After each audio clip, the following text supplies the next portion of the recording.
Almighty God, we give thanks to you, the creator of the universe, and humbly beseech you to direct and prosper the deliberations of the members of this house here assembled for the advancement of your glory and the trust and welfare of the people of Trinidad and Tobago. Grant that peace and happiness, truth and justice may be established among us for all generations. Amen.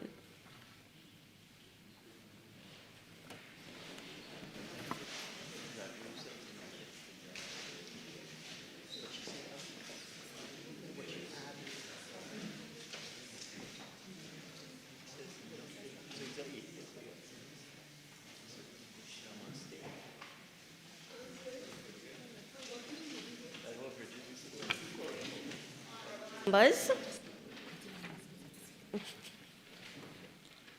Announcements by the Deputy Speaker. Honourable members, I have received communication from the Honourable Dr. Neil Gosain, MP for Chaguanas West, who has requested leave of absence for the period May 19 to 24, 2026, and Mr. Stuart Young, SC, MP for Port of Spain North, St. Anne's West, who has requested leave from today's sittings. The leave which the members seek is granted. Honourable members, please join me in welcoming the students and teachers from the Upper Karapichaima Presbyterian School who are here today with us.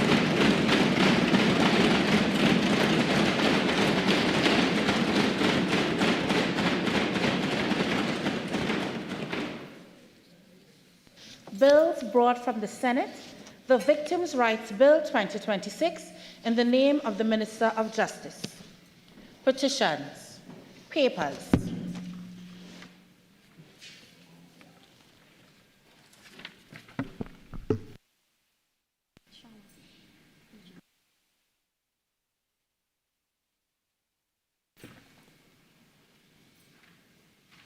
Minister of Finance.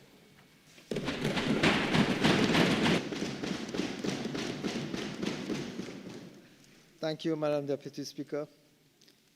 Madam Deputy Speaker, I have the honor to lay the following papers. 1, the unconsolidated audited financial statements of the Trinidad and Tobago Electricity Commission for the year ended December 31st, 2024. 2, the unconsolidated audited financial statements of First Citizens Holdings Limited for the financial year ended September 30th, 2025. Madam Deputy Speaker, I beg to move that paper 1 be referred to the Public Accounts Committee and paper 2 be referred to the Public Accounts Enterprises Committee. Honourable members, the question is that paper 1 be referred to the Public Accounts Committee and paper 2 be referred to the Public Accounts Enterprises Committee. All in favour say aye. Aye. Any against say no. The ayes have it.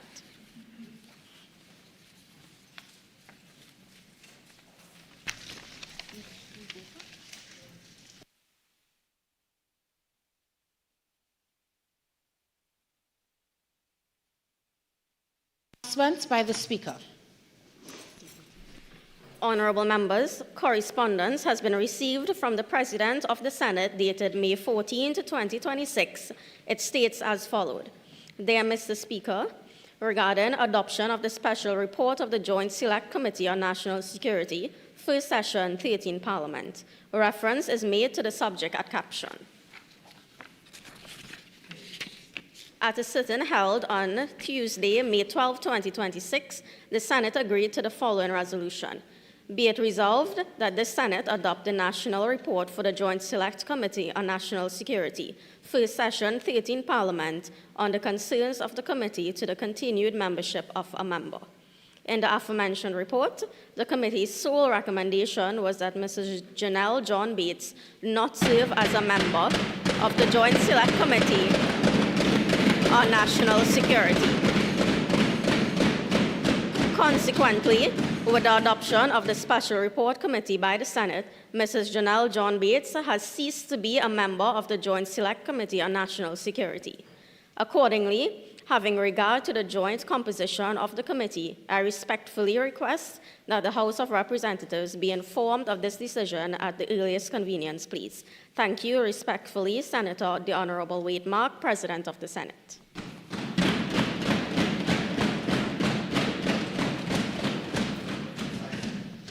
Urgent questions.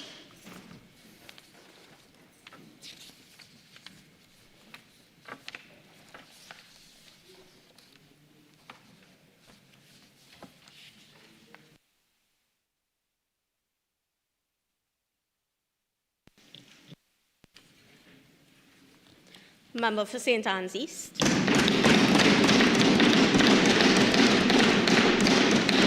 Thank you, Madam Deputy Speaker. To the Minister of Education, in light of the video footage of the beating of a male student in Chaguanas earlier this week, can the Minister state whether the Trinidad and Tobago Police Service has been formally engaged in the matter and what action has been taken against the students who participated in the beating? Minister of Education.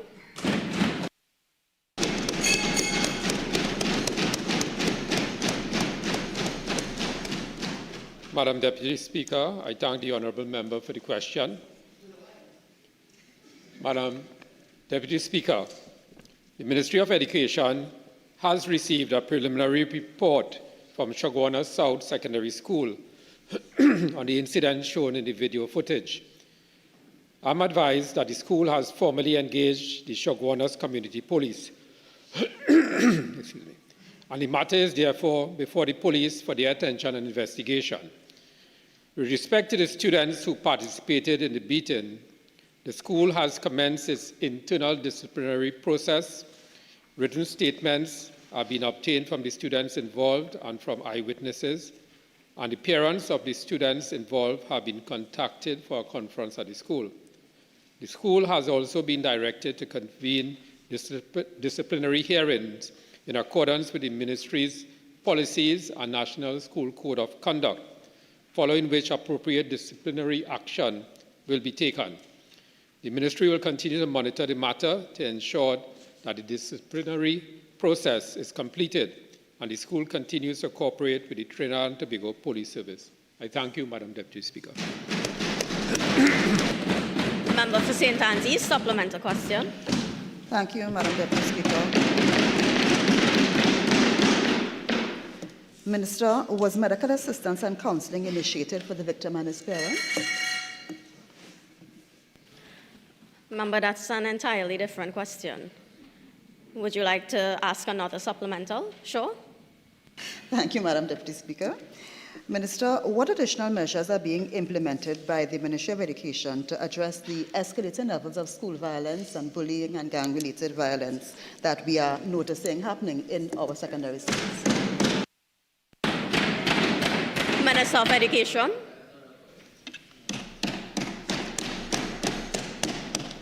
Madam Deputy Speaker, through you. The Ministry has revised and strengthened the National School Code of Conduct, including clearer provisions related to violence, bullying, cyberbullying, gang-related behavior, weapons, and serious misconduct. A zero-tolerance approach continues to be applied to serious acts of violence and threats to student safety. The Police in Schools program continues in 51 high-risk secondary schools, supported by additional police patrols and interagency collaboration where required. The Student Support Services Division continues to provide counseling, behavioral interventions, psychosocial support, conflict resolution support, and referrals for all at-risk students. Schools are being supported with behavioral management strategies, restorative practices, and conflict intervention measures. Madam Deputy Speaker, the Ministry continues to work closely with parents and school communities to strengthen student supervision, discipline, and early intervention.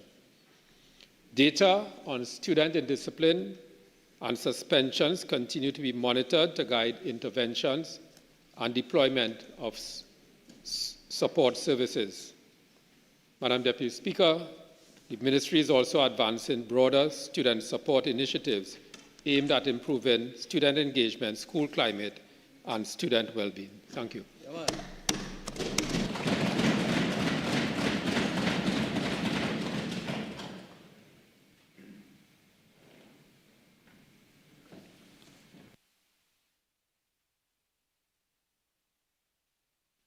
Member for Remo.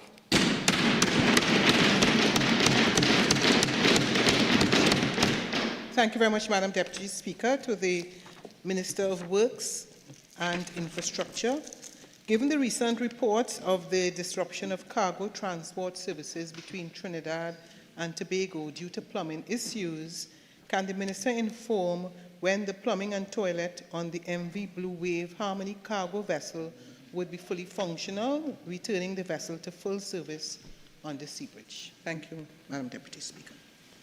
Minister of Works and Infrastructure.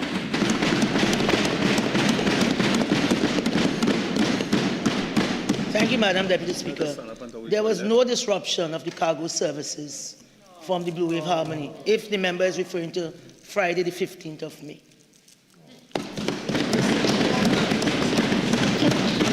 Supplemental question, Member for Remo. Thank you very much. Could the Honourable Minister indicate whether there are any plumbing issues at this time on the MV Blue Wave Harmony? Minister. Not to the best of my knowledge, no.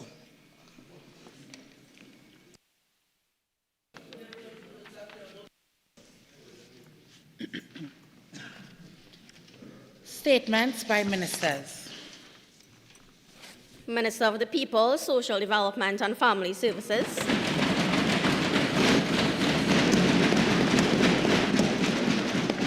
Thank you very much, Madam Deputy Speaker. Madam Deputy Speaker, I have been authorized by Cabinet to make the following statement on the efforts of this government to strengthen the delivery of social services and improve support to vulnerable citizens throughout Trinidad and Tobago. Madam Deputy Speaker, today I rise not merely to speak about policy reform, but about people. This statement is therefore not about statistics alone. It is about dignity and fairness. Madam Deputy Speaker, and above all, it is about ensuring that the social protection system of Trinidad and Tobago reflects the realities faced by our citizens in 2026 and beyond. Madam Deputy Speaker, the Ministry of the People, Social Development and Family Services was deliberately repositioned under this government to place people at the center of governance.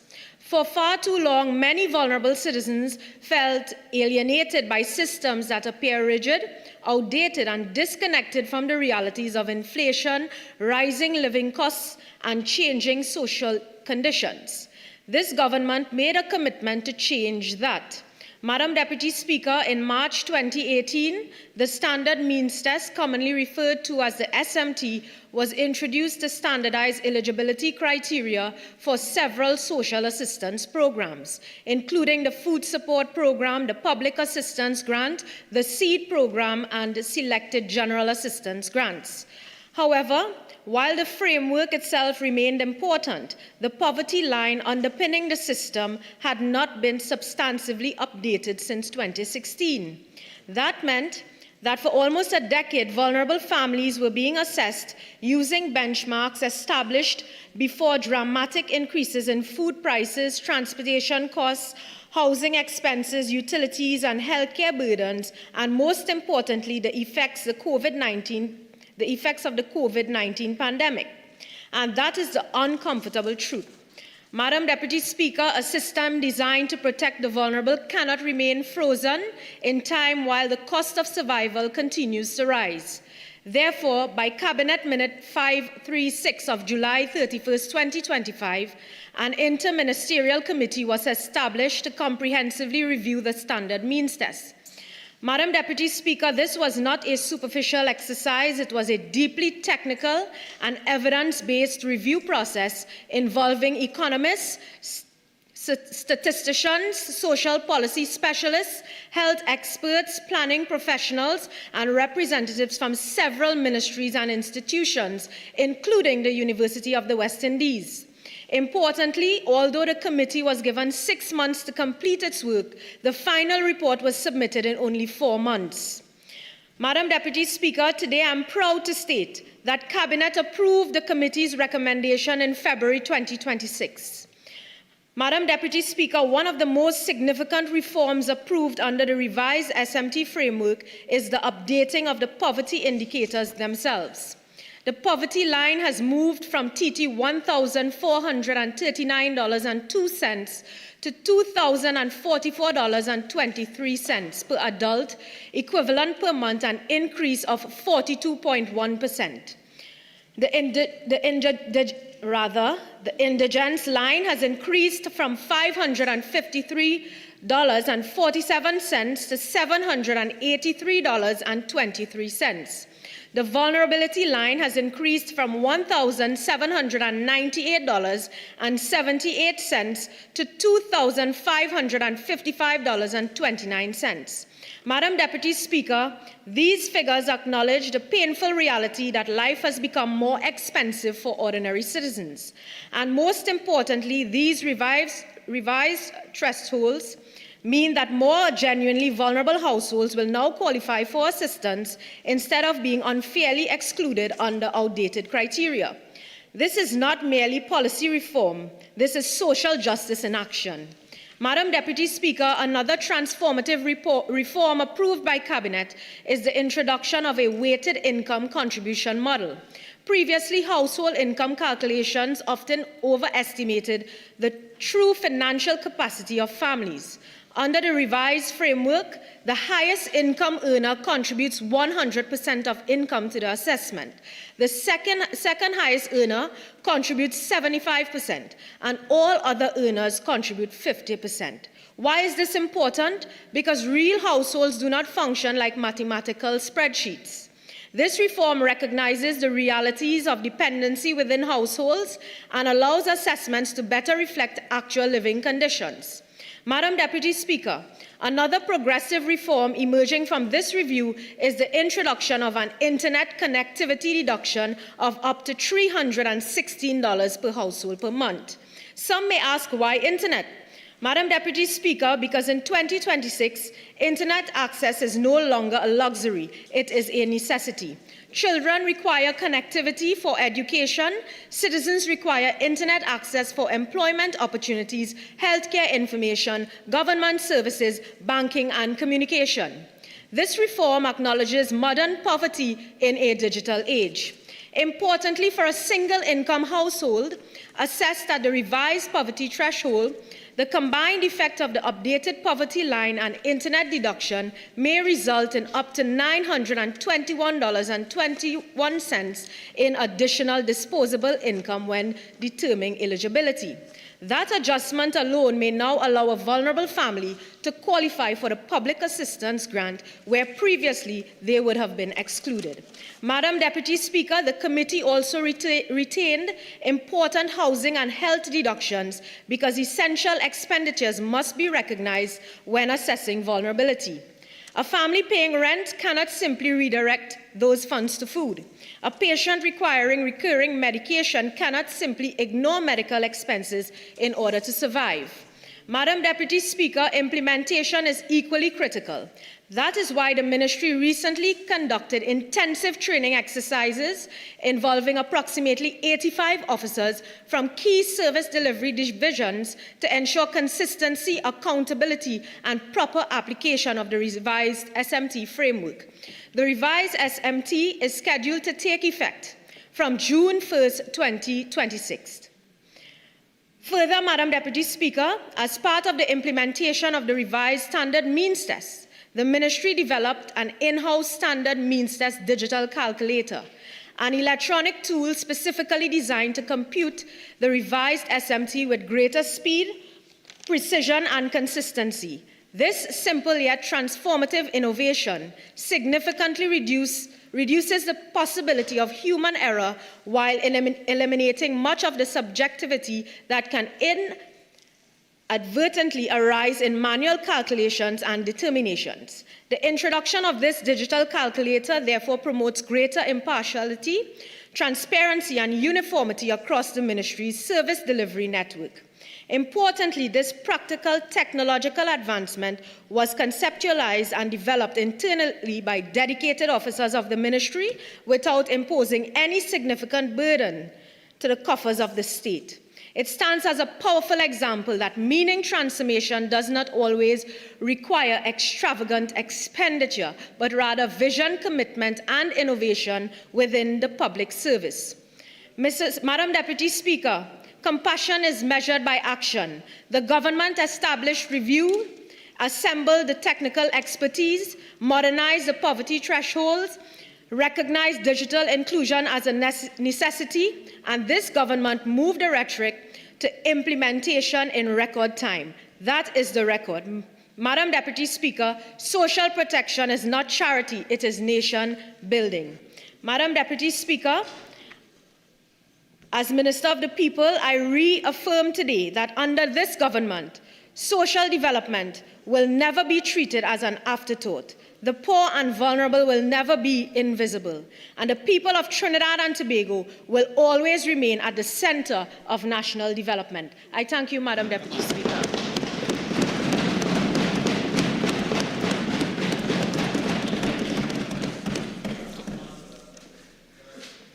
Statement by the Minister of Transport and Civil Aviation.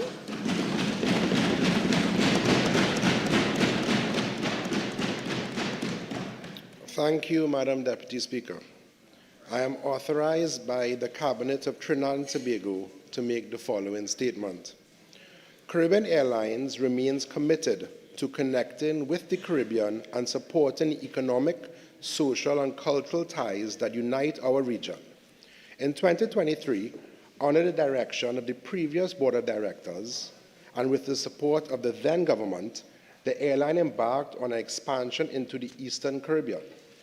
While the stated objectives of strengthening regional connectivity, supporting tourism, and facilitating trade were sound in principle, the projections underpinning route selection, market sizing, and financial assumptions supporting that expansion have since proven significantly different than the actual market conditions.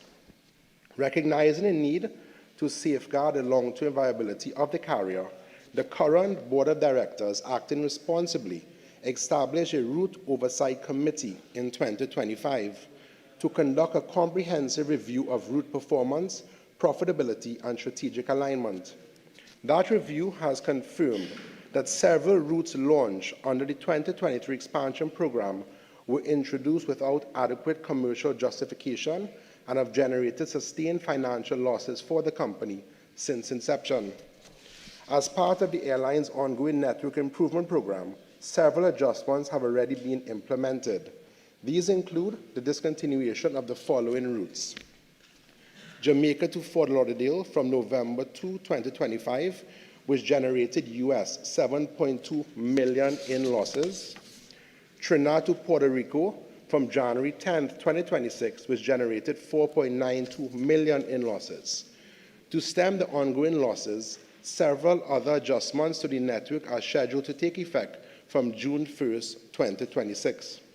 Withdrawal from the Dominica market, which has incurred an overall loss of US $0.73 million as of April 2026.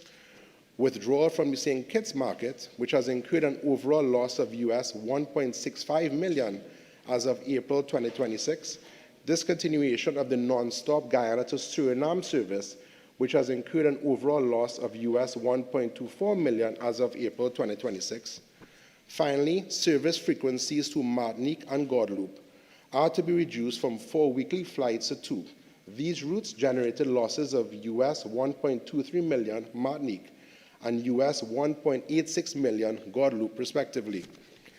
The combined loss sustained on these routes as of April 2026 is $18.84 million US, or in excess of TT 128 million. The discontinuation and service adjustments to the routes will allow these losses to be converted into operational savings and improve financial stability. Customers holding bookings on affected services beyond the discontinuation dates will be contacted directly by Caribbean Airlines or through their travel agents. Affected passengers will be offered reaccommodation or alternative regional services where feasible via Caribbean Airlines and partner connections, offered a full refund of the unused portion of the ticket, or retention of the ticket value as a future travel credit subject to fair conditions. Caribbean Airlines is actively working towards concluding a codeshare agreement with a regional airline partner. Once finalized and improved, the agreement will provide customers with access to a wider network of destinations through coordinated schedules, seamless connections, and integrated ticketing arrangements.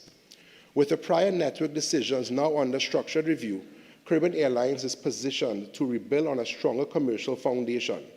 The airline continues to invest in operational reliability, customer service improvements, fleet modernization, and disciplined route planning grounded in clear financial criteria. Thank you, Madam Deputy Speaker.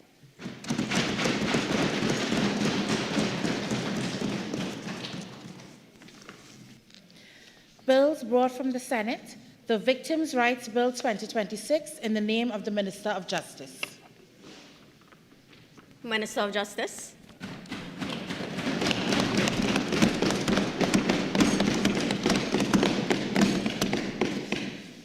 Madam Deputy Speaker, in accordance with Standing Order 64-1B, I beg to move that the next stage of the Victims' Rights Bill 2026 be taken later in the proceedings.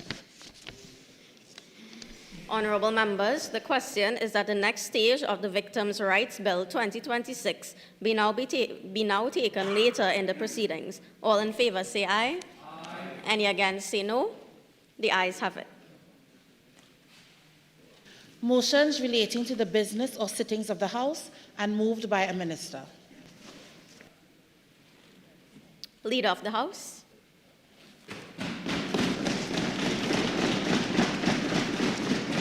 Thank you most kindly, Madam Deputy Speaker. Madam Deputy Speaker, in accordance with Standing Order 79.3, I beg to move that the Elections and Boundaries Commission, Local Government and Tobago House of Assembly Amendment Bill 2026 be restored to the order paper in the second session 2026 to 2027 of the 13th Parliament for the resumption of proceedings on the bill. Thank you, Madam Speaker. Honourable members, the question is that in the Elections and Boundaries Commission, Local Government and Trinidad, Local Government and Tobago House of Assembly Amendment Bill 2026 be restored to the order paper in the second session 2026-2027 of the 13th Parliament for the resumption of proceedings on the bill. All in favour say aye. Aye. Any against? The ayes have it. Public business. Private members' business. Motions. Honourable members, the debate on the following motion, which was in progress when the House adjourned on Friday, May 1st, 2026, will be resumed. Be it resolved that this House take note of the increase in road traffic fatalities across Trinidad and Tobago. And be it further resolved that this House call on the government to urgently establish and implement an adequate, evidence-based national road safety system consistent with the international best practice to suppress the increase in road traffic fatalities and protect the lives of citizens. Minister of Transport and Civil Aviation, you have 10 minutes remaining from the last session.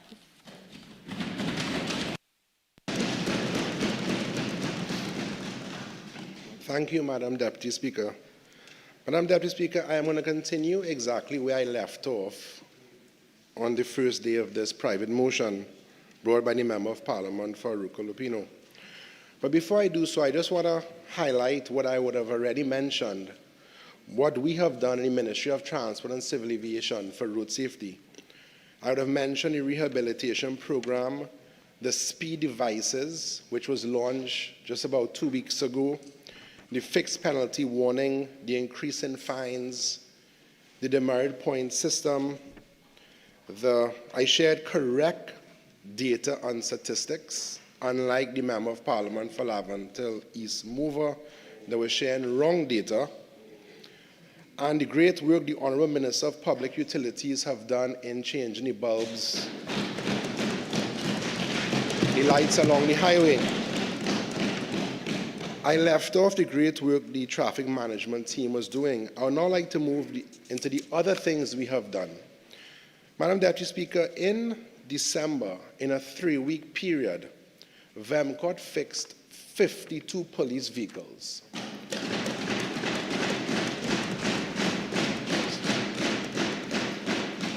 These vehicles were parked up in some private garages for up to 2 years.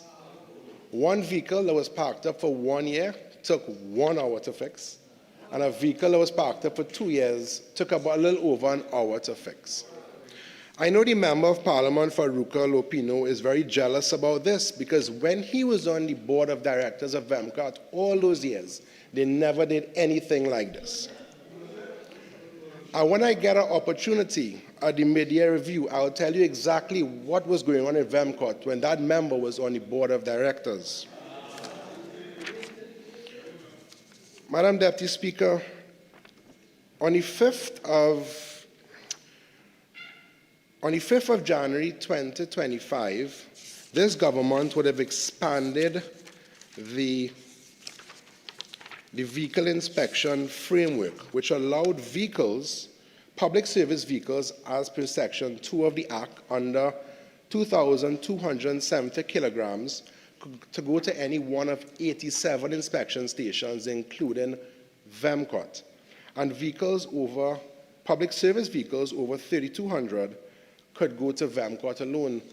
By doing this, Madam Deputy Speaker, 100,000 less vehicles a year is going to licensed officers alone. And recently, we further expanded it to allow public service vehicles over 2,270 to go to VEMCOT. The government would have also extended the early renewal period for persons holding driving permits, where you can now renew a driving permit 3 months in advance. Previously, it was 1 month. This government has also installed road signage along all the highways in Trinidad. You will see road safety signs going up. I know I will not have the time to go into full details, Madam Deputy Speaker, so I'll just highlight. Recently, we launched the online fixed penalty notices, where persons could now pay for fixed penalty notices online. Before, you had to just go to TT Post alone. We also introduced the Priority Bus Route Complaints Hotline, where persons could lodge complaints against maxi taxis on the priority bus route. The Point 14 license office no longer closes for lunch. What happened in the past, someone will go during their lunch hour and it will be closed and they would leave. Now it remains open throughout the whole day. The ministry also launched a park and ride survey, where very soon we'll be opening registrations for park and ride, where persons in Arima, San Fernando, and Couva, Chaguanas and Couva, could join a park and ride via maxi taxi concessionaires or PTSE and come into Port of Spain. We also recently expanded the online permit renewals, where persons who driving permits have expired less than 5 years could now do it online. Once expired, you had to go in person. This came into effect just recently, Madam Deputy Speaker. We also launched the online certified copy system, where persons could be in the comfort of their home and office and order certified copies. Since we did, over 10,000 persons have ordered certified copies. We also established a traffic warden base in Rio Claro as well, and we are also going to be expanding the traffic wardens unit very, very soon, Madam Deputy Speaker. Madam Deputy Speaker, there's so much more we have done, but I want to move on to what we are working on currently in the time I have left. Currently, we are talking to the Ministry of Education to add to the curriculum road safety in schools, where persons at a young age will now be educated on road safety. The ministry is also working on a comprehensive inventory and assessment of all public vehicles in the country. I was very shocked to learn that there was never in recent times an inventory of all public service vehicles in the country. We are also establishing a road safety unit as part of our broader road safety agenda as well. Very soon we'll be launching a road safety campaign. And I want to ask the members opposite, what did you all do in 10 years regarding a road safety campaign? What did you all do? We'll be launching one very soon. We will also be working on license office reform as well, Madam Deputy Speaker.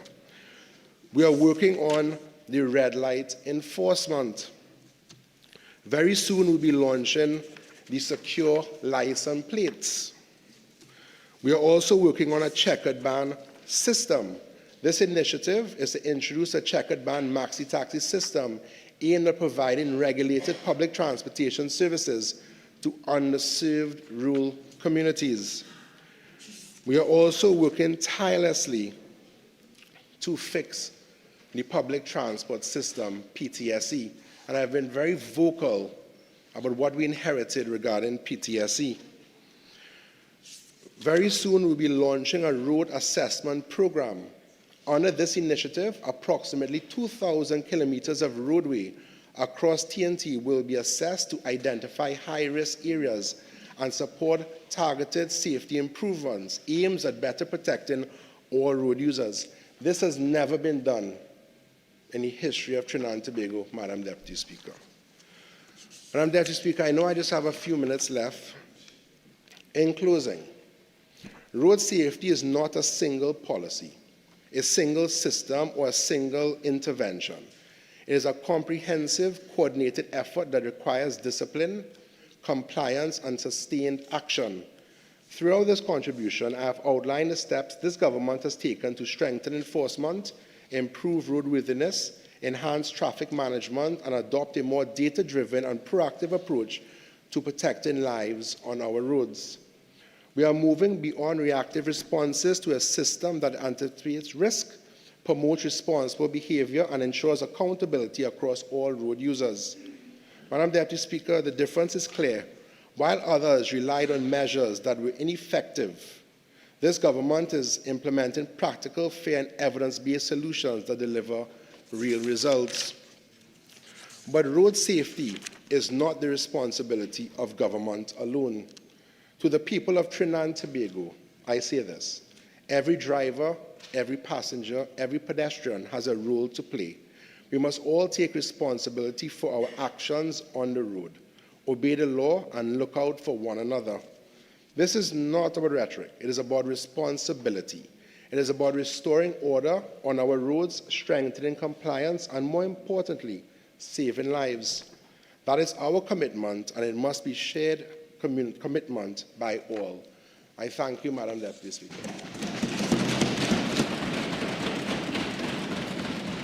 Member for Malabar Mount.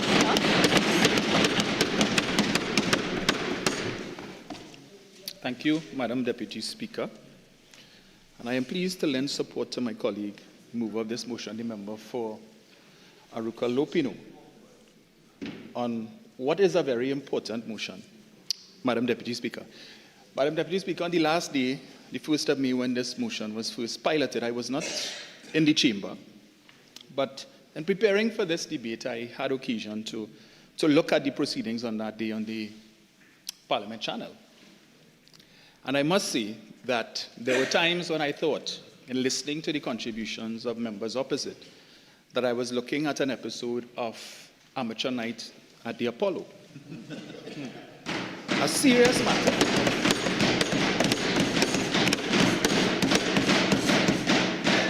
Comedy night, Madam Deputy Speaker, and the acts weren't all that great.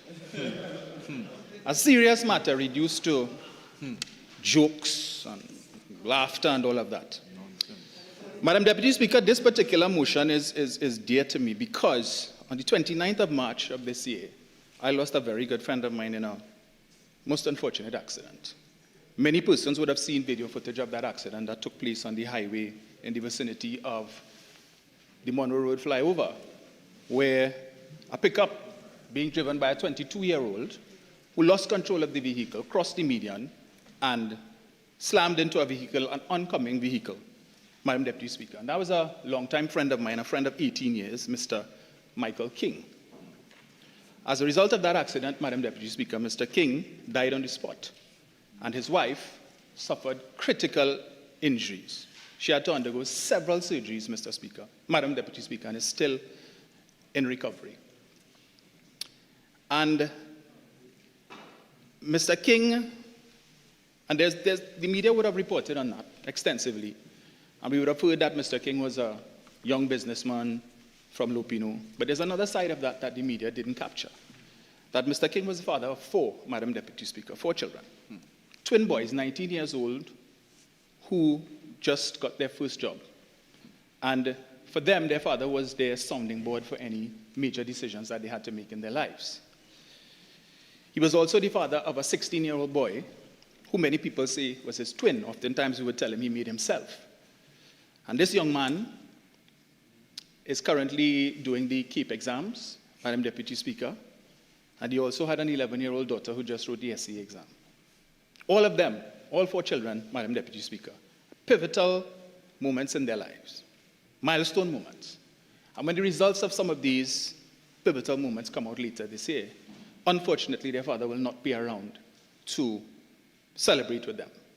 And I feel particularly for his daughter, because I know when the results come out and you go out to celebrate, she's probably going to see other fathers, young girls like herself, celebrating with their fathers, and hers will not be there. And I know, as someone who grew up in a single-parent home, having lost my father when I was just a year and 10 months old, it's difficult.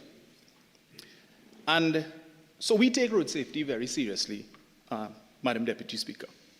I can tell you that Mr. King's family, they're struggling because they're looking for closure, particularly given the circumstances of this accident. And they want closure that could only come from the knowledge that his death was not in vain, that it could not have been avoided, that the circumstances that would have led to that 22-year-old losing control of that vehicle wasn't because of foolishness, that it just happened.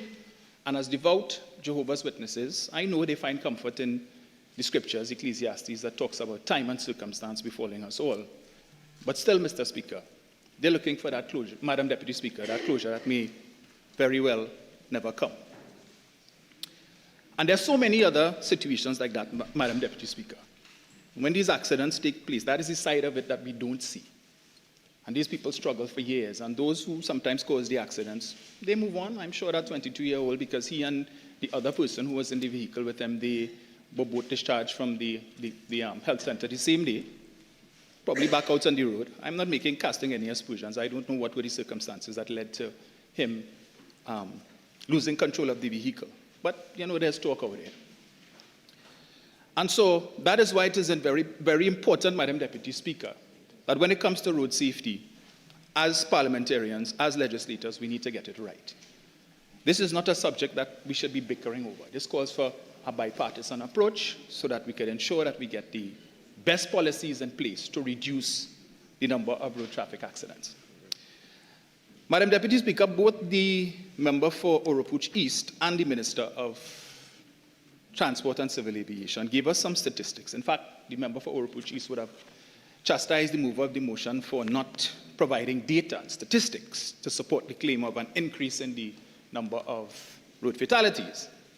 But the member for Oropuch East told us that there was a 13% reduction in year-to-date in the number of road fatalities, January 1 to April 30th, as compared to the same period last year. And a few minutes later, the Minister of Transport told us that there was a 10% decrease for the same period. So some people may say, well, 10, 13 is just a 3% difference within the margin of error. But we're not trying to predict election results here, so there's no margin of error. Every percentage point represents a life lost. Every percentage point represents, Madam Deputy Speaker, a family that is grieving the loss of a loved one. So it's important that we get it right. Because statistics, data drives policy. Correct data, accurate data will tell us whether or not what you currently have in place is working, whether you need to make improvements, and where these improvements need to take place. But, Madam Deputy Speaker, when it comes to quoting data and statistics, this government has a credibility problem. Madam Deputy Speaker, permit me to quote from an Express article dated the 13th of May 2026. So we heard 13%, 10%. Let's hear from the Commissioner of Police now. It isn't often, and the title of the article is Driving Down Road Deaths. It isn't often that the authorities can boast of success, but so far in 2026, the reduction in road fatalities looks like an ongoing triumph. To be sure, this reduction comes in the wake of 2 fatal accidents over the weekend, with a 74-year-old woman killed while trying to cross the Churchill-Roosevelt Highway, and another in which 2 men died on the Uriah Butler Highway at Caroni when their car hit a lamppost at so high a speed that the vehicle split in 2. However, both incidents occurred when the total number of fatal traffic accidents, according to the Commissioner of Police, Alistair Guevara, have been reduced by 42%, and serious accidents by 51%. So we heard 13, 10, and 42. Who do we believe? The Commissioner is in charge of an institution that is supposed to be keeping record of these events. So should we go with the 42? Now, the member for Oropuch, when he was speaking, he said, we don't invent data. Well, apparently somebody didn't get the memo. Somebody among the 3 of them.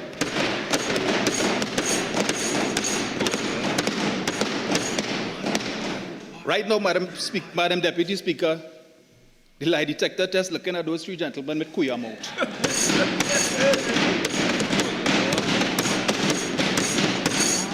And I throw my mind back. You see, this is not the first time that the government has proffered data that we've had to question. I recall during the budget debate, the Minister of Finance, member for Faizabad, told us that under the PNM 10 years, 70,600 persons lost their jobs. A couple months later, in contributing to the private motion. Madam Deputy Speaker, 48.1, please, on relevance. This is a matter that deals strictly with road safety. Yes, member. Please move along and keep it relevant, please. Thank you, Madam Deputy Speaker, but I was trying to speak to the issue of the credibility of the government when it comes to data. And I was making the point that the member for Couva South, in contributing to a private motion brought by the member for Laventille West, told us the number of persons who were fired under the PNM was 64,200, a difference of some 6,400. So again, who do we believe? Where do they get their statistics from? Credibility is an issue. So that when the minister comes to chastise my colleague for Laventille West to say that he brought the correct figures and the member didn't. Madam Deputy Speaker, when I listened to those 3 figures, I said, you know what, let me go and do some research. Because the member for Barataria Sanwan loves to tell us repeatedly that the Parliament gave all of us an iPad, and we all get a contribution every month to pay a research officer, and we should use it. So I tried to use it, and I went to ChatGPT. I went to Google AI, and I asked both entities to tell me how many road traffic accidents we've had in Trinidad for 2026. You know what they told me, Madam Deputy Speaker? As of now, there is no single official complete figure established or published yet for the total number of road traffic accidents in Trinidad and Tobago for all of 2026. Data for the year is still being compiled by the authorities like the TTPS and the Central Statistical Office. Imagine that. So how can I verify the figures, the data that the 2 members who spoke opposite proffered? Can't take them seriously. Madam Deputy Speaker, both the member for Oropuch and the Minister of Transport told us that with respect to the announcement of the increase in fines, the oppressive increase in fines, I might add, on December 25th, that it was announced in the budget speech by the member for Faizabad. Well, I have the blue book, as I call it, that was given to all of us, which is a replica of the speech that the member delivered. I quote from page 54. Penalties on offences. To ensure stricter adherence to the law, we propose more rigorous consequences for non-compliance. Consequently, the following is proposed. Environmental tire tax existing 3,000, proposed 5,000. Application for registration of a pesticide from 2,000 to 4,000. Brewers 4,000 to 10,000. Number 4, driving while disqualified from holding or obtaining a driving permit. Existing no fee, proposed $5,000. 5, careless driving, existing no fee, proposed $15,000. Driving or being in charge of a vehicle while blood alcohol levels exceed prescribed limit, existing no fee, proposed $15,000. These increases in penalties will contribute to an additional $180 million to the revenues. Madam Deputy Speaker, that is the sum total of the reference made by the member for Faizabad. any increases in fines in the budget debate. But we saw fines were increased on what? Almost 75 offenses. But this is what the minister told the population. So it ought not to have come as a thief in the night. Okay. Then they referenced the finance bill. My reference was made, of course, to the increases. But we need to remember that when we speak in this house, we're not just speaking to each other. There's a listening public, there's a viewing public. And when we quote things here, they may not understand what we are talking about. In fact, many times I have encountered persons in my constituency who say, listen, when you're all talking in the parliament, try and break it down for us the simple manner so we can understand what you're all talking about and we could follow. Item number 10 in the finance bill, the Motor Vehicles, Road and Traffic Act, is amended. Here's what it reads. In section 19 in subsection 5, by deleting the words $200, substituting the words $500. In subsection 6, by deleting the words $5,000 and substituting the words $6,000. In section 21.1, by deleting the words $8,000 and substituting the words $12,000. In section 56.3, by deleting the words $500 and substituting the words $900. Madam Deputy Speaker, I'm sure the persons who are listening and viewing have no idea what I'm talking about. So when they hear in this section 21 and 42, they have to go back to the Parent Act to see what this refers to. The average citizen is not going to do that. They don't even know what act this applies to. So they had a responsibility, since you are increasing the fines, to tell the population. When it is that the PNM was proposing, well, not the PNM, sorry, the RIC was proposing to increase electricity rates. There was consultation, told the population. Members opposite went to every consultation. Kuchu ran back and I'll drag in coffin. All noise, mass.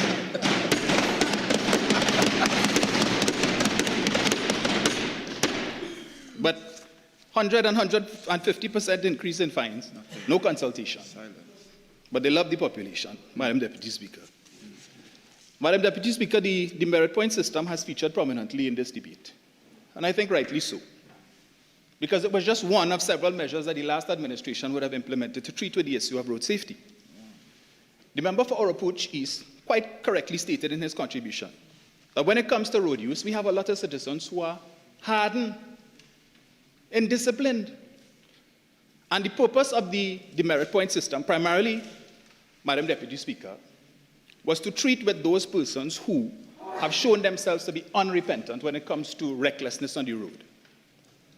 Those persons who show that they lack the discipline that attends the privilege of holding a driver's license. Penalties don't work for those persons. Fines don't work for those persons. And there are some people, sadly, who are on the nation's roads who are holding driver's licenses who really shouldn't be there. Some of them require a timeout to appreciate the value of holding that driver's license, and that is what the merit point system was about. But we heard from the member for Oropoch East that the merit point system was injurious, oppressive, unfair, wicked, and therefore they had to get rid of it. He told us everybody was complaining, the taxi drivers, couriers, persons who need their driver's license to earn a living. And they took a decision, based on whatever limited data they had at the time, to, they had no data. Yeah, the Minister of Transport told us that when you're in opposition, you don't have access to data, but in government, you do. So therefore, I'm still trying to find out 10, 13, 42. So you said you have access. Data. Yeah. But Madam Deputy Speaker, there is merit in the demerit system. Because while our government chose to get rid of it, in a sense, there are other jurisdictions within the region and around the world that are now adopting this very demerit system that they said is oppressive, wicked, unfair. Let me just give you a few examples. As of February 16, 2026, New York State implemented a stricter driver violation point system, increasing point values for common violations and lowering the threshold for suspension to 10 points within 24 months. Accumulating 11 points often causes immediate suspension, 11 points, while 6 points in 18 months triggers a driver responsibility assessment of $300. Key aspects of the New York demerit point system: Suspension threshold accumulating 10 or more points within 24 months based on violation date can result in driver's license suspension. Speeding, 1 to 10 miles per hour over the speed limit, 3 points. Speeding 21 to 30 miles per hour over the speed limit, 6 points.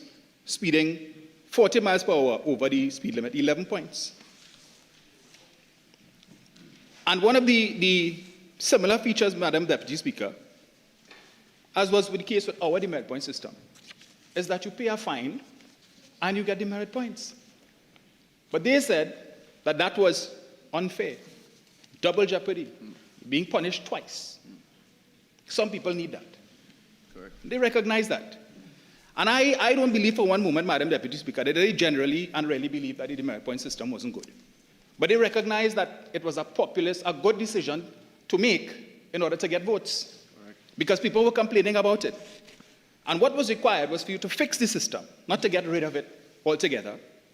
And the last administration was in the process of doing so, Madam Deputy Speaker. And I reference an article dated Trinidad Guardian, Seecheran defends the demerit point system, dated the 6th of June 2024, for the benefit of the minister. Minister of Works and Transport, Romain, wants the population to know that the demerit point system is under review. In fact, he says it has been under review every year since it was introduced in May 2020. He said as a result of this process, the ministry amended the minor offences list and removed the deducting of points for defective fittings or blown park lights or tail lights in 2022. In the current review process, Seecheran said the ministry is looking at another adjustment. We are looking at extending the time of suspending a driver, and before you reach to that point, you can go and do a course or you can go and do some rehabilitative driving. There are several things that we are looking at, he explained. As Seecheran reiterated the importance of the system, he said over 37,000 people had been suspended from driving and were due to do remedial courses. That is why we are reviewing the system, because there are people who are driving with over 300 points, as the minister would have told us, attached to their name, and you could imagine how many violations, but to them is no big thing. Crime is not only about somebody who takes a gun and goes and kills somebody. We all have a part to play, and the minister said that. But to the point, they said they didn't have the data. Well, Mr. Seecheran gave some data in this article, Madam Deputy Speaker, and perhaps if the minister had done some research, he might have come across this prior to the election, and he would have had an idea, or the government might have had an idea as to what the government then was facing with respect to lawlessness on the road. Giving an example of errant driving, Seecheran said a 2020 survey done between January and June 27th at the Ryson Road traffic lights near the Hyatt Regency found 24,581 violations. That is people breaking the traffic light right outside there. You could imagine what is happening around Trinidad. Another statistic revealed that from 2020 to 2023, 70,000 people were ticketed for not wearing seat belts. So the data was there.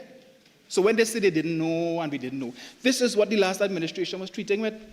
When the demerit point system bill would have come to the Parliament to be debated, I'm sure statistics would have been provided to support.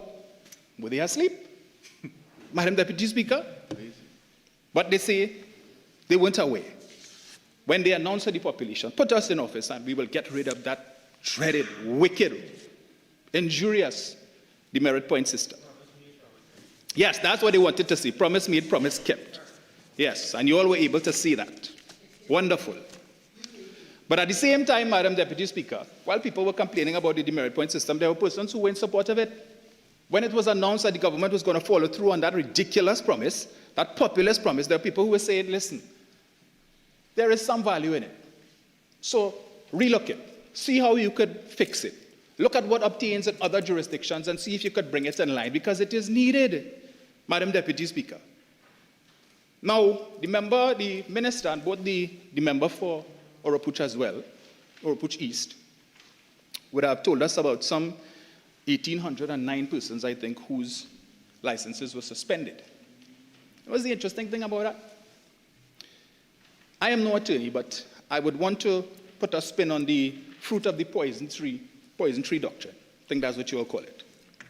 So the demerit point system is the tree. It is injurious, oppressive, wicked, unfair. Therefore, Madam Deputy Speaker, it follows that any fruit that comes from that tree is also poisoned. If the tree is bad, the fruit is bad too. Have a bad tree and good fruit. They chop off the branches of the tree and kept the stump in the form of the 6 offenses that still carry demerit points. Right? Got rid of the tree. Removed the demerit point system from 69 offenses. But they told the people whose licenses were suspended, your license still suspended. Why didn't you lift the suspension? You are telling the people here what? When we look at that system, you all were the victim of government wickedity. Correct. If I might borrow a word from the member for Oropuchis. Government wickedity. Right? You receiving that suspension of your license was unfair, injurious, but you still have to keep your suspension. You have to go through a rehabilitation process in order to be able to get back your license. You have to pay the outstanding fines, and then you could get back your license. So we keep in the fruit, cut down the tree. And that made sense to them, Madam Deputy Speaker. Okay. They said that the demerit point system had no value. It wasn't working. Prime Minister has a somewhat of a different view. And I refer Madam Deputy Speaker to an article, again, dated, what's the date on this? I cannot see the date, but it's an Express article. And it says here, they're quoting the Prime Minister, on December 25th, a legal notice was published announcing increased penalties across a range of offences, including speeding, dangerous driving breaches, documentation violations, and other road traffic infractions. Prasad Bisessa's opposition leader had previously criticized the former PNM administration for imposing what she described as hardship on citizens through the demerit point system and high traffic fines.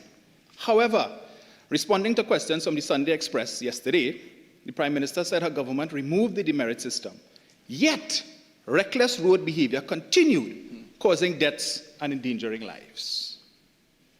Some people, and they're still quoting her here, are making a habit of mistaking leniency and kindness as a license to keep breaking the law.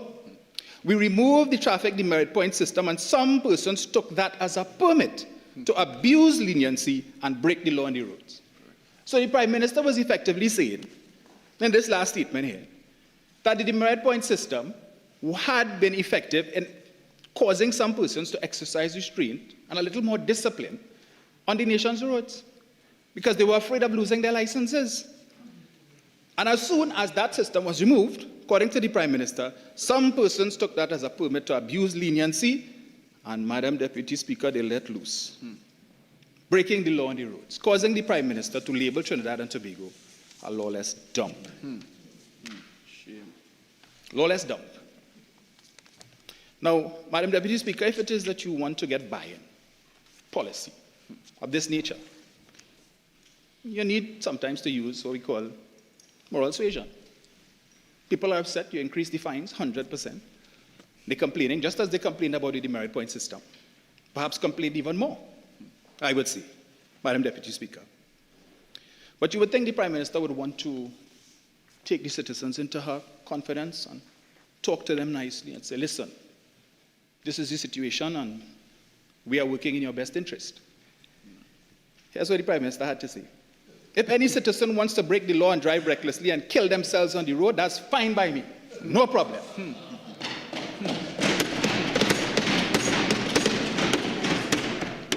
A far cry from half of me belongs to you. The other half I give to you. There have been prime ministers before me, prime ministers after me, but there will never be a prime minister who loves you as much as I love you. But, yes.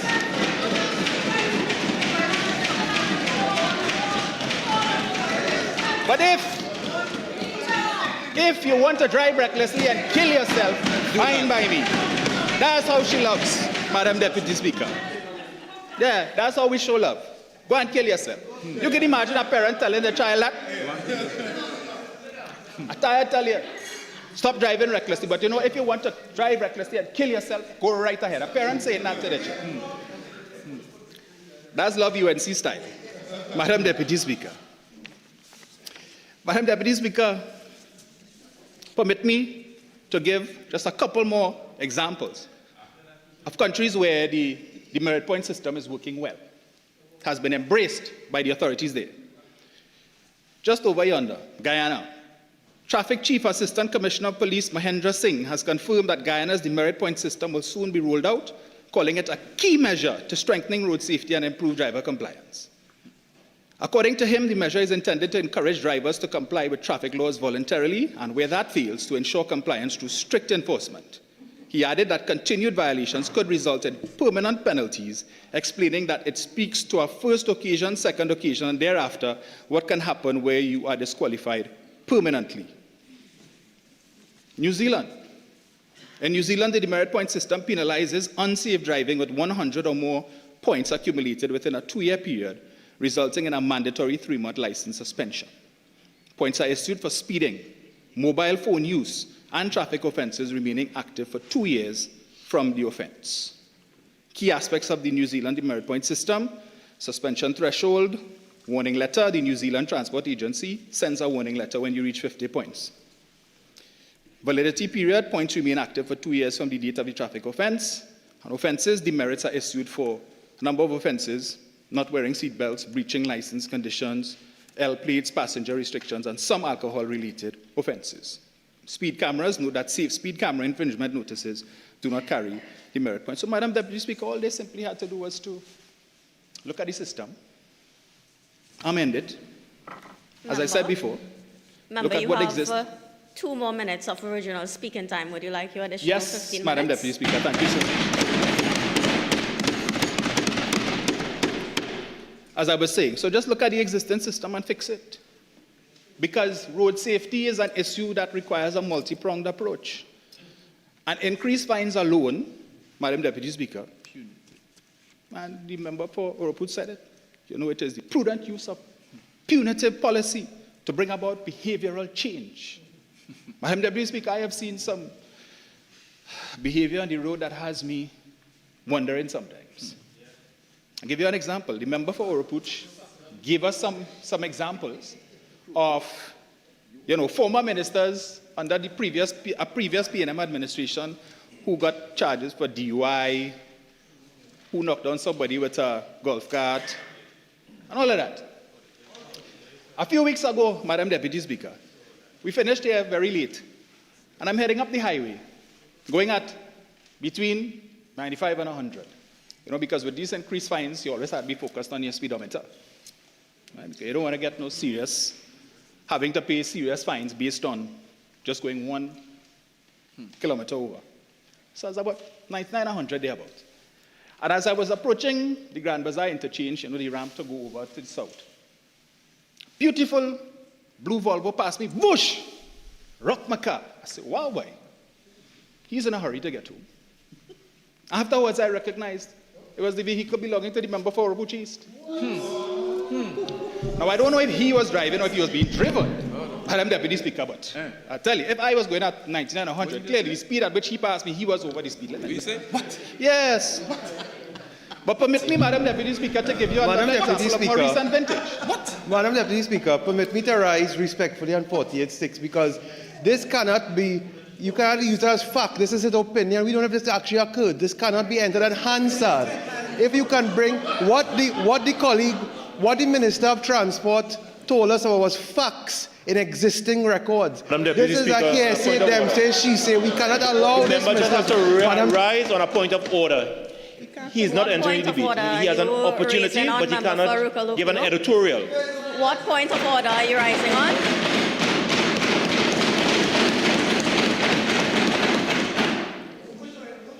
Member for Malabar, Mausika, please stick to the facts and move on with your contribution.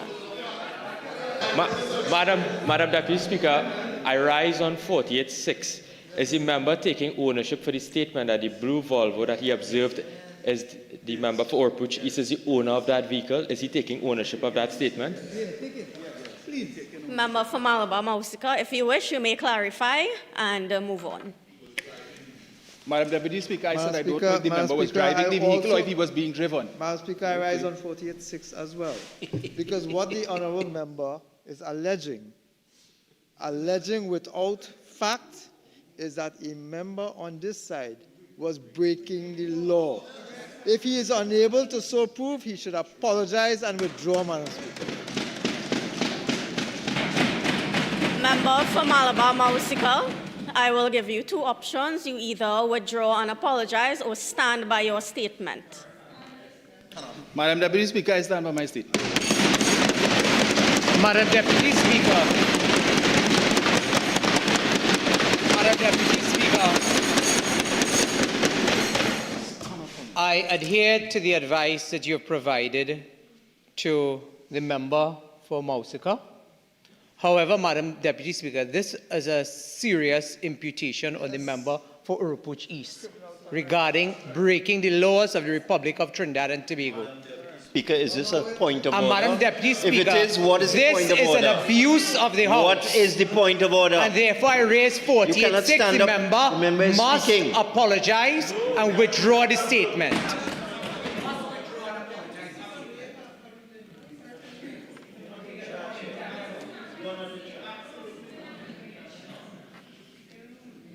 After careful consideration, member, I agree with this statement, and you should withdraw and apologize.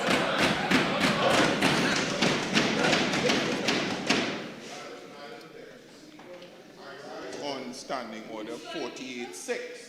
If it is that the Speaker, the Honourable Member from Mausika, is saying that there was a blue Volvo vehicle which he witnessed, he saw and observed, in which the Honourable Member for Urupuch East was in, Madam Deputy Speaker, that is a statement of fact.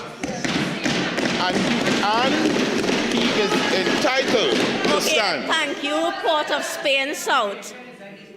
The member did not say that he was in the vehicle. He said the vehicle belonged to him. So I would stand by my ruling. Member, please withdraw and apologize. Madam Deputy Speaker, I withdraw and apologize. But let me cite another example, Madam Deputy Speaker. The Prime Minister, Madam Deputy Speaker, the member for Siparia, Madam Deputy Speaker, would have, as I said before, described the country as a lawless dump. Of more recent vintage, we will recall, Madam Deputy Speaker, and this is public record, that during the last general election campaign, the member for Siparia, by her own admission, was involved in 2 road traffic accidents. She said that, right? The details of the second one, the member was a bit forthcoming, but the details of the first one, not so much, and perhaps for good reason. Because the details, Madam Deputy Speaker, that incident basically betrays the hypocrisy of that labeling. Madam Deputy Speaker, on the 17th of March, 2026, 2 things happened that day. The member for Port of Spain North St. Anne's West became Prime Minister, and the member for Siparia was involved in a road traffic accident while on her way to a public meeting somewhere in the East, Madam Deputy Speaker. 2025, sorry. My apologies, Madam Deputy Speaker. And the details of that accident, Madam Deputy Speaker, the vehicle in which the member was a passenger, but she was being chauffeured. And let me get, because I have the picture of the vehicle. It was sent to me. So let me just get that. PDA 8540. Yes, I do. Madam Deputy Speaker, 48.1, first of all. The Leader of the Opposition and the Prime Minister are both driven by special branch, and it's a matter of national security Madam Deputy to read Speaker, out the license plate or the registration number. I am on my legs.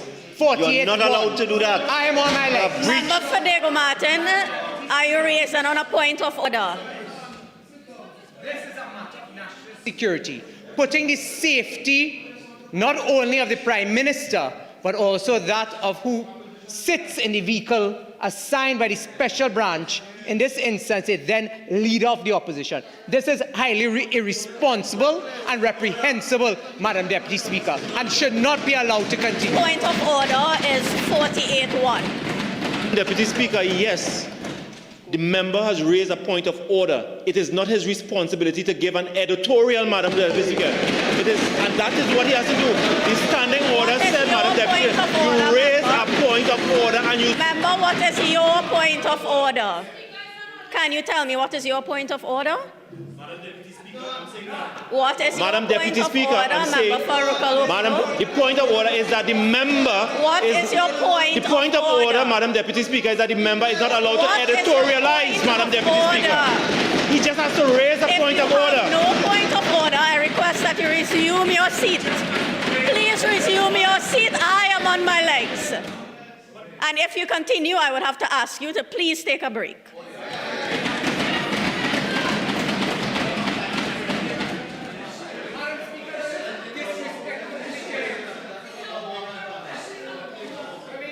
Yes, member, Port of Spain South. Madam Deputy Speaker, I rise as it relates to Standing Order 47, subsection 2. A point of order should strictly relate to specific breaches of the standing orders. There was no specific breach. Madam Deputy Speaker.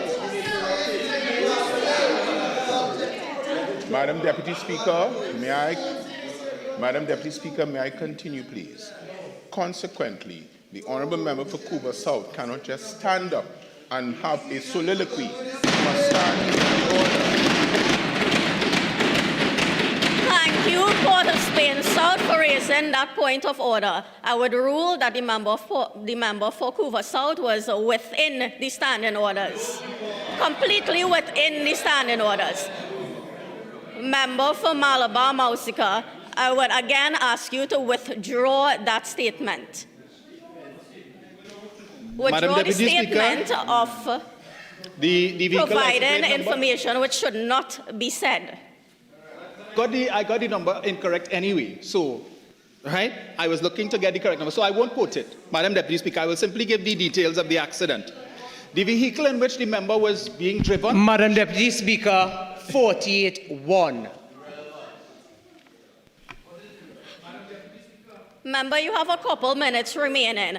Please stick to the relevance of this. Deputy Speaker, I am responding to the member for Oropuch East, who in his contribution gave several examples of former PNM ministers who were involved in Madam Deputy Speaker, 48-1. 48-1. The examples given by the member for Oropuch East did not include a prime minister and a leader of the opposition that is guarded by the special branch of Trinidad and Tobago for obvious security reasons. Member for Malabar Mausika.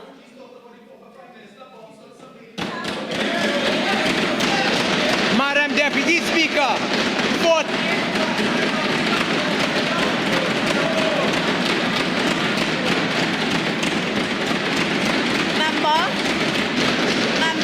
Madam Deputy Speaker, 48-1. When former Prime Minister Rowley bounced the woman. Okay. Thank you, Cuba South. Malabar Mausika, let me remind you that this is to take note of the increase in road traffic fatalities across Trinidad and Tobago. This is not about the Prime Minister. Please continue to another point, or I will ask you to resume your seat. Madam Deputy Speaker. Madam Deputy Speaker, there is a level of lawlessness on the roads today and existing prior, Madam Deputy Speaker. So I will say there was an accident. I'm not quoting who, right? Which gives an example of the lawlessness. Madam Deputy Speaker, 48-1. The member should be advised to move on. 48-1. We will not allow you to malign the characters of members on the government side. 48-1. Deputy Speaker, Standing Order 53-1E from the member for Cuba South. You don't tell me have a seat. Exactly. You don't tell me have a seat. Overruled, member. I am overruling 53-1E. Shall maintain silence. I am hearing noise, and I consider it noise from this side as well. Member, I ask you once more, please continue to another point. Thank you, Madam Deputy Speaker. I have another forum, I'll raise that in. You all can listen on Sunday. Madam Deputy Speaker, over 200 reports of road traffic accidents have been reported in Tobago so far for 2026. I'm reading another article here. With the upcoming Easter holidays and approaching, the Tobago Division of the Trinidad and Tobago Police Service is urging visitors and locals to be cautious on the road. Senior Superintendent Rodhill Kirk expressed concern about the number of road fatality reports on the island. He said, we know we don't have the luxury of wide spaces so that vehicles can traverse freely, but we have noticed that some of the drivers along the roads in Tobago have used excessive speed and reckless driving, and these are the main contributors to what we are seeing now in terms of these road traffic accidents. So 200 accidents, Madam Deputy Speaker, and this was as of the 26th of March in Tobago. And if it is, at least one of those 100 vehicles was involved in an accident with another. Madam Deputy Speaker, there's some 200 vehicles or 300 vehicles that would have been involved in accidents in Tobago alone. And there is concern for that because what that is causing, Madam Deputy Speaker, is an increase in insurance rates. But all of these claims that are taking place are now what you're seeing is persons who, when it is their insurance comes up for renewal, and I can tell you from my own personal experience, I have clients who are now seeking to switch from fully comprehensive to third party. And then you have people who are telling you they're shopping around. Sometimes you send the renewal notice to the client, you call them when you realize they've not renewed, and they tell you they're looking to put together the money and so on to try and pay the insurance. So that could lead to a possible situation where you have persons who would be seeking out perhaps false certificates, Madam Deputy Speaker. You know, and we are concerned about, again, lawlessness. One more thing, Madam Deputy Speaker, before I wrap up, and of course it has to do with the effectiveness or the efficacy of the increased fines resulting in behavior change. Well, it seems that motorists have now found, Madam Deputy Speaker, the loophole to get around that. So you get a fine, and what you simply do, you contest it, and you will get a court date sometime between 2028 to 2032. And so you buy yourself between 2 to 6 years to accumulate the money to be able to pay the fine, or you're banking on by the time 2032 comes around, the officer is not going to remember giving you the ticket for unless the circumstances under which he would have given you the ticket or issued the ticket. The officer might be retired, he resigned, he's on leave, all of these different things, Madam Deputy Speaker. So like while the former administration would have been successful in their efforts to remove hundreds of thousands of traffic matters out of the court system, based on what this administration has done, you've now put all of those back, and we will see a huge backlog, 2028 to 2032 and beyond. So I am just cautioning the government. You all say you have the solution, you have the answer. Fine. But time will tell, Madam Deputy Speaker, and I can tell you, the citizenry are concerned, right? They're concerned about the number of the accidents that they are seeing, the severity of these accidents, where multiple deaths in one accident alone, Madam Deputy Speaker. And we on this side do not support the view of those on the opposite side, Madam Deputy Speaker, that what they have put in place is necessarily enough. This is a government that is satisfied with just doing just barely enough. Once you could achieve figures just below what the PNM did, we're good. So if the PNM had 100 traffic road fatalities, they would be content with 99, and then run and say they had a 1% decrease in road fatalities. Madam Deputy Speaker, I thank you.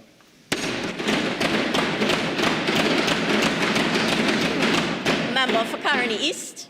Thank you very much, Madam Deputy Speaker, for allowing me to contribute in this very, very important motion.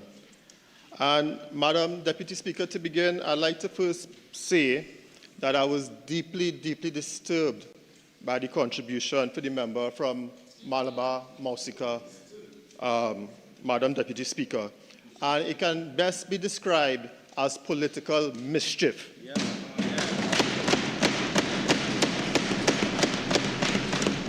Madam Deputy Speaker, this is a very, very serious motion that we are debating here this afternoon.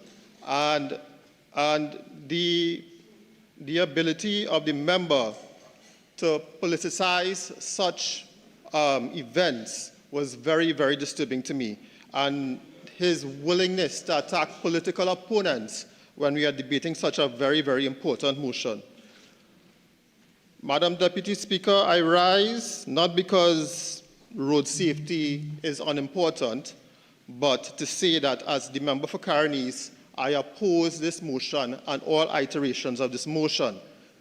This motion, Madam Deputy Speaker, is fundamentally flawed in its assumptions. It's very selective in the presentation of facts by those opposing us, as well as it's misleading in its conclusions that it invites this Honourable House to draw. Madam Deputy Speaker, the member for Malabar Mausika began by this motion, as well as the measures that are proffered here today, needs bipartisan support. He went on to say that our data has a credibility problem. According to a TTPS statement on January 1st of 2026, and it was published on the Trinidad and Tobago Newsday, the TTPS confirmed that road fatalities declined over the last year.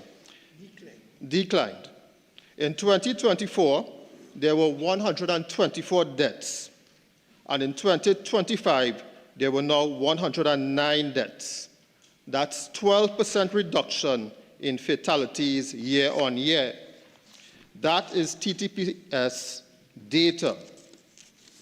The member went on to say, Madam Deputy Speaker, that the PNM initiative of increasing utility bills, and then he corrected himself, and he said the RIC initiatives of correcting utility bills.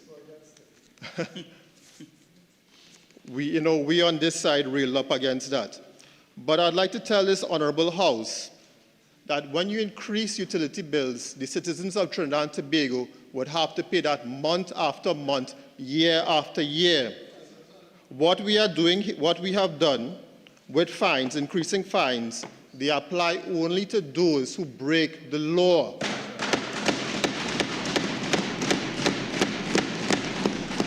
If you don't break the law, you have nothing to worry about, right?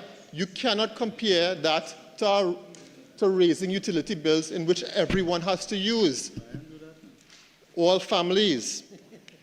He went on to continuously give support to a very failed demerit point system. And it has failed, Madam Deputy Speaker, because of the data I just quoted. Right? Year upon year, since it was implemented, road fatalities, which is an indicator of the success of your road traffic safety measures, have increased. So it did not achieve its effect. It has served no value.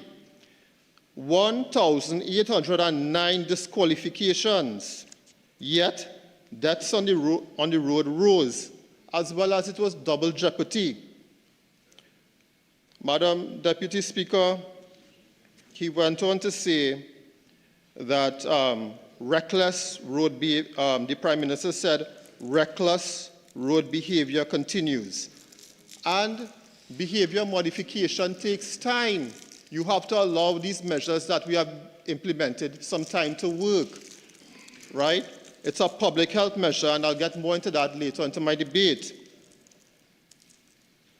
Madam Deputy Speaker, he went on to say, while he was driving in his car along the highway, he was keeping a very close eye on the speedometer, and that is exactly what these fines are trying to achieve.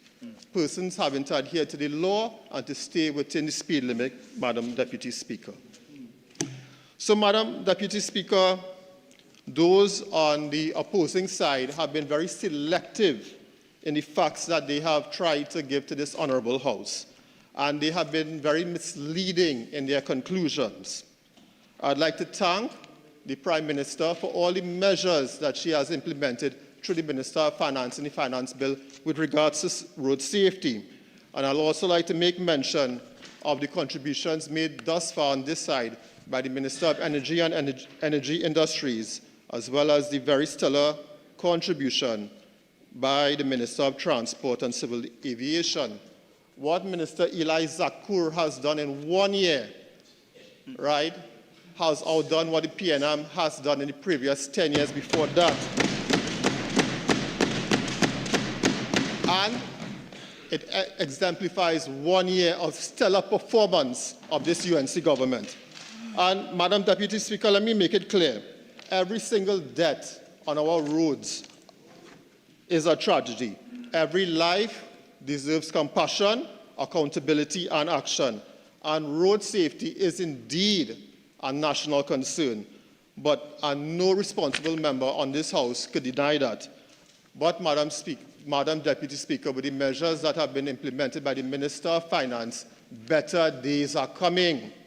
Better days are coming.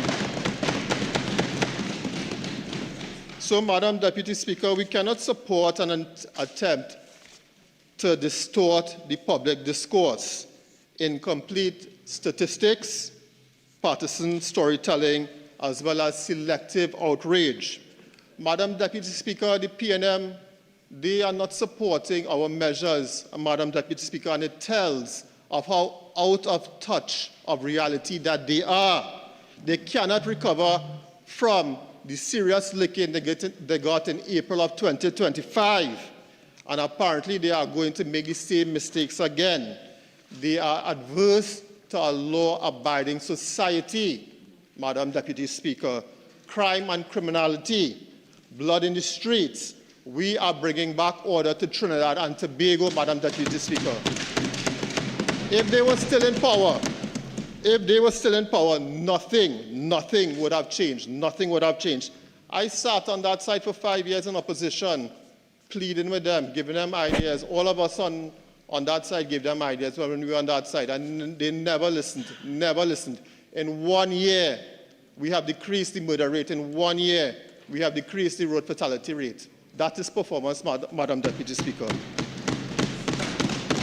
Madam Deputy Speaker, my friend from Malabar, Mausika, and he is my friend. We will have a meal together in about 3 weeks at Dining with the Saints. And he spoke about having lost a very close friend, and we all here have lost someone close to us on the road. When I was a first-year university student, I lost a friend as well, Marvin Maharaj, and he lost his life on the bus route. And he was crossing the bus route in the vicinity of the Etihad ground, and someone trying to avoid traffic on the Eastern Main Road made their way onto the bus route. They were overtaking a maxi taxi and hit him, and he died right there on the spot. Right? Within these increased fines, there's an increased fines for if persons use the bus route illegally. Right? I have to make mention of that in honor of Marvin Maharaj. I also know a colleague whose both parents died crossing the highway in 2012 in the vicinity of the Diwali Nagar. And they were crossing, attempting to get to the Diwali Nagar from the western side of the highway to the eastern side of the highway. At that time, there was not a walkover. And persons used to park on the other side of the highway because they didn't have enough parking and try to cross that highway without a walkover. And 2 persons died on that fateful night, a mother and a father.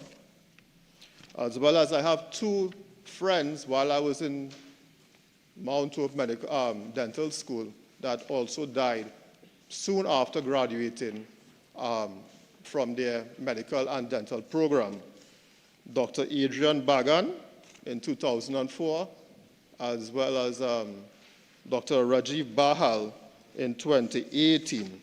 And I will speak more about the issues regarding to those deaths as I go along in my contribution. So, Madam Deputy Speaker, this is a very, very poorly crafted motion. It's one of the worst crafted motions I have seen in the last 5 years here in this House. I mean, it's a false narrative. I mean, the member for Aruka, Lupino, should have put it into ChatGPT to ask him how to write a motion. It basically says that the PNM the last administration has successfully solved the road safety crisis. Right? That is what it says.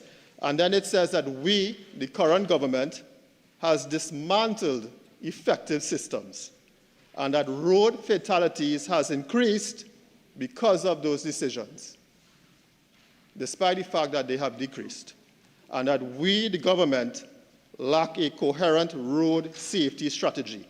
And when you examine the evidence, right, all the TTPS data, that does not bear fact. When you look at the legislative record since we have come into power, we are not only looking at road legislative amendments, it's a whole of government approach. Even in health, with the Minister of Health, Dr. Lakram Bodo, and myself as the junior minister, we have put forward amendments that would aid in road safety, and I'll get into that as we go on a little bit further. We also have the stellar work done by the Minister in Homeland Security with regards to enforcing many of these measures. That was not done previously, Madam Deputy Speaker.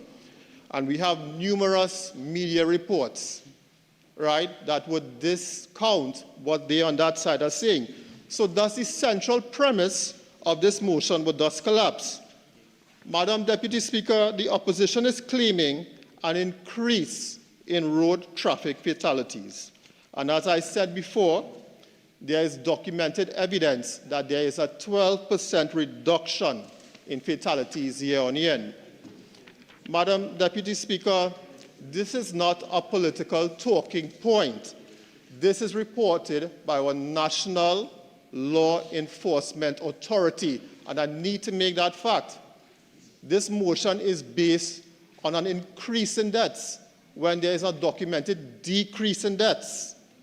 Just on that premise alone, this motion fails. Madam Deputy Speaker, the opposition is saying that our road safety systems are weakened and that we have increased the enforcement powers. But Madam Deputy Speaker, data has shown by the Minister of Transport that there has been a decrease in tickets issued. Thus, the public, the citizens, there is an increase in compliance with road safety laws. And that is because, Madam Deputy Speaker, we have strengthened the penalties. And the citizens have noted this, and there are behavioral modifications. Madam Deputy Speaker, Minister Zakour made a point of modernizing traffic compliance systems, and many of the measures that he is currently implementing on online permit renewals, online certified copies. Madam Deputy Speaker, he is doing a new road safety unit, as well as a road safety campaign, as well as license office reform. And these all must be commended under the leadership of our Prime Minister, Kamla Persad-Bissessar. And Madam Deputy Speaker, it's a holistic approach. We have the Minister of Public Utilities with excellent work with regards to street lighting. 26,587 street lights have been repaired in the last year. 26,000, Madam Deputy Speaker. And you know, it always begs the question, whenever the UNC is in power, how come, you know, measures such as these can be done in 1 year? In 1 year, like what they were doing previously, like that, we have 12,660 meters of new guardrails. They are installing new signs. They are painting crosswalks, installing speed bumps. These are all road traffic safety devices. We have the Minister of Works.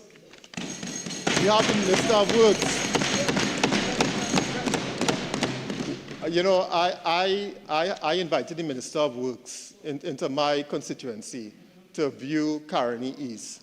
And I had my entire office, we had to be there waiting for her at 5 a.m. And I thought I was going to be early, right? So I reached there for 5 a.m. You know, Minister Jolene John was there before me.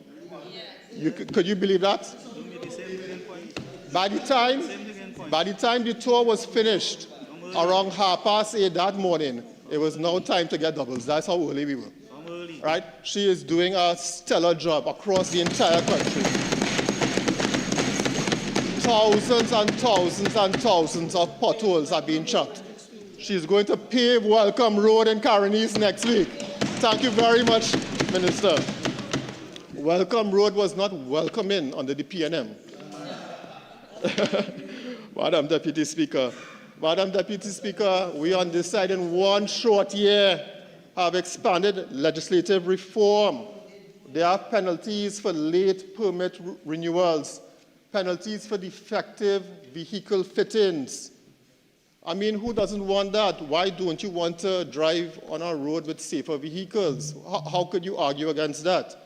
Improve compliance. Over 9,900 permits were renewed late. 10,000 persons didn't renew their driver's license on time.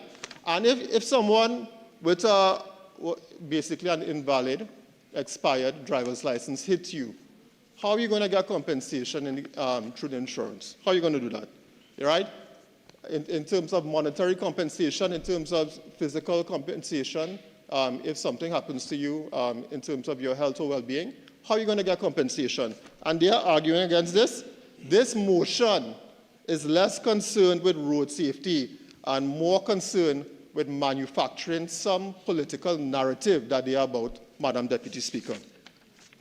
Madam Deputy Speaker, Minister Eli Zakour is on record of saying that there was a 12% decrease in road fatalities. Moving into 2026, he said that there was a 44% decrease in January, 44% decrease in January, a 29% decrease in February, and close to 15% at the time in March. At the end of April, he said that there was a 10% decrease in road fatalities compared to the same period last year. That is performance, Madam Deputy Speaker. Right? And that happened because we moved out of the merit point system. That is why that happened. We moved out of the PNM.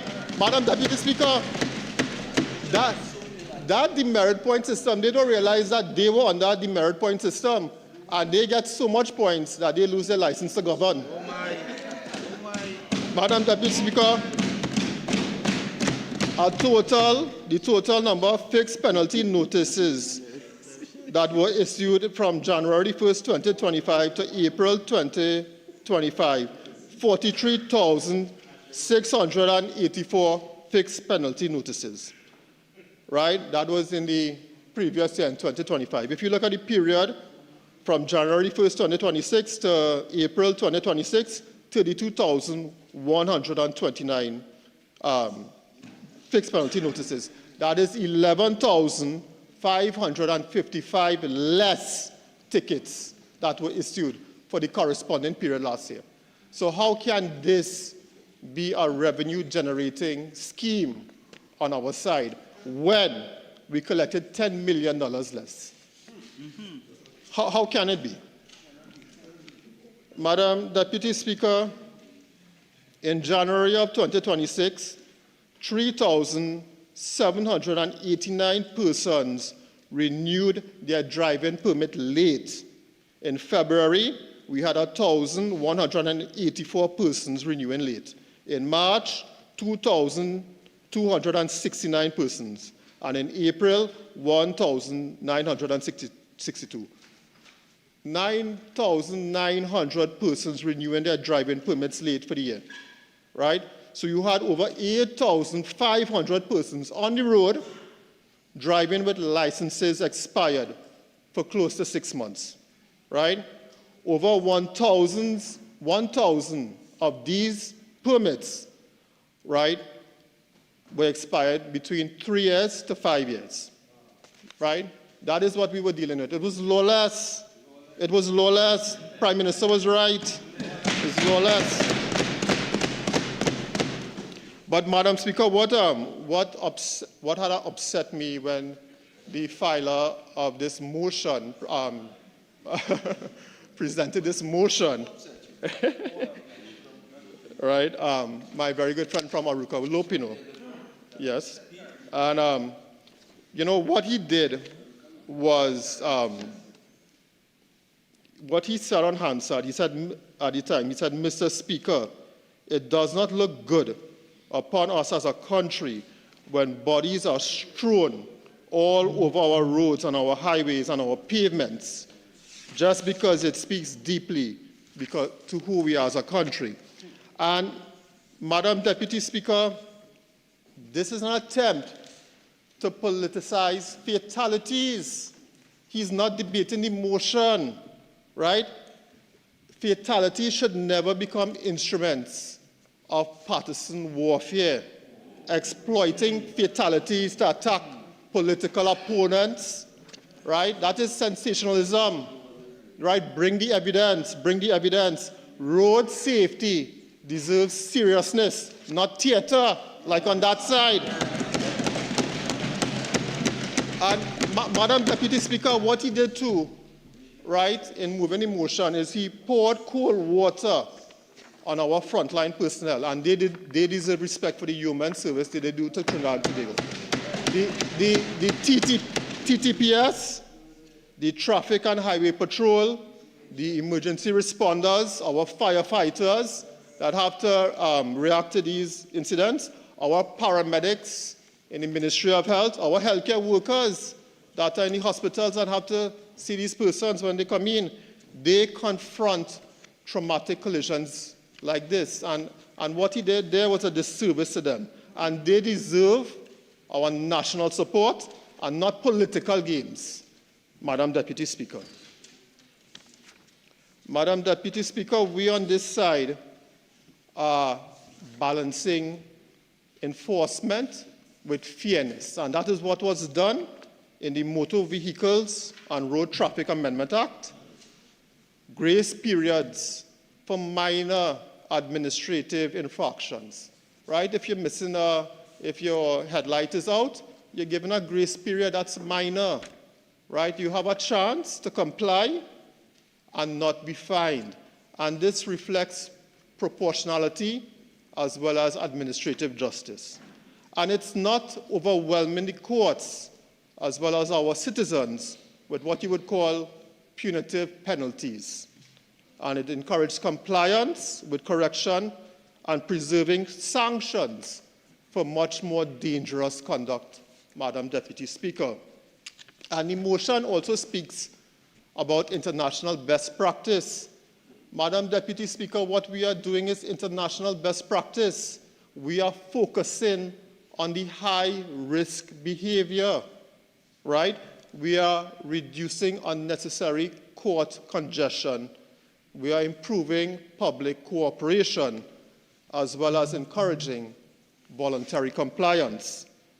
And, Madam Deputy Speaker, from the data that I have previously given, road safety reforms must be viewed against the trends that we came in with, right?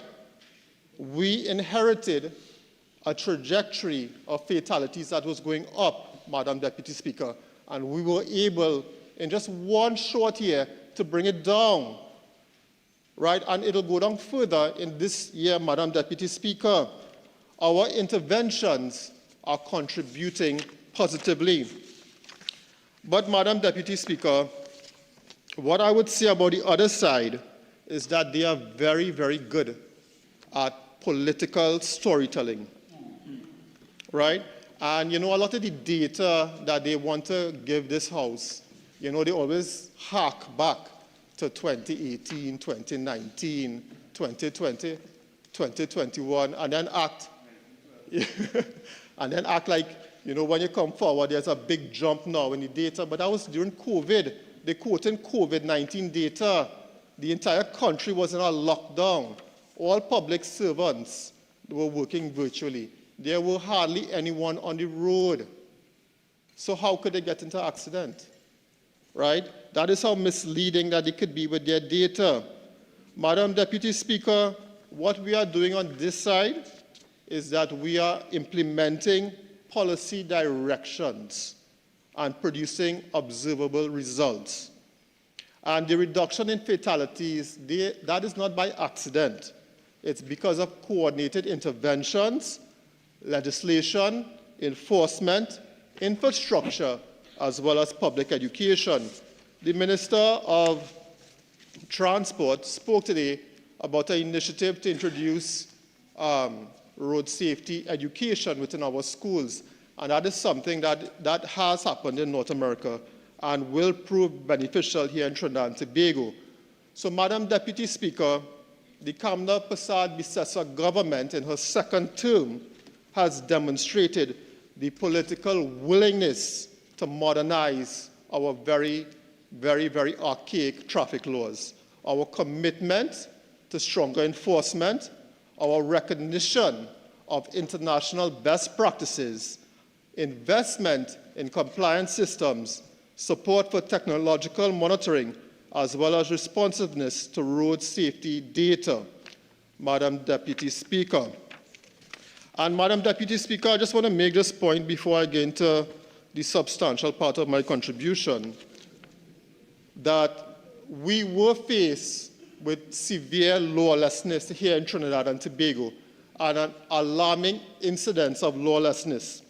Minister Zakour has said that in the last, this was on the 8th of January 2026. He said that in the last 2 days, close to 1,000 persons came into the licensing office to renew their driver's permits, which should have been done within the legal frame time. What we are seeing today is that persons are coming in with months or even years of their permits being expired. He went on to say that this is not a popularity contest when lives are at stake, so the government has acted. And I give kudos to Minister Zakour for saying that. The minister also noted that the previous demerit point system had failed to achieve its intended objective of improving road safety. Madam Deputy Speaker, Minister Zakour also announced plans to introduce red light enforcement technology. Cameras will be placed at traffic intersections throughout the country, and they will take photos of you when you are breaking the light, Madam Deputy Speaker, and that he's working on that very, very soon. But Madam Deputy Speaker, what I would like to deal with here today is a comment made by the mover of the motion, the member for Aruco Lopino. And he went on to say that our health sector has been impacted. He went on to say you have the very serious issue of persons being exposed in a very serious manner, going to and from work and studies, and their implications in the social sector, in the health sector, in the education sector, and all of these things. He went on to say, Madam Deputy Speaker, that the United Nations has a global plan for a decade of road action safety. And the data shows that on an annual basis, over 1.3 million people around the world will die from serious road accidents and road fatalities. 1.3 million persons on an annual basis. He went on in his contribution to say that we now have to look at the capacity of the state to respond to post-crash incidents, and that when you have a serious accident on our roads, the ability of the state, through the fire services, as well as our health sector, to respond in a timely manner. And Madam Deputy Speaker, that is... Your original time has ended. Would you like your additional 15 minutes? Yes, please. And Madam Deputy Speaker, you see, road, traffic, and law enforcement on the whole, and many of the measures implemented in our fiscal measures, they are what can be considered a public health initiative. We are trying to preserve life, prevent disability, reduce trauma, improving and protecting the healthcare systems, as well as improving national productivity through the prevention of loss of life. And Madam Deputy Speaker, every road collision has serious consequences for the health sector, be it the emergency services, the hospitals, the intensive care units, the rehabilitation systems, our mental health services, as well as families and those in schools. And we have to consider, Madam Deputy Speaker, the economic and the social cost of road traffic incidences. One of the greatest public health initiatives that was ever crafted was the seatbelt. In many emergency rooms around North America during the 1950s and 60s, many persons were presented with head injuries from road traffic incidences. And what they did in the United States is that they did a public health initiative where they studied why this was happening and how it could be prevented because of the impact on the healthcare system. And that is how they came up with the seatbelt. Well, Volvo came up with the seatbelt, but that is how the United States implemented it as a law in the 1950s and 60s. And road traffic injuries are among the leading causes of death globally. And it places a substantial burden on the healthcare sector.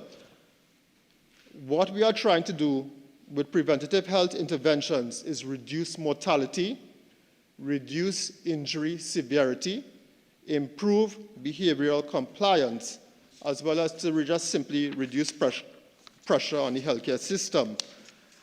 And what is very important in achieving that, Madam Deputy Speaker, is trying to get motorists to reduce their speed. Prevention is better than cure. So as a government, we have legislated against speeding.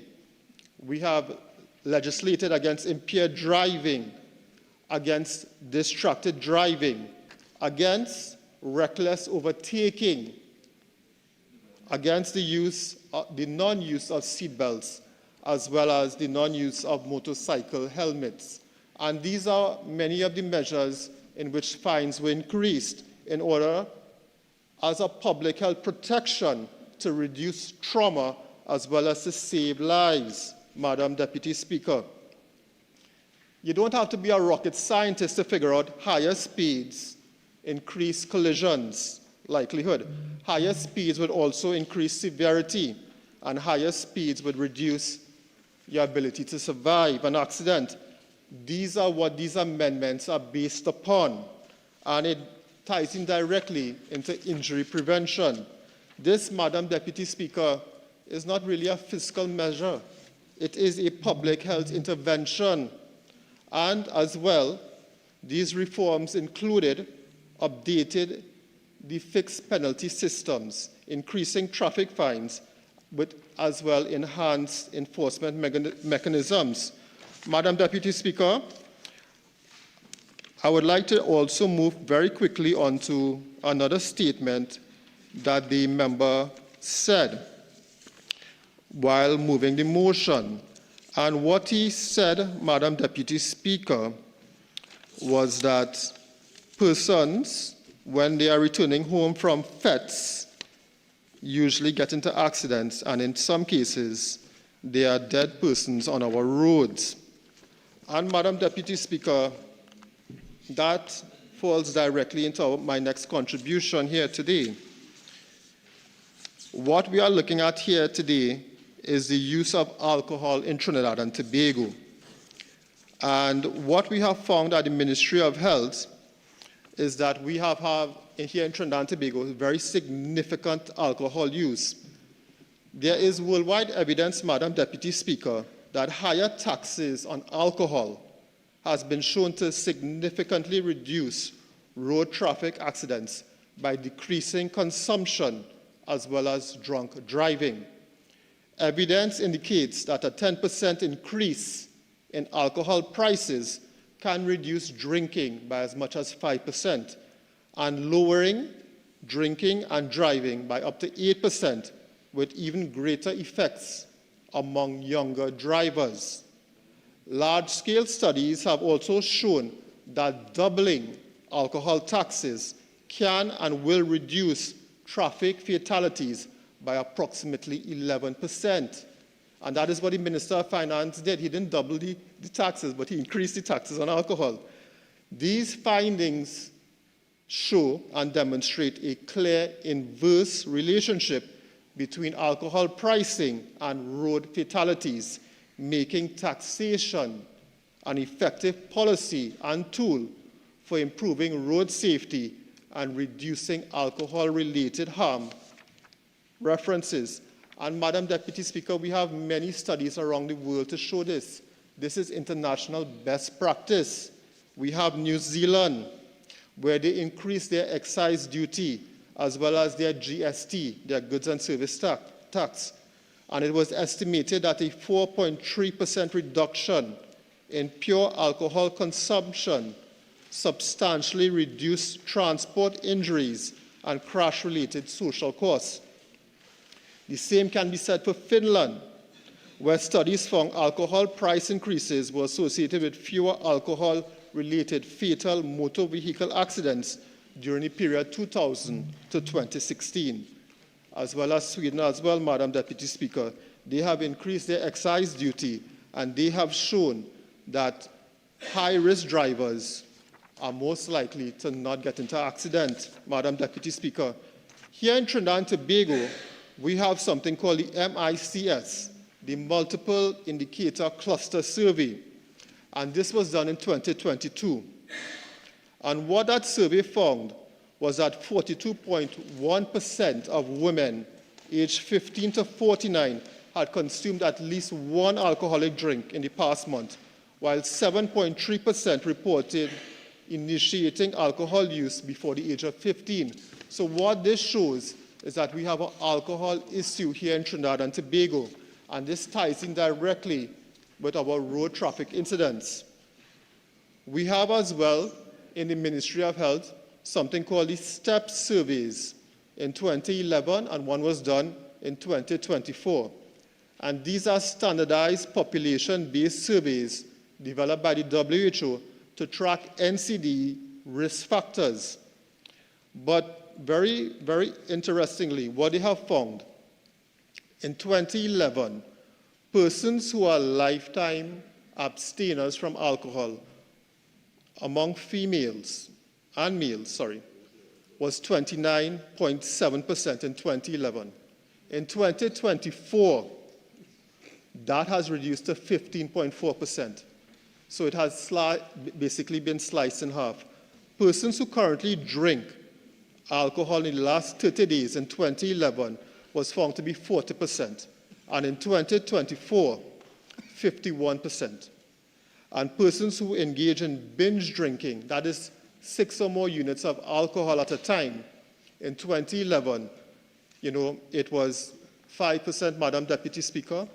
In 2024, it has increased to 12.7%. So we here in Trinidad and Tobago, we have seen that alcohol use has increased in the population as the number of persons who drink alcohol has increased. And what this has also shown, Madam Deputy Speaker, at the World Health Organization level, is that Trinidad and Tobago has a higher percentage of youth, people aged between the ages of 15 and 19 years old, who consume alcohol. The WHO estimates that 31.7% of Trinidad and Tobago youth aged between the ages of 15 and 19 consume alcohol. And in Jamaica, it's 26%, and in Guyana, it's 27%. So we, here in Trinidad and Tobago, our youth consume a lot more alcohol than many of our neighbors in CARICOM. Worldwide, 2.6 million deaths per year result because of the harmful use of alcohol, representing 4.7%. So we have an alcohol problem here in Trinidad and Tobago. One of the measures that was taken by the Minister of Finance was to raise taxes on alcohol.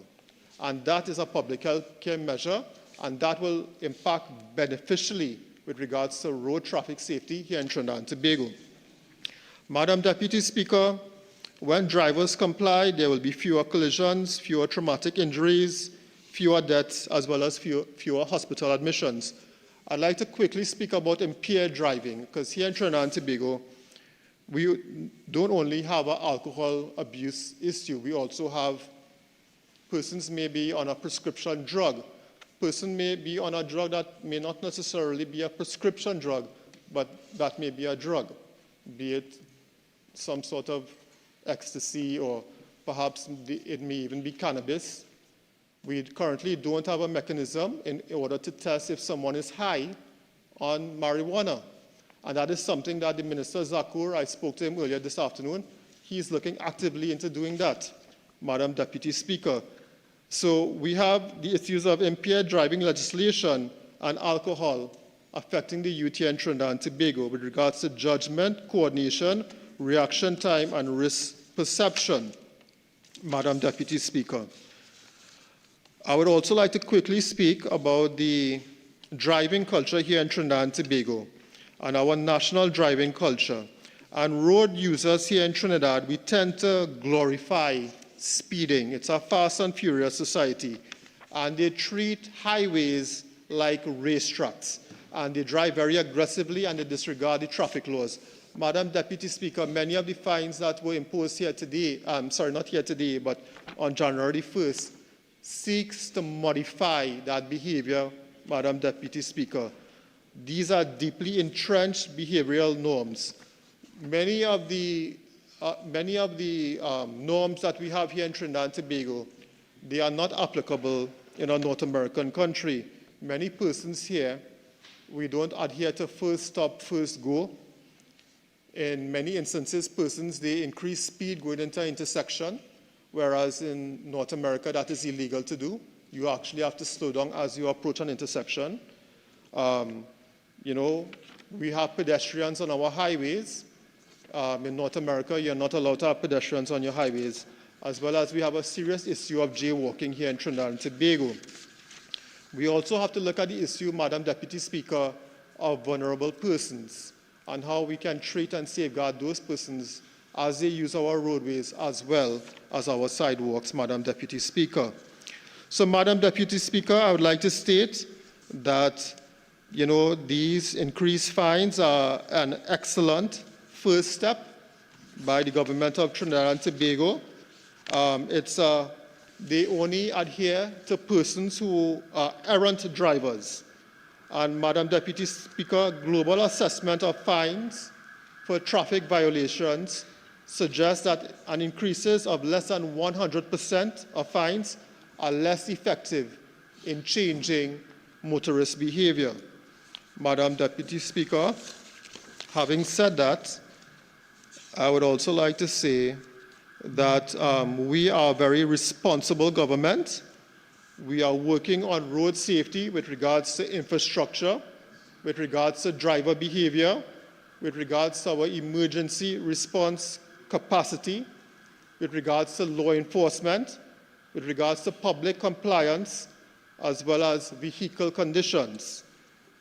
Madam Deputy Speaker, whether you impose traffic fines or you don't impose traffic fines, they on that side will criticize you, and we recognize that.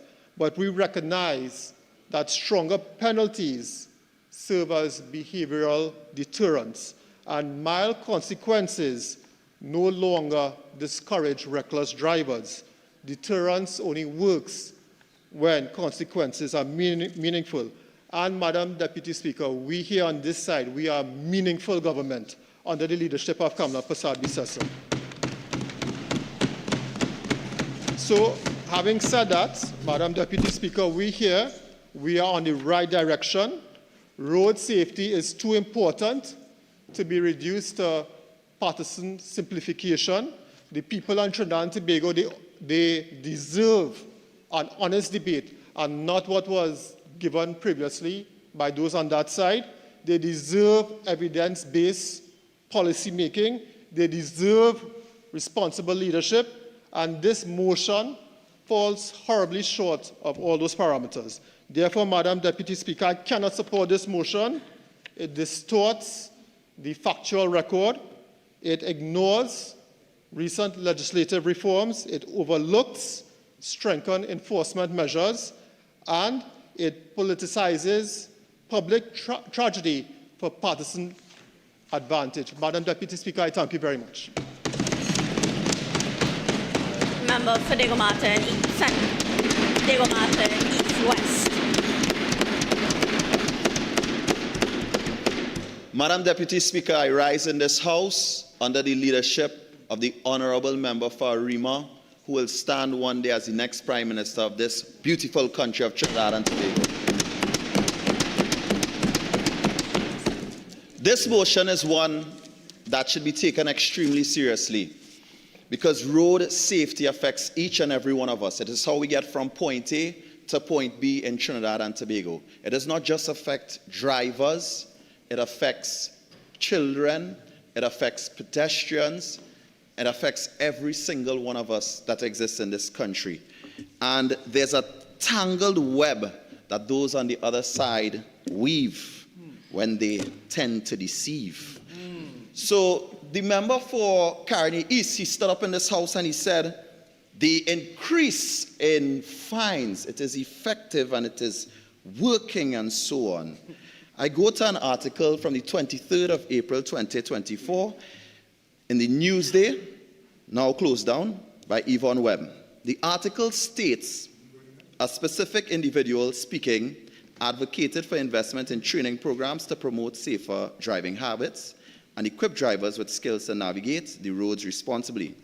We must explore alternatives of fines and suspensions.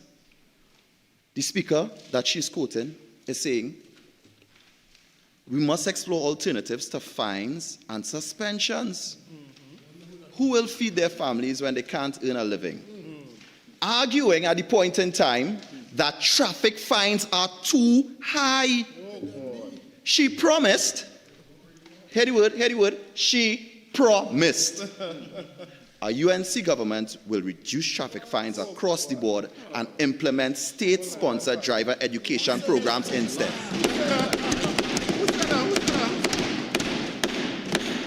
And I look at them on the other side hanging their heads in shame because that is promise made, promise broken.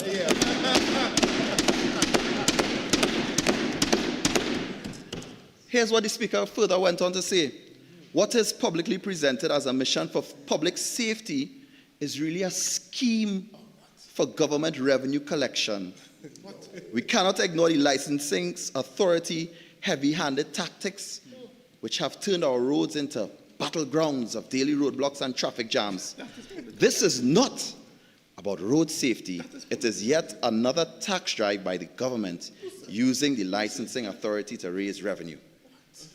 Here's what the speaker goes on to say. It is property tax, online tax, tire tax, tax, and now it's licensing authority tax.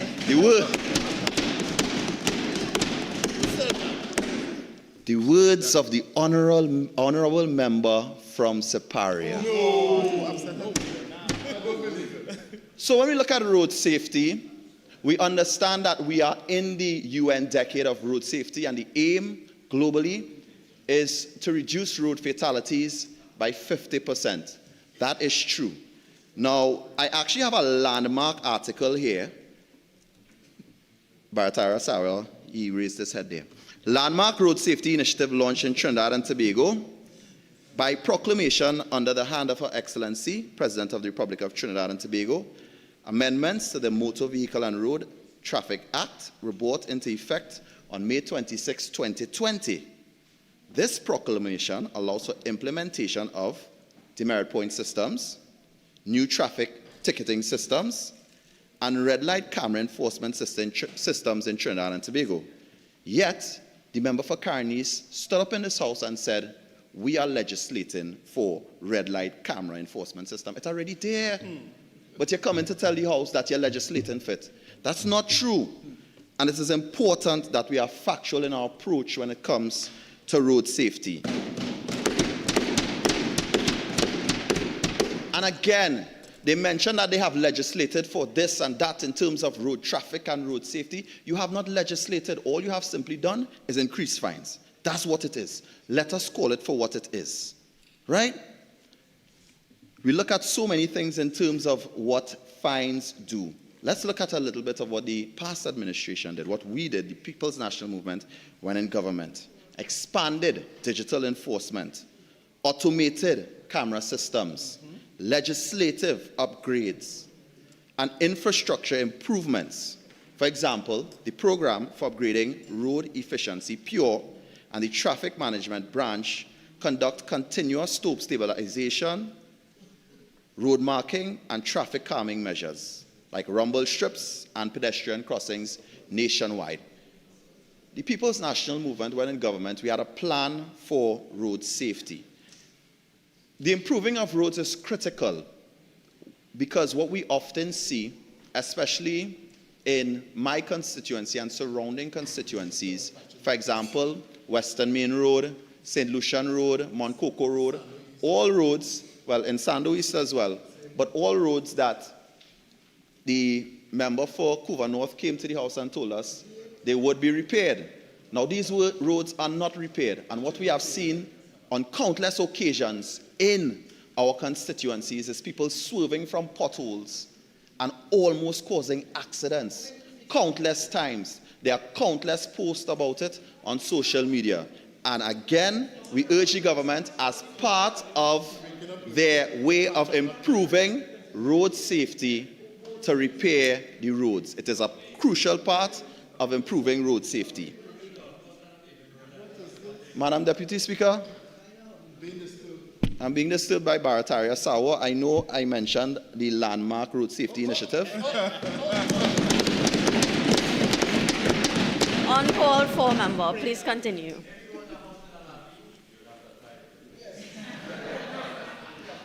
I don't want a house that has anything to do with you, Barataria Sawa.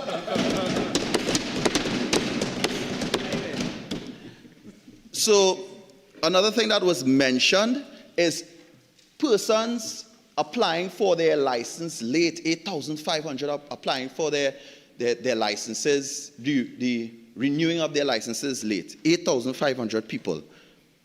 I don't know if those on the other side are so disconnected from society that they don't understand what happens in our society and the truth of our society. There are a lot of people in this country without vehicles that have driver's licenses. They use it as a form of ID.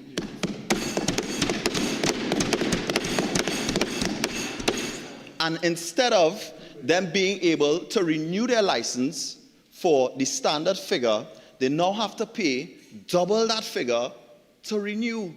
And all they are using their licenses for is as a form of ID, one, and two, some of the citizens that have had to pay this amount, it's because they were out of the country.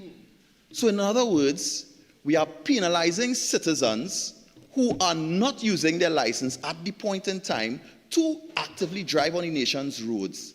We are penalizing them to renew their license. That, Madam Deputy Speaker, again is another unfair, oppressive, unbased methodology put in place by this government. And again, road safety in all forms or fashions, it is something that we all care about. We all have lost people on the nation's roads. Just highlighting some of the more recent ones, my colleague did mention Michael King died after a pickup crossed the median and struck his vehicle on the Uriah Butler Highway. During our time, we know countless upgrades were made to the Uriah Butler Highway. Then there was the article of a woman knocked down along the Churchill Roosevelt Highway in Aranguez near the Courts Megastore, with police initially seeking the public's help to identify her. That kind of report should trouble all of us in this house. A person should not die on the road and be introduced to the country as first as an unidentified body at the side of the highway. Some of the other deaths that we saw, 5 people killed and 2 injured in 4 weekend road accidents.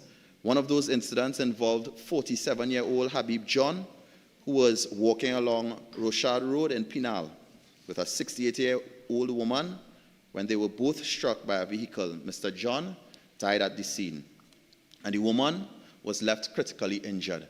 Those on the other side mentioned that there are long-lasting effects for road accidents, and we agree, and that's why we stand behind this motion that road safety needs to be taken seriously, because there are long-lasting lifetime effects associated with these fatalities. These examples matter to all of us because it speaks of the reality all of our communities face, all of our constituents face in Trinidad and Tobago.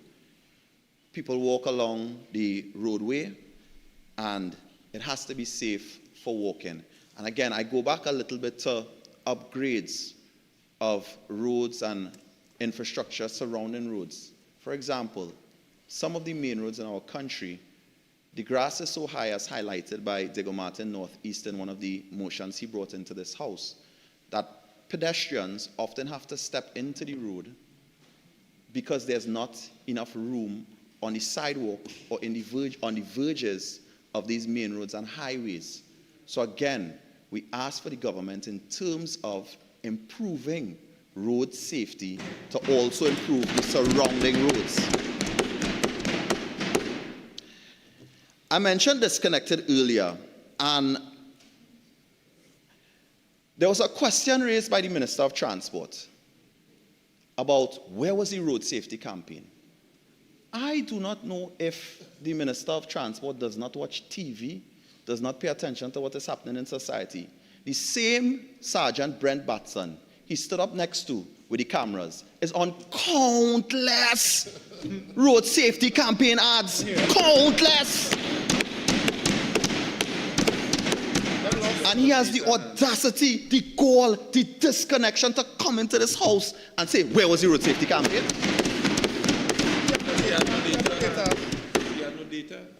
A road safety campaign to schools, that's all well and good, but what about a road safety campaign for the actual people who are drivers already?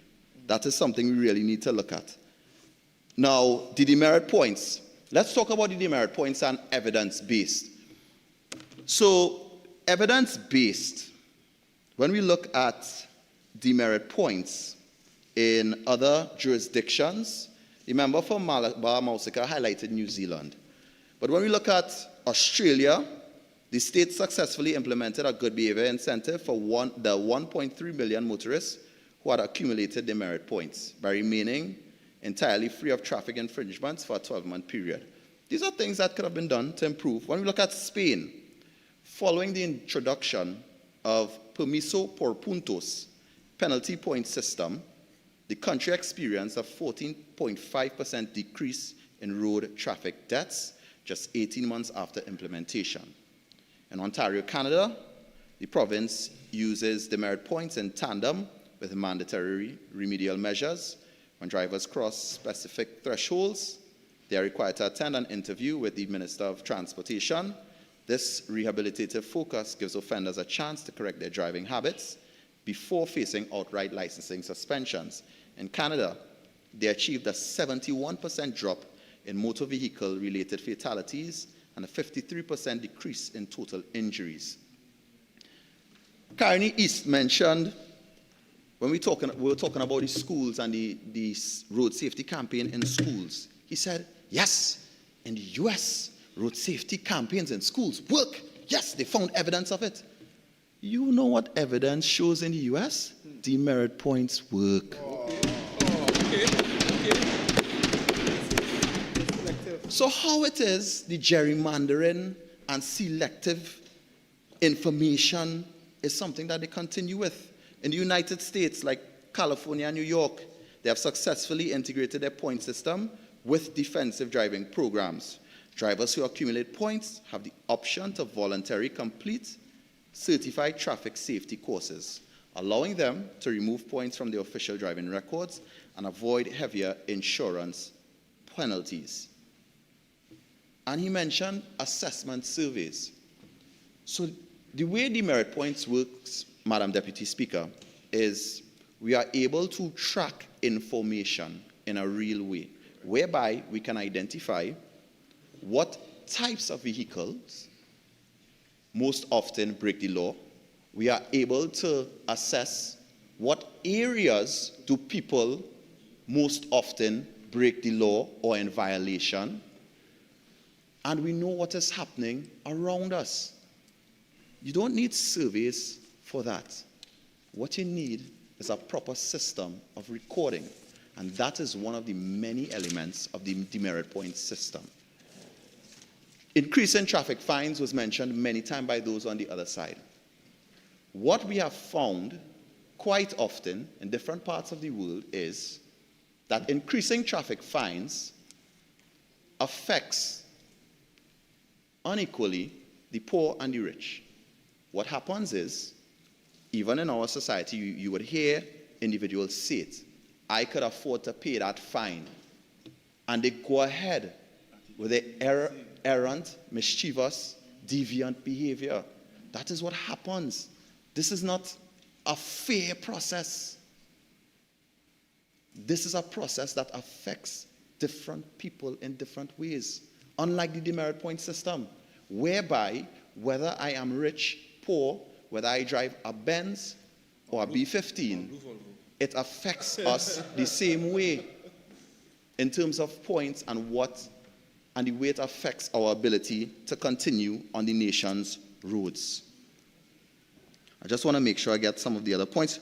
Road signage. The Minister of Transport mentioned road signage. That's run of the mill. Come on. The Minister of Health mentioned alcohol usage, and they saw a decline in alcohol usage. I'm going to raise a point from an article from March 31st, 2026 by Joel Julian. Now, I'll show you how these two things are related. Around the time of the budget, the Minister of Finance raised the fines on cigarettes and alcohol, right? At the point, the taxes, sorry. At the point in time, we mentioned the Laffer curve, which again is an economic theory illustrating the relationship between tax rates and government tax revenue. When you tax too high, you don't get as much government tax revenue. What happens often is not that the users stop using the illicit item. What they do is they tend to go to the illegal items, the black market items, so to speak. And when we look at what happened with cigarettes in our society, illicit cigarette activity has jumped 50% since the 2026 excise hike announced in the national budget, according to estimates by West Indian Tobacco Company. This exact same thing could be happening with alcohol in Trinidad and Tobago. But again, they do not search, look, find, execute, and present the data that is not convenient to them on the other side. So once again, we're not saying that the previous administration fixed all our problems in terms of road safety. What we are saying is that significant improvements were made that were very clear. And the reasons for the decrease, funny enough, could be many reasons. What they claim is a decrease could be many reasons. Yes, we know, as my friend from Malabar Mausika stated, we can't trust the data because it's varied. One is saying 13, one saying 14, one saying 40 something. We cannot trust that. But even if there was a decrease, it still does not change the fact that we need to improve. And statistics can be very funny things. I'll tell you why. One of the things that is in front of us is that less people are on the nation's roads because more people don't have jobs. They can no longer go to their they no longer have jobs to go to. Less people can send their children to school. I can tell you honestly, Madam Deputy Speaker, in Diego Martin, there was more traffic heading out of Diego Martin on a morning than there is now. I do not have the exact statistical data to say this is the reason why, but Central Bank saying one thing, and the IMF is talking about our contraction in our economy.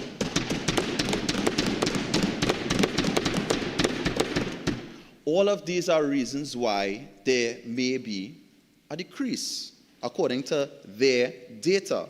But again, you can present data that is not necessarily information. Raw data without context is not as valid as data with context. And the funny thing about it is, when they come to this parliament and they talk, they cannot identify the actual things that they put in place to change and improve road safety in Trinidad and Tobago. So again, at the center of this motion, this House is calling on the government to urgently establish and implement an adequate, evidence-based national road safety system consistent with international best practice, as the demerit points were, to suppress the increase in road traffic fatalities and protect the lives of citizens. Madam Deputy Speaker, the government should therefore commit to 7 practical actions. What is now required is a properly coordinated national road safety system. That means a published national road safety strategy for 2026 to 2030, aligned to the Safe Systems approach and United Nations target of reducing road deaths and serious injuries. One of the things we would like to see in this road strategy is to take into account what is happening around us. We have seen deaths of cyclists on our nation's roads, and recently we have seen one of our veteran runners, while running the midnight marathon, being hit by a vehicle. This road safety strategy should take into account the realities of our society, especially with the increase in 5Ks happening around us. We want to see empowered coordinating frameworks between the Ministry of Transport and Civil Aviation, the Licensing Division, the TTPS, local government, health, education, THA, emergency services, and all stakeholders involved in our transport system. It means a published dangerous road audit with priority action on accident black spots. For example, we know there's an accident black spot on the priority bus route in the vicinity of Eddie Hart grounds.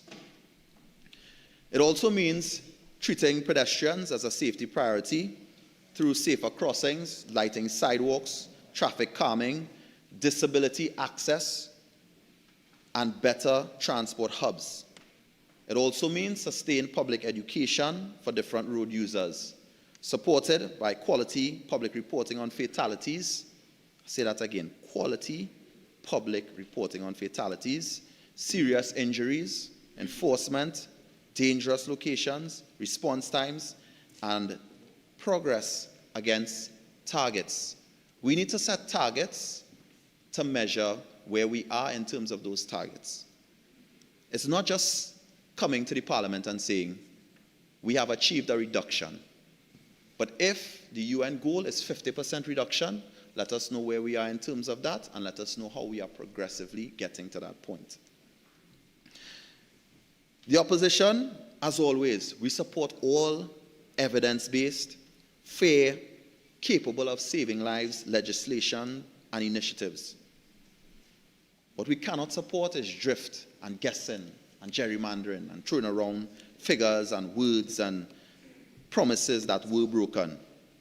We cannot support a pattern where policy only becomes urgent after another family is forced to grieve.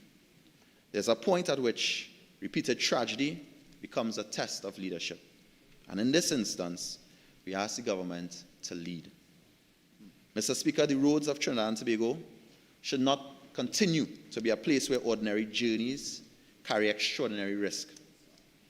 Citizens should be able to go to work, school, worship, recreation, business, and home with greater confidence that the government is going to do their part to protect them. This motion is grounded in that simple obligation. It's not complicated. It's not just about thumping desk and bacchanal and calling out one another or trying to throw a prime minister or opposition leader into debate. It's not about that. This is about the people of Trinidad and Tobago. This motion is not a joke. This motion, again, it's grounded in a simple obligation. It is about protecting life.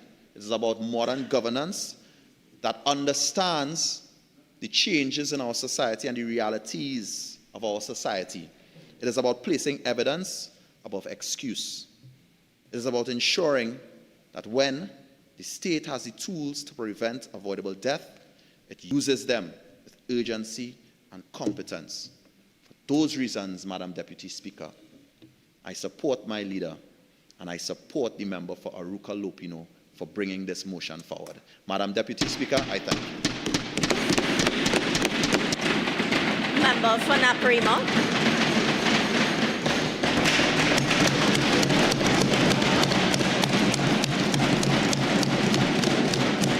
Madam Deputy Speaker, I thank you for the opportunity to briefly contribute to this debate on road safety. As I rise to contribute to this motion, I do so with a clear, firm, and unequivocal position. I reject this motion in its entirety, without hesitation and without apology. Let me be absolutely clear from the outset. Road safety is not a talking point to score cheap political mileage. It is not a convenient headline. It is a matter of life and death. It affects the mother trying to get home to her children, the worker commuting at dawn, the student traveling to school. It is about safety, dignity, and security of every single citizen of Trinidad and Tobago. And that is precisely why this motion is so disappointing. Because instead of treating this issue with the seriousness it deserves, the opposition has chosen once again to engage in selective storytelling and political theatrics.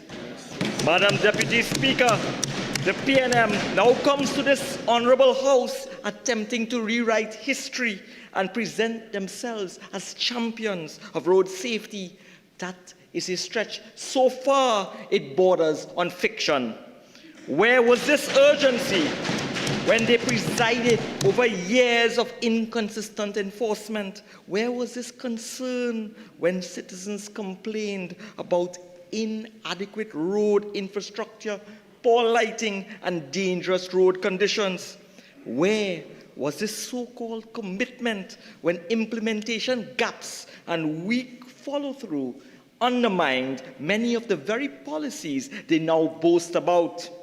Madam Deputy Speaker, the member for Dago Martin West spoke about tangled web weaving, but I say to them on that side, we on this side understand that the light shines on the darkness, but the darkness does not always comprehend it. I say to the opposition, the light of the UNC shines on you, and you should try to fathom it. Because, Madam Deputy Speaker, you cannot neglect a system for years, then suddenly rediscover concern when it is politically convenient. Road safety demands honesty, it demands balance, it demands evidence. But when what we have before us is none of that, what we have is emotion built on exaggeration, omission, and a carefully curated narrative designed to shift the blame rather than accept responsibility. And I say to this honorable House, Trinidad and Tobago deserves better than that. And that is why they were voted out of office, Madam Deputy Speaker, because Trinidad and Tobago were tired of their rhetoric. Madam Deputy Speaker, if we are to deal with road safety seriously, then let us do so with facts, with integrity, and with a genuine commitment to solutions, not with distortion, deflection, and political grandstanding. Madam Deputy Speaker, under the leadership of the Honorable Prime Minister, this government understands that public safety is not an optional responsibility, it is a sacred duty. That is the difference between serious leadership and the stale, exhausted, self-serving politics of those opposite. The member for Siparia has consistently made clear that governance must improve people's lives in practical terms, and few duties are more practical or more urgent or more morally serious than the protection of life on our roadways. Madam Deputy Speaker, the people's welfare is our priority. Madam Deputy Speaker, that principle should not be recited in this chamber only when convenient. It must be lived through policy, funding, enforcement, and most importantly, political courage, which those opposite lack.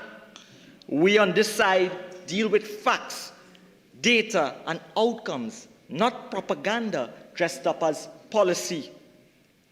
And from that perspective, I can say without hesitation that what the opposition has presented here today and in the last sitting is not a serious argument, it is a political performance. Madam Deputy Speaker, they speak as though road safety exists in a vacuum, as though outcomes can be cherry-picked and weaponized, ignoring the complex interplay of behavior, enforcement, infrastructure, and education that any competent citizen understands. Madam Deputy Speaker, if the PNM truly respected evidence-based policy, they would know that you cannot dismantle years of systemic weaknesses overnight. Nor can you manufacture causation from coincidence simply to score debating points. What we are seeing here is not concern rooted in science. It is outrage manufactured for optics.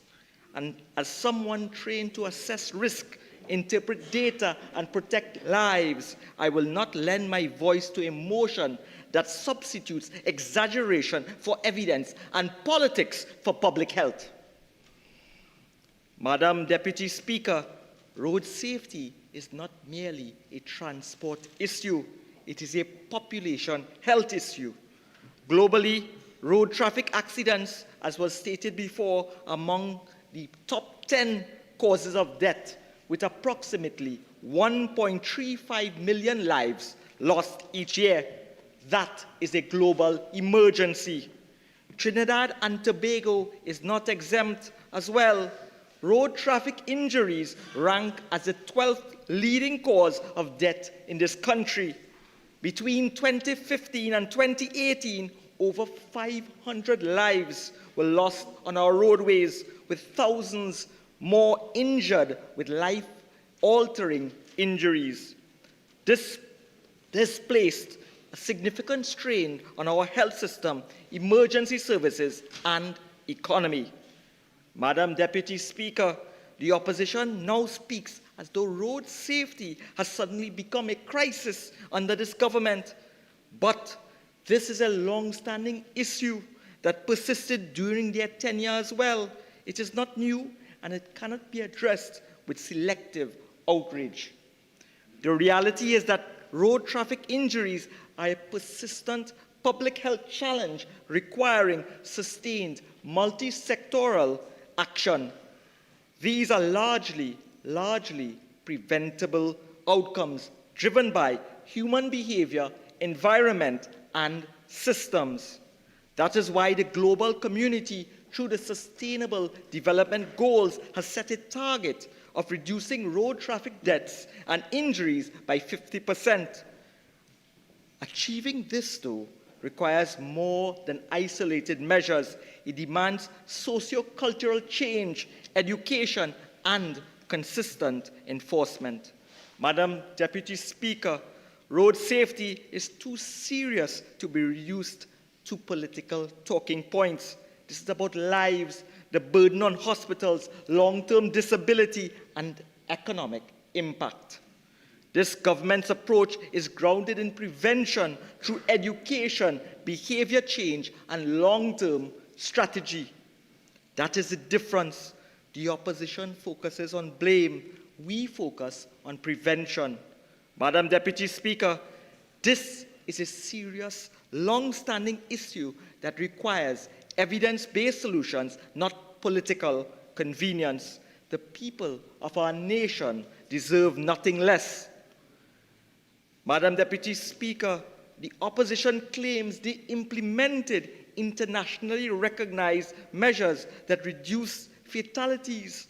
But I say to them, caveat auditor, let the listener beware. When we examine the reality, that narrative unravels. If their systems were truly effective, why did we inherit a fragmented framework with uneven enforcement, poor data integration, weak interagency coordination, and a persistent culture of road indiscipline? Res ipsa loquitur, the facts speak for themselves, as we on this side have illustrated before. Madam Deputy Speaker, road safety was never solved. It was inconsistently implemented and poorly sustained under those on the opposite side.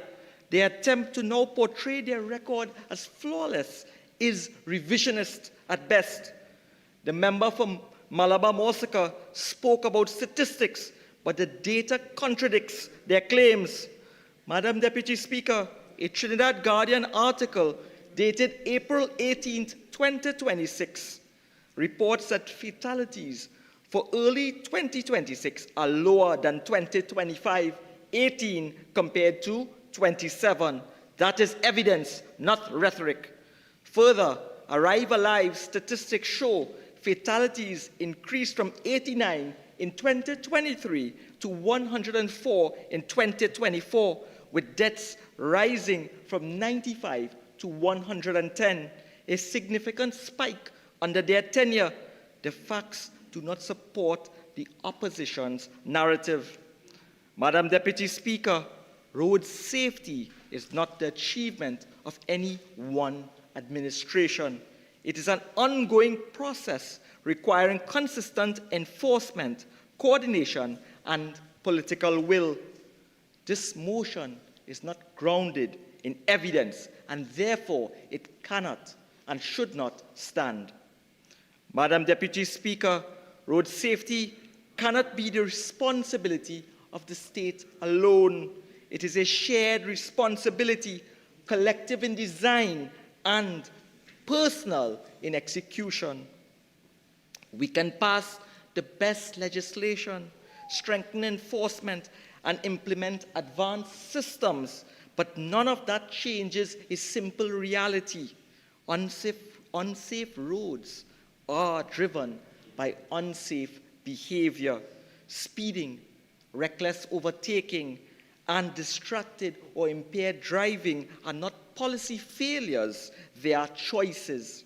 Roads become dangerous not because laws are absent, but because they are ignored. When discipline is treated as optional and convenience outweighs caution, this is what happens. You can build roads, Madam Deputy Speaker, but you cannot legislate mindset. This is where the opposition's arguments fall short. Even the best systems will fail without a culture of responsibility and respect for the rule of law. Road safety is not just a governmental issue, it is a national, socio-cultural issue. True safety depends on how individuals behave when no one is watching. Until attitudes change and personal responsibility is embraced, no framework, no system will reach its full potential. But we on this side, Madam Deputy Speaker, we will continue to educate our people, shape behavior, and build safer roads for future generations. Real change begins with personal responsibility, but it must be supported by proactive policy. This government is introducing structured road safety education in schools to instill discipline, awareness, and respect for life at an early age. Instead of correcting bad habits after they form, we are preventing them. Today's students are tomorrow's drivers. And shaping their mindset now is key to reducing future road fatalities. This approach aligns with the United Nations goal to reduce road traffic deaths and injuries by 50% by the year 2030. Achieving this requires more than just enforcement. It demands education, cultural change, and long-term planning.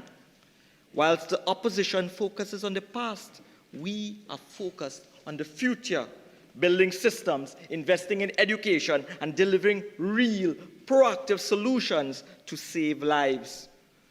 Madam Deputy Speaker, the claim that the government has failed to implement a comprehensive road safety strategy is incorrect and ignores the realities on the ground. Work is actively underway to strengthen enforcement, improve traffic management, upgrade infrastructure, and expand public education to change behavior. These are coordinated, ongoing actions, not promises.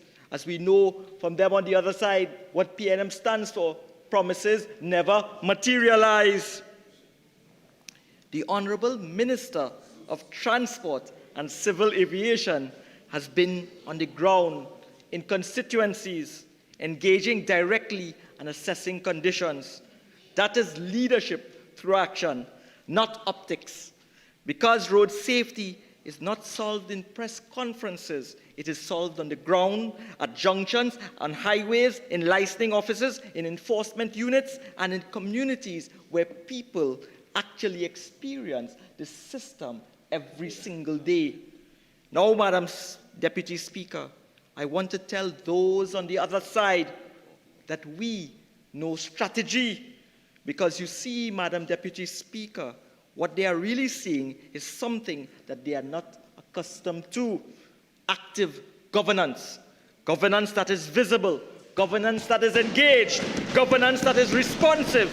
Not governance that waits for crises to become headlines before reacting. So I reject the suggestion that nothing is being done. On the contrary, a lot is being done methodically, practically, and with intent.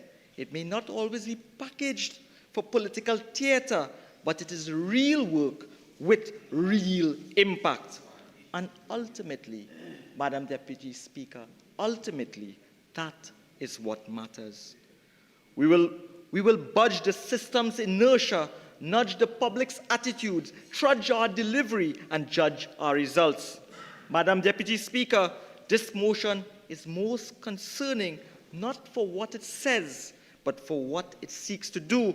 It is not about saving lives, but about assigning blame, distorting context, and offering little room for genuine collaboration. This is a familiar opposition approach. Blame the government, ignore inconvenient evidence, and downplay progress. Road safety cannot improve through blame shifting or political attacks. It requires good faith, collaboration amongst all stakeholders. However, this motion undermines public confidence by presenting a selective narrative, dismissing progress and exaggerating challenges. That approach is dangerous as it erodes trust, reduces compliance, and hinders implementation. Madam Deputy Speaker, talk is cheap, but action is priceless. This issue demands collaboration, not confrontation. Without that shift, this motion is not about road safety, it is about politics. And for that reason, and that reason alone, it should not be supported. Madam Deputy Speaker, as I conclude, let us return to what should have been the purpose of this motion, saving lives on our roadways. That is a goal we all share on both sides of this House. Where we differ is how we achieve it. Safer roads are not built on noise, selective outrage, or political narratives, but on honesty, cooperation, discipline, and evidence-based policy making. So I say this respectfully, but firmly, Madam Deputy Speaker, we will continue to do the work. We will continue to strengthen the systems. We will continue to improve the enforcement. We will continue to educate the public. We will continue to build a safer road environment for all citizens. But we will not support motions that misrepresent progress, distort reality, and reduce a national issue into a political storyline. For those reasons, Madam Deputy Speaker, I cannot support this motion. I reject it in its entirety. I thank you.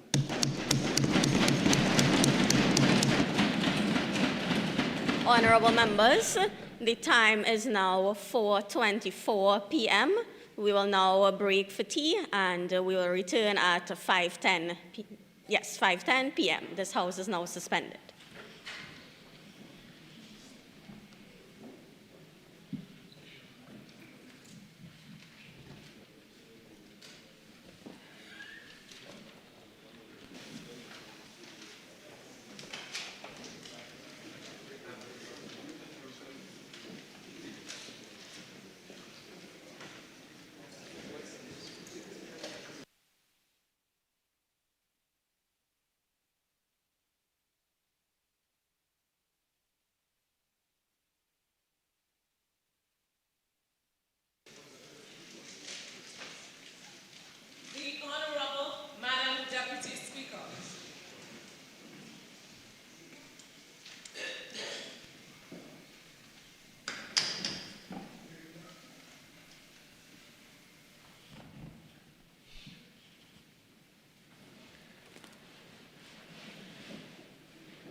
Member for Rucolopino.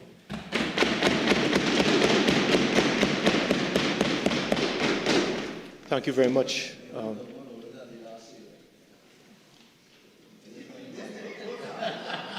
When you thank you very much, my leader. I will not be distracted by Caroni Central at the beginning of my contribution. Because you see, Madam Deputy Speaker, the member for Caroni Central has much more thing to think about as opposed to disturbing me. Madam Deputy Speaker, it's an honor to stand here this afternoon to wrap up this very important motion that has been engaging the Parliament for well over 2 sittings, the last Private Members' Day and today in this House. And I want to thank my colleague from Couva South for his collaboration towards ensuring that we wrap up this very important debate today. But at the onset, Madam Deputy Speaker, I want to salute the contribution, or contributions rather, of my colleagues from Malabar Mausika.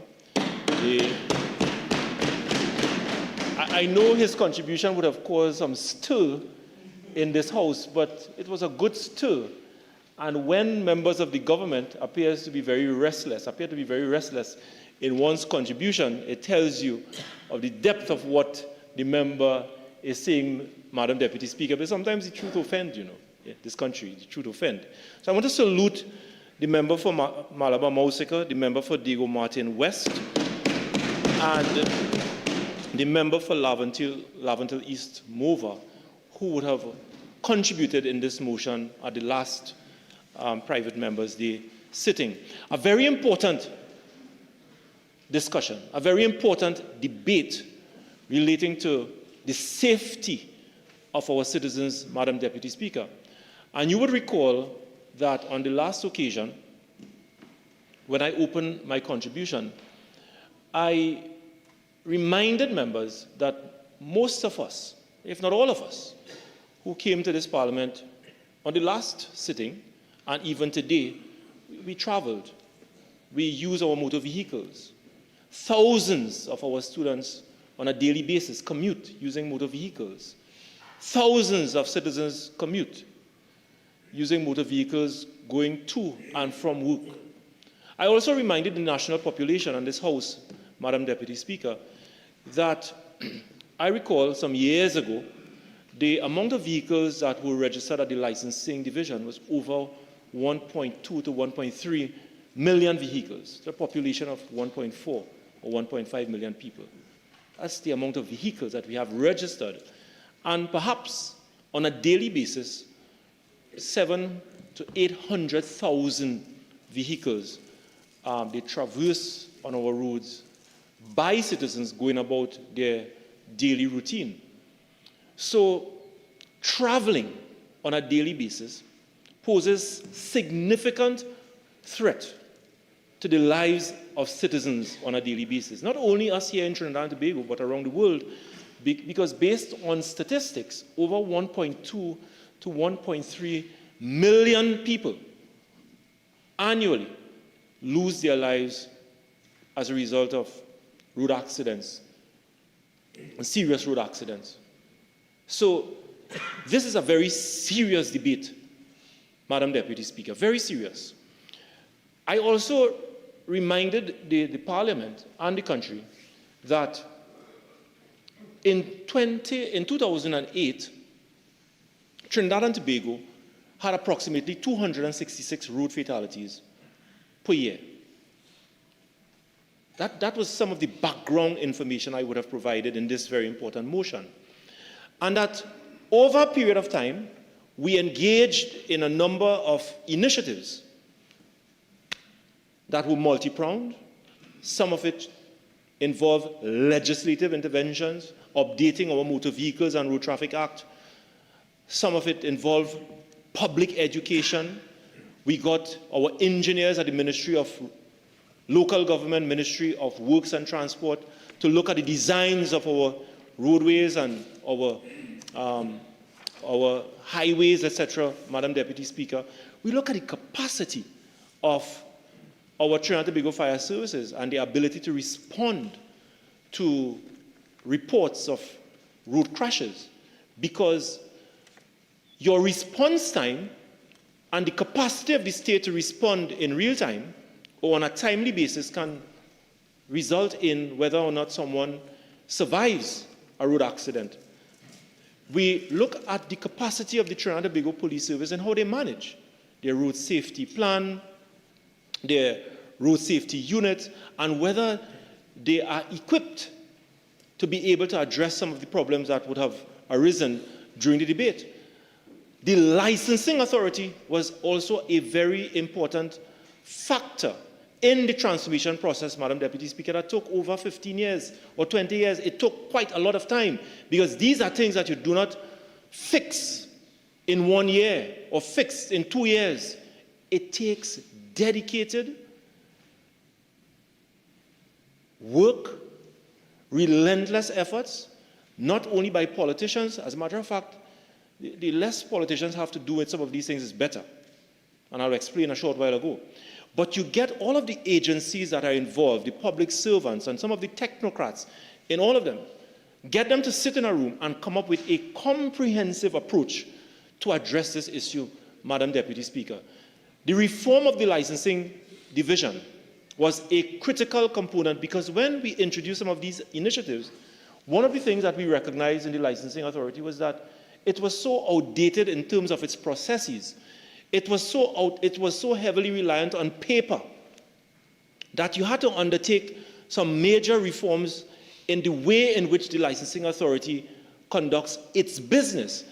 And I've listened to the Minister of Transport, and he would have gone through a number of initiatives saying that this is what we are doing to improve road safety. Madam Deputy Speaker, I listened to the Minister and I feel so sorry for him, because he doesn't have a clue of what he's talking about.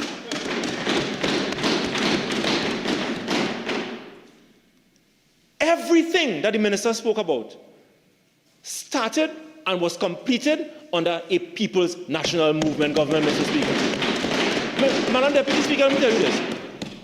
The demerit point system, I mean, a lot of members on the other side criticize it. And if it was that bad, then why did you retain it for 7 traffic offenses?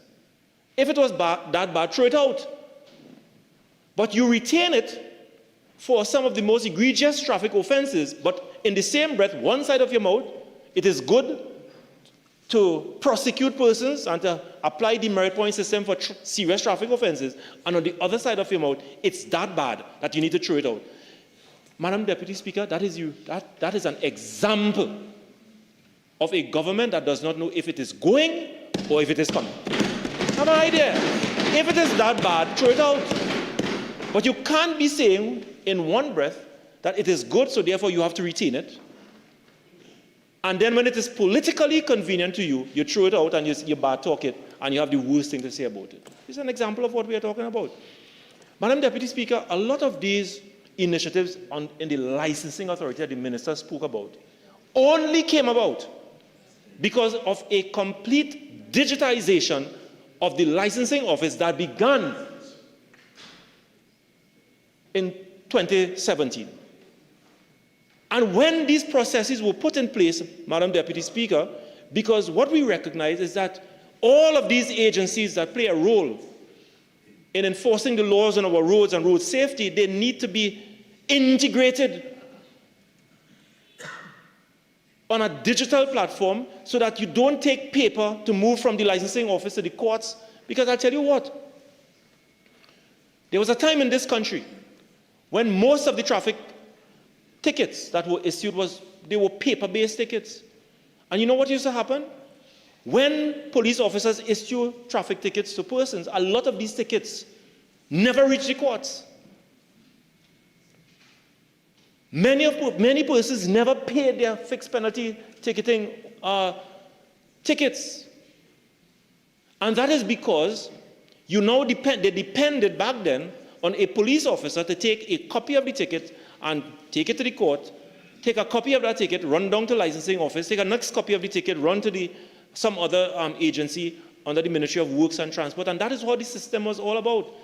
But when we digitized the process at the licensing authority, one of the things that we recognized is that you could make the services available online to many of our citizens. That's the reason why people can renew their driver's permit online. That's the reason why the minister boasted about making online requests for your driver's permit, online requests for certified copies, and all of it. All of that came about because of the reforms that were put in place by the previous government to ensure, Madam Deputy Speaker, that we revolutionize and that we have a system that can improve and contribute towards a safer roads for all our citizens and to make services available online for all of our citizens. So the minister spoke about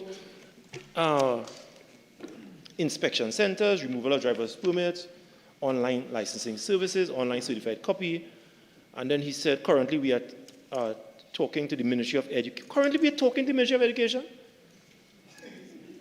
You're now talking to the Ministry of Education. It is either you're now learning your job as a minister and you don't know your work, because if you had done your research, you would have recognized that there is a plan and there is a policy that existed since 2017 where interactions and discussions have already taken place and continuing to take place with the Ministry of Education, where drivers' education is concerned, Madam Deputy Speaker.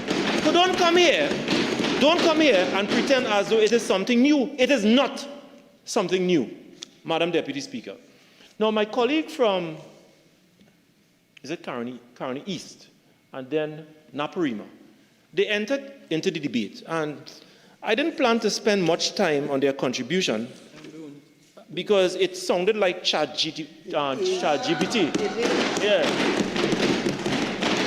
So I didn't want to contribute to or respond to ChatGPT comments in this chamber, Madam Deputy Speaker.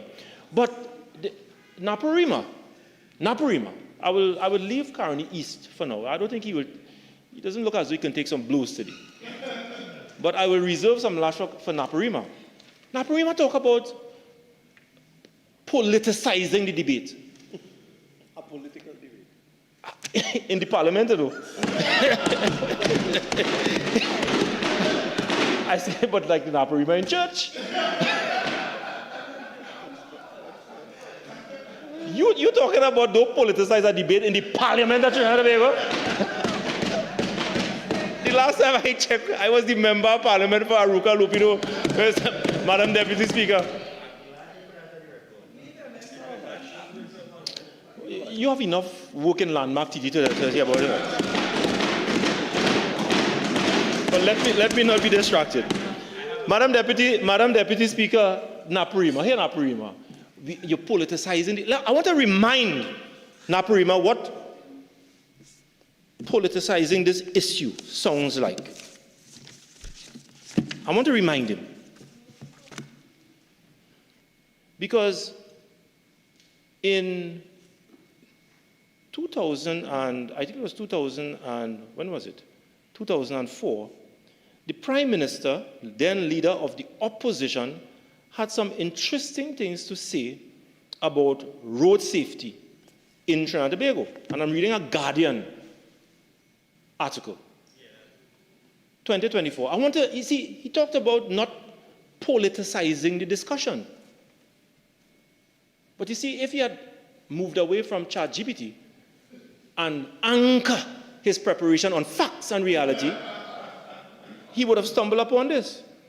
UNC political leader Kamala Prasad-Bisesa said if elected, she would lower traffic fines, calling them a scheme for government revenue collection.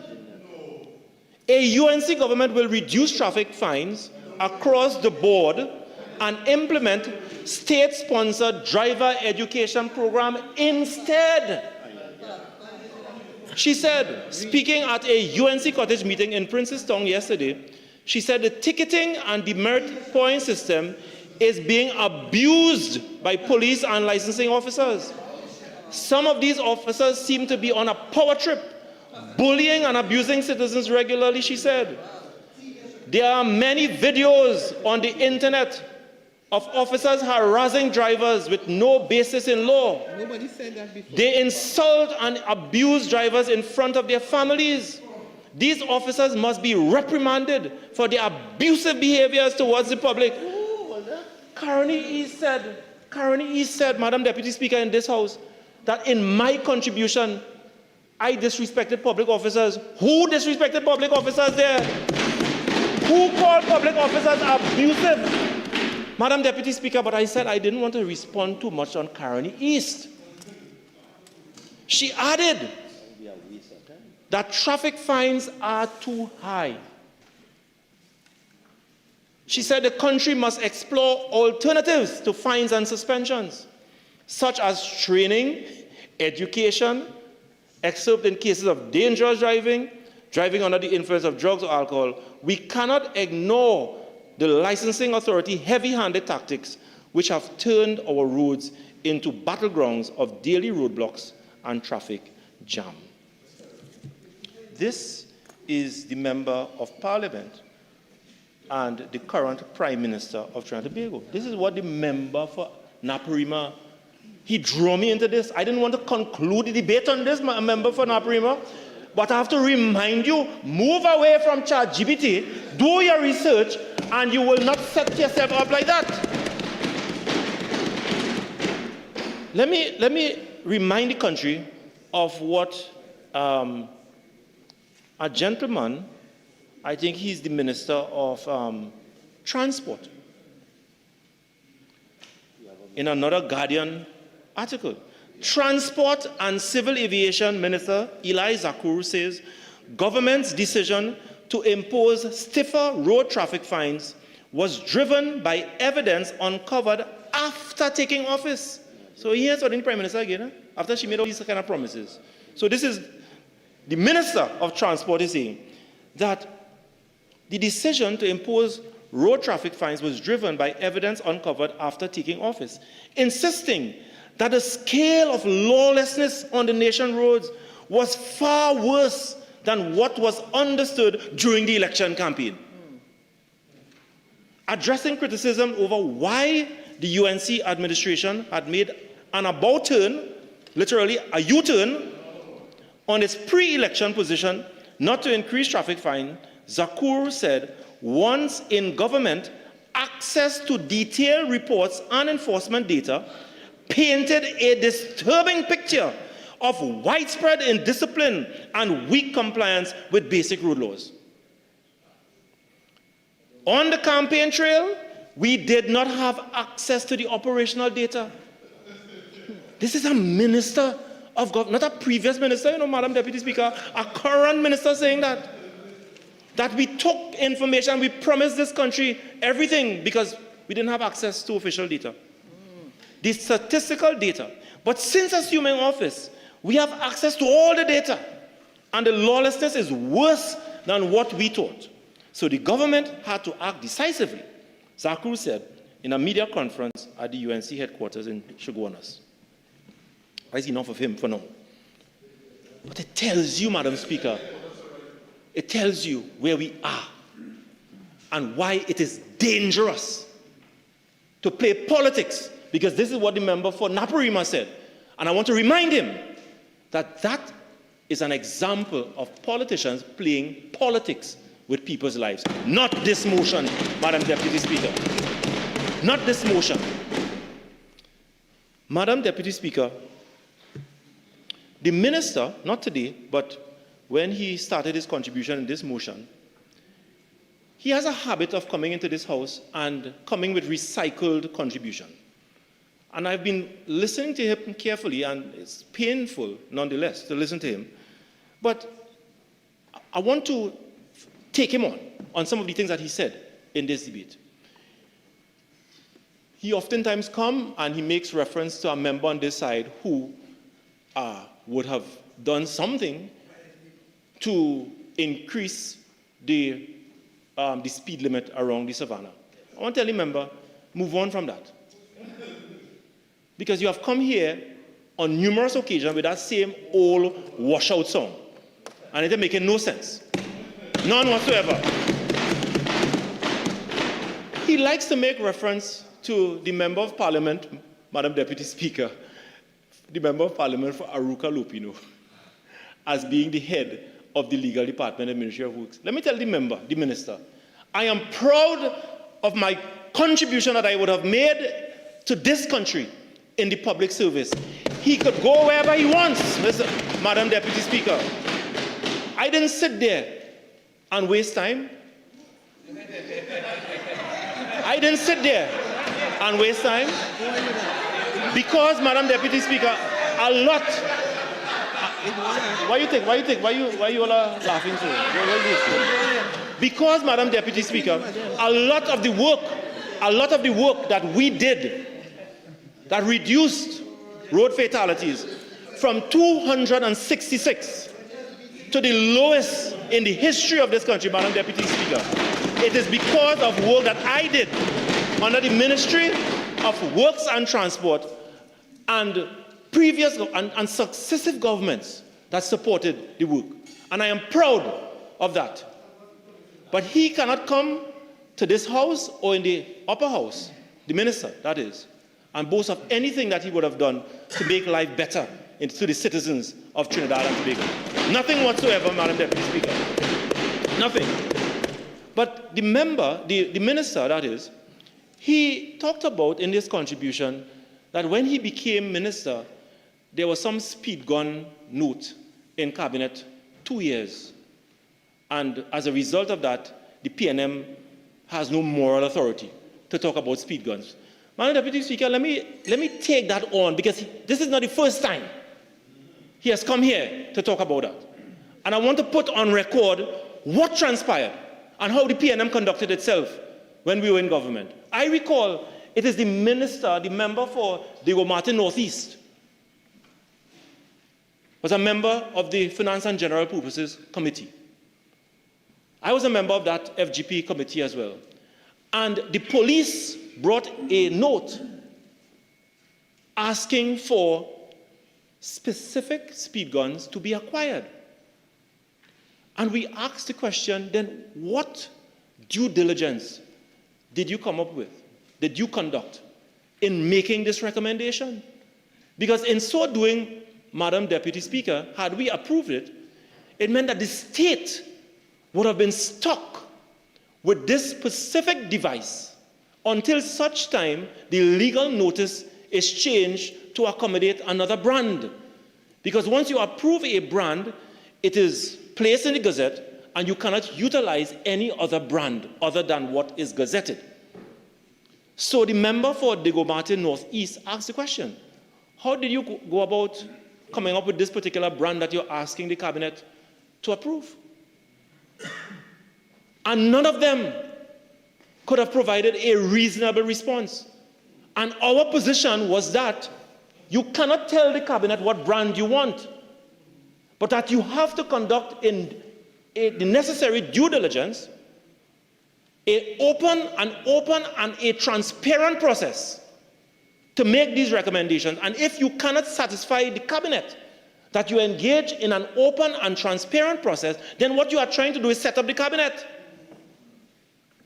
by locking the cabinet and the country to a particular brand because perhaps someone has an interest in a brand being put forward to the cabinet. And we ask them to go back and do their work, do their research, and come back to us. Madam Deputy Speaker, you know what? They never came back. They never came back with proper recommendations to acquire these speed guns. So when the minister came here to make it look as though it is the PNM cabinet that sat on a cabinet note, no, it is a PNM cabinet doing what it's supposed to do to protect the taxpayers of this country, Madam Deputy Speaker. And on that note, because I recognize that they launched some new speed guns recently. And I want to ask the Minister of Transport, what transparent process was engaged by the Trinidad and Tobago Police Service in the acquisition of those speed guns? Was it an open tender process? Was it a sole select process? Was it a selective tender? What process Because that is simply what we are asking to do. And I'm hearing the member for Tunapuna talking. He can't talk no other way, no. But he want to come here and harass me. All he could do is sit here and talk about over the floor. But when it's time for him to talk, he either running from the camera or blowing in a plastic bag. But, Madam Deputy Speaker, that's all we ask to do. Tell us what is the transparent process. And go back and engage in a transparent process and come back to us. Madam Deputy Speaker, they never came back. So, if the minister has the opportunity to respond, perhaps he can tell us what was the process. It's as simple as that. But it is not something that engaged the cabinet, because we give specific instructions. Madam Deputy Speaker, can I speak in silence, please? Yes, member, you may. Please continue. Thank you, Madam Deputy Speaker. Madam Deputy Speaker, so that is what I would say for now on the Minister of Transport. The member for Malabar Mausika made a very important point in his contribution that I want to spend 2 minutes on. 2 weeks ago, in the presence of the Minister of Transport, the Commissioner of Police made a very interesting statement. Some days before the Commissioner made that statement, the member for Oropouche East, perhaps in a very interesting place in this contribution, where he spoke the truth, right? And he said that, and that's the time he spoke in his contribution, that the reduction in road fatality was about 13%. And that was very much consistent with the information that we had. 13%. You know, Madam Deputy Speaker, days after, in the presence of the Minister of Transport, the police commissioner said that the road fatality rate reduced by 42%. 42%, Madam Deputy Speaker. And the member from Malabar Mausika made the point, Madam Deputy Speaker, because today the issue of credibility in the Trinidad and Tobago Police Service is on the lips of every single decent citizen of this country. If you go online and you search where you're supposed to be, you can't get statistics. You can't get information. And they want to come here and tell us, depend and rely on what they say. But how can you rely on what they say when they lack credibility, Madam Deputy Speaker? They lack credibility. So the minister says one thing, the commissioner says one thing, but the facts are different. And when we continue and we conduct ourselves in a way where we lack credibility, then the very citizens, when we are speaking truth to them, Madam Deputy Speaker, will turn and give us their backs. When a commissioner of police speaks to the country must not be wondering if what he is saying is the truth or what is given to him by politicians. Because today, Madam Deputy Speaker, as we prepare for this debate, 2 young persons died. One is a licensing officer, interestingly, today on our highways, bringing the road fatality rate to about 40 or 41 at this point in time. That is the reality. That is the reality. And if the Commissioner of Police did not have up-to-date figures, because at that point in time, the reduction was just 9%, and the minister there stood there and never even made one attempt to correct the Commissioner of Police. And today, I can tell you that the rate is perhaps the same, or it would have gone ahead. But that is not the reason why we are here today. The debate is bigger than this. It is bigger than this. I think this is very unfortunate. I will take my time, Madam Deputy Speaker. I thank you very much for your generosity.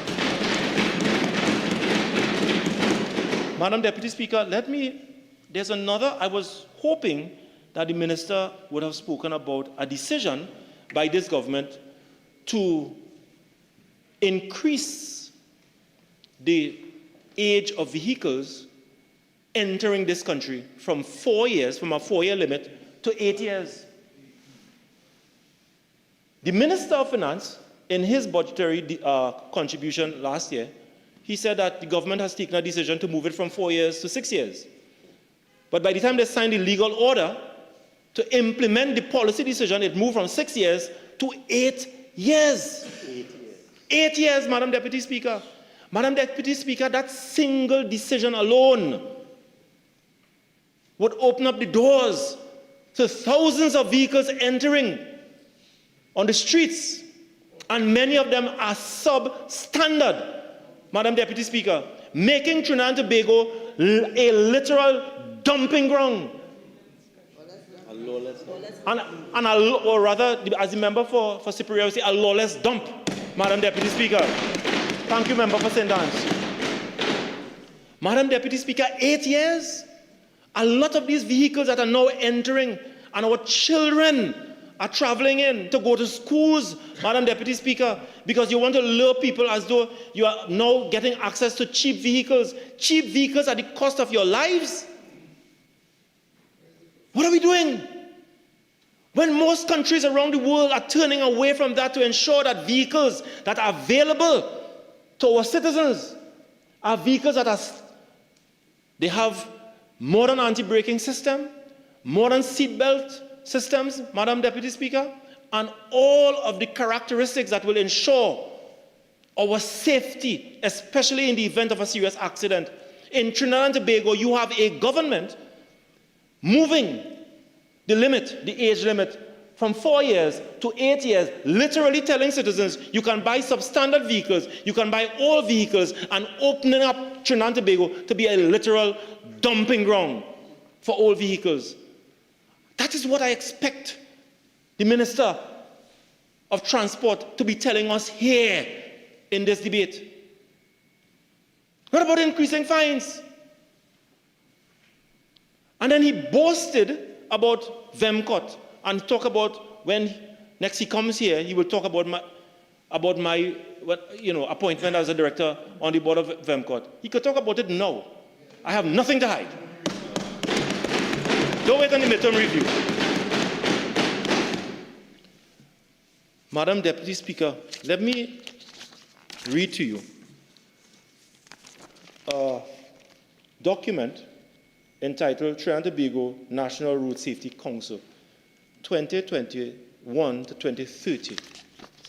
And this is what it says. In 2015, the government of the Republic of Trinidad and Tobago reduced the allowable age for the importation of foreign used vehicles from 5 years to 4 years old. The reduction age improved the quality of vehicle entering the country with safety features that enhances safety to the driver. Some of the features that are guaranteed with newer vehicles are anti-locking braking systems, forward collision warning, automatic emergency braking, adaptive cruise control, blind spot warning, and lane departure warning, just to name a few. In 2017, the government of the Republic of Trinidad and Tobago introduced additional vehicle testing centers. The minister said that recently his government took a decision to increase vehicle testing centers. This document said that in 2017, the government of Trinidad and Tobago introduced additional vehicle testing centers and increased resources for the enforcement of vehicle testing and regulations. These two initiatives made it more accessible for motorists to gain inspections for their vehicles, thus facilitating safer vehicle operating on the roadways. Additionally, the enforcement of vehicle standards have significantly improved since the increased human and technological resources at the licensing division. This document, this National Road Safety document, to reduce road fatality, further 50%, 2021 to 2030, address most, if not all, of the initiatives that the minister comes here today to take paternity for. Didn't anyone pass this document to the minister so that he will not come here and do that to himself? Madam Deputy Speaker, Let me also tell you, politicians, as I would have made that point, sometimes based on our statements, the impact can be dire. And that's the reason why a decision was taken for the formation of a National Road Safety Council. Because, Madam Deputy Speaker, for that council, there are a lot of professionals that were put in place to ensure that we do not politicize the argument on this very important issue. And let me just give you an example of some of the agencies that are involved. Ministry of Works and Transport, the Tobago House of Assembly, the Ministry of Rural Development and Local Government, Ministry of Health, the Tobago Regional Authority, Ministry of Communication, Ministry of Planning, Town and Country Planning Division, the Bureau of Standards, Ministry of Education, Ministry of Social Development and Family Services, National Security, TTPS, Fire, Ministry of Public Admin. And in the private sector, Madam Deputy Speaker, the Trinidad and Tobago Automobile Association, the Association of Trinidad and Tobago Insurance Companies, National Alcohol and Drug Abuse Prevention, Maxi Taxi Association, the University of Trinidad and Tobago and the University of the West Indies, media houses, Automobile Dealers Association, Arrival Live, just to name a few of these organizations that came together under the umbrella of a National Road Safety Council, Madam Deputy Speaker, to ensure that we have a comprehensive approach to addressing the issue of road fatalities. And this document was generated. And a lot of what transpired over the last year ran contrary to what is being proposed in this important piece of document that was put together by citizens of this beautiful Twin Island Republic of Trinidad and Tobago. And therefore, what this motion is doing, Madam Deputy Speaker, is asking the government to take note of all of the initiatives that resulted in the reduction of road fatalities from 266 in 2008 to below 100 by 2023, and to reinstate initiatives so that by 2030, we in Trinidad and Tobago can reduce road fatalities by a further 50%, Madam Deputy Speaker. And when we do so, we save lives. Many families will not have to live with the traumas they are living now, Madam Deputy Speaker, and that we will not tinker with initiatives and programs that were put in place to save our children, our mothers, and our fathers, Madam Deputy Speaker. We will not put the burden that we are putting on the health sector, on national security, on our social services, Madam Deputy Speaker. These are some of what I expected to hear from the Minister of Transport and some of the speakers in the government side. They thought that this debate was all about the demerit point system and what have you. No, it is far wider than this, Madam Deputy Speaker. And therefore, to bring my conclusion to an end, I'm asking the government, as we have done in this motion, to put in place a comprehensive approach to national road safety so that our citizens, once more, can be fully protected, Madam Deputy Speaker. And we put in place a National Road Safety Council. You reinstate a National Road Safety Council so that all of the initiatives and programs that we would have put in place can be reinstated and our lives and our circumstances in Trinidad and Tobago can be far better. With those few words, Madam Deputy Speaker, I kindly beg to move.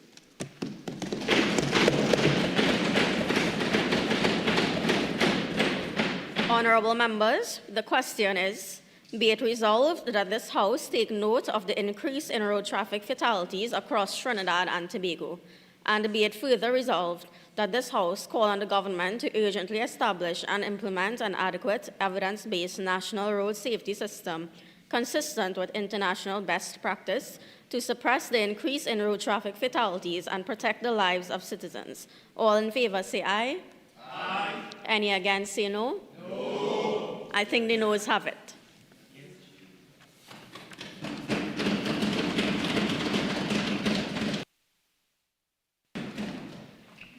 Honorable members, in accordance with Standing Order 32.2 of the House of Representatives, leave has been granted to the member for Aruka Lupino to raise a matter of privilege. Member for Aruka Lupino.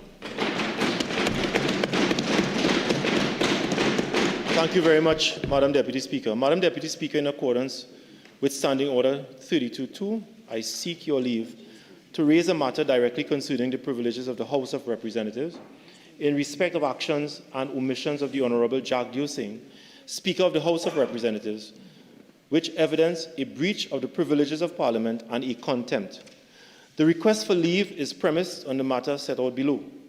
On Friday, May 1st, 2026, the House of Representatives debated a motion to adopt the special report of the Public Administration and Appropriations Committee, dated April 17, 2026, which included a minority report also dated April 17, 2026. And I quote, introduction. This minority report is submitted in response to the special report of the Public Administration and Appropriations Committee concerning the conduct of a member of the committee regarding an inquiry into the state's acquisition of pharmaceuticals as it relates to the current processes applicable to its importation and approval, dated April 17, 2026.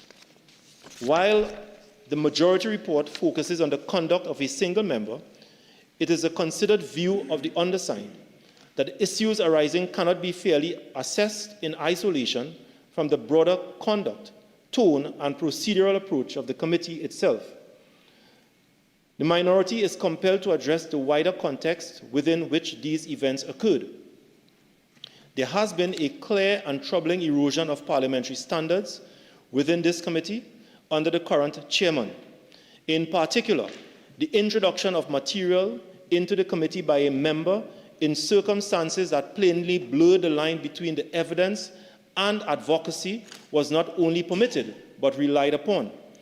More concerningly, that material was treated by the chair as a proper evidential basis for questioning and deliberation without any apparent regard for the procedural impropriety inherent in its introduction. This approach represents a fundamental departure from established committee practice. A committee cannot properly discharge its mandate where evidential standards are compromised in this way, and where the distinction between witness evidence and member participation is disregarded. Accordingly, the minority finds that there has been a discernible breakdown in parliamentary standards within this committee under its present leadership. In the course of the contribution of the Honourable Camille Robinson-Regis, member for Trinity Maloney, in the said debate on Friday the 1st of May 2026, the Honourable Member read the contents of an article entitled as Complaints Over Pharmaceutical Drug Cartels by Anna Ramdas in the Daily Express on Monday, December 16, 2024, and a true copy of which is here to annexed. In this article appears the picture of the Honourable Jagdeep Singh over the caption, Lack of Competition, Attorney Jagdeep Singh. The article states, and I quote, the issue of drug cartels in the pharmaceutical sector was first raised by Attorney Jagdeep Singh at a United National Congress public forum recently, end quote. And it goes on to state that in a telephone interview with the Express yesterday, Singh said the complaints are involved in the incorporation and distribution of pharmaceuticals seem to be concentrated in one group of companies with a common owner. He said the pharmaceutical sector needs to be more competitive, open, and transparent. As a lawyer, I have received numerous complaints from clients who have all said that they have tried to import pharmaceuticals, but when they apply for permits to do so, it is being stuck in the Food and Drug Chemistry Division. There has been undue and long release for permits, and these are people who want to do things the right way and not bring things by suitcase trade. He said that they are encountering a lot of bureaucratic resistance. Competitiveness in the pharmaceutical industry is very important because it ensures timely and safe supply of approved and drugs, he added. He said if one company is allowed to dominate the market, it affects the price and also what pharmaceuticals are being brought into the market. He said if established companies have a monopoly, it all will be difficult for a new company to bring pharmaceutical to compete.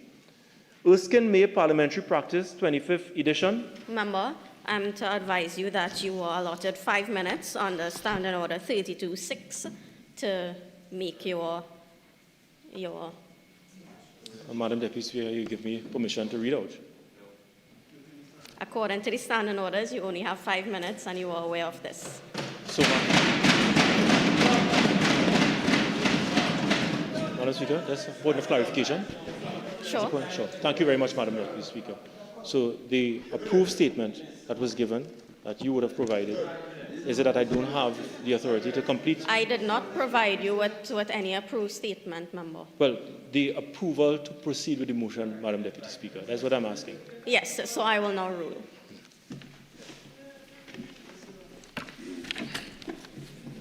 Thank you. Honorable members, I received a letter on May 8, 2026, on the letterhead of the Leader of the Opposition, but at the end, the letter was signed by the member for Aruka Lopino, and this was seeking leave to raise a matter of privilege against the Speaker of the House. This caused me a bit of confusion as to which member filed the motion, because it was under the letterhead of the member for Arima, but the member for Aruka Lopino signed it. So I am not sure who filed the complaint. Therefore, I will now address the matter as just the complaint. Casting this aside, I now wish to deal with the substantive matter raised in the complaint relating to the matter of privilege against the Speaker in his capacity as Chairman of the Public Administration and Appropriations Committee, PAAC. The complaint relies principally upon public statements published in the Trinidad Express newspaper on 16 December 2024, where the Honourable Member made public utterances of the complaints in his private, professional capacity regarding delays and bureaucracy and the importation of pharmaceuticals. As such, the core of this motion is whether a prima facie case is made on bias or whether the Honourable Member has a conflict of interest. Therefore, I must now determine whether or not a prima facie case against the Speaker has been made out. So what is the evidence the complaint relies upon? Main Goes Parliamentary Privilege in Canada, the 3rd edition, states that the threshold for leave under Standing Order 32.2 is not whether an allegation is proved or even probable, but whether it is prima facie credible on its face and raises a matter of legitimate parliamentary concern. The complaint raised on the 3 different publications, which essentially used the identical quote of the Honourable Member about receiving complaints in his private, professional capacity as an attorney of law regarding delays and bureaucracy in the importation of pharmaceuticals. A. Trinidad Express article, complaints over pharmaceutical drug cartels dated 16 December 2024. B. A media release dated 16 December 2024 by the Ministry of Health titled as Ministry of Health Refutes Delays in Drug Registration Process, which responded to the Honourable Member's public utterances. C. A Newsday article dated 19 December 2024 entitled Health Ministry, No Delays in Drug Registration Process, which reported to the Honourable Member's public utterances and the Health Ministry's media release.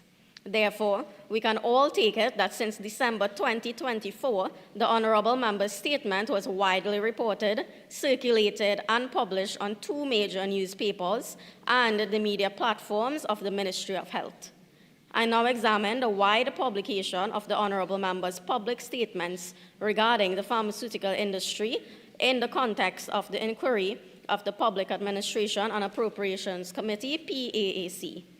The complaint at paragraph 4 outlined the chronology of meetings of the PAAC, which indicated that there were 9 meetings of the PAAC, which commenced on the 15th of September 2025, until the work of the PAAC was halted as a result of the findings in the special report regarding the conduct of Senator Janelle John Bates.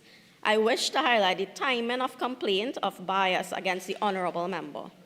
After 9 meetings of the PAAC, no member of this House ever raised any issue of bias or conflict of interest of the honorable member.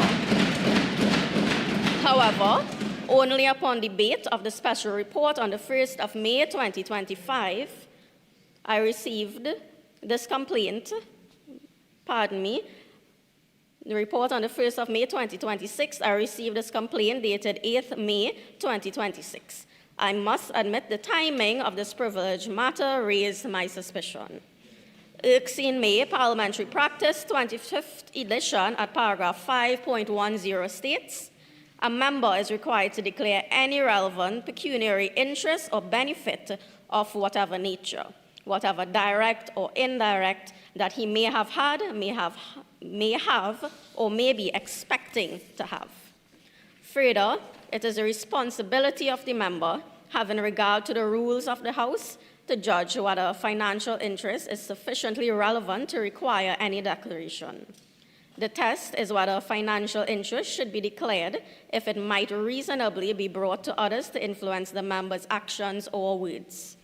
The complaint did not provide any particulars or facts to make out any conflict of interest. As such, the declaration of an interest does not arise. Further, the complaint failed to make out the essential elements of bias. Even with the suspicious timing of the complaint, taking the complaint at its highest prima facie case is not established. Members, it must be emphasized that this is not a novel circumstance within parliamentary life, and especially in our context. Members of this House, both past and present, frequently bring prior professional expertise, knowledge, public advocacy, and subject matter familiarity to parliamentary proceedings. It must be further outlined that many attacks upon the chair are, in substance, an assault upon the institutional integrity of the Parliament itself. Further, when claims are unfounded, they taint the public perception of the work and the diligence of the institution, which impairs public trust. Therefore, I remind honorable members that allegations of this nature and gravity must always be advanced with precision, restraint, and proper evidential foundation. To do otherwise is an abuse of the standing orders, conventions, and privileges of this House. Accordingly, and for the reasons aforementioned, the material discloses no sufficient evidence capable of granting leave under Standing Order 32-2. Therefore, leave is not granted. I so rule.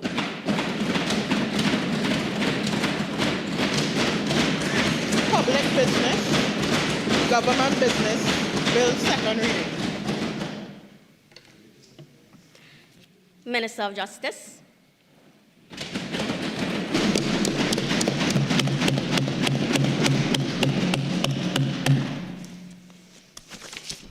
Thank you, Madam Deputy Speaker.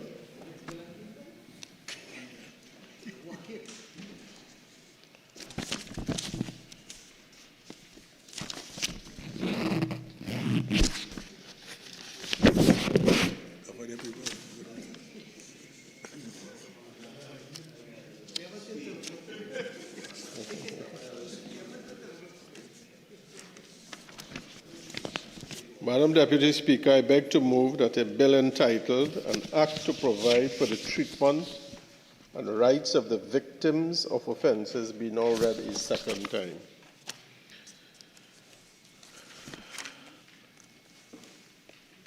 Madam Deputy Speaker, as I rise to move the second reading of the Victims' Rights Bill 2026, I wish to indicate that this bill is about safeguarding the rights and entitlements of every victim of crime. It is not an afterthought. It is a principled reform grounded in evidence, shaped by international experience, and tailored to our national needs.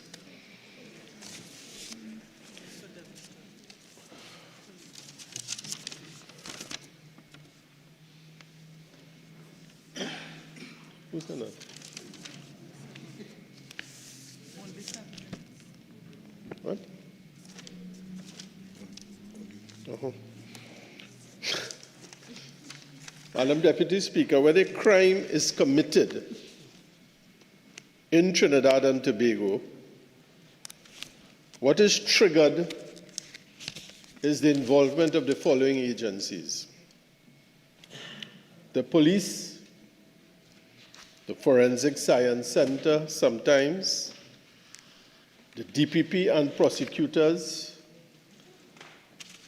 public defenders, who's that? Legal aid, the bar, the prisons, the electronic monitoring unit, the probation department, social services, the children's authority. Some, if not all of these agencies, Madam Deputy Speaker, involves some sort of legislation or the other. You would note, Madam Deputy Speaker, that in the list of those agencies I've just called out, one person is silent. And that person, Madam Deputy Speaker, is the victim. The most affected person in the whole criminal justice system, the person who is affected by the crime, does not take center stage. This bit of legislation, Madam Deputy Speaker, seeks to close that gap.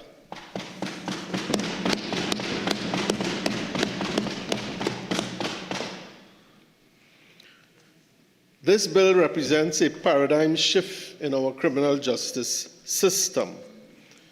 For generations, our legal framework was designed primarily to protect the rights of the accused, and rightly so, for due process is sacred.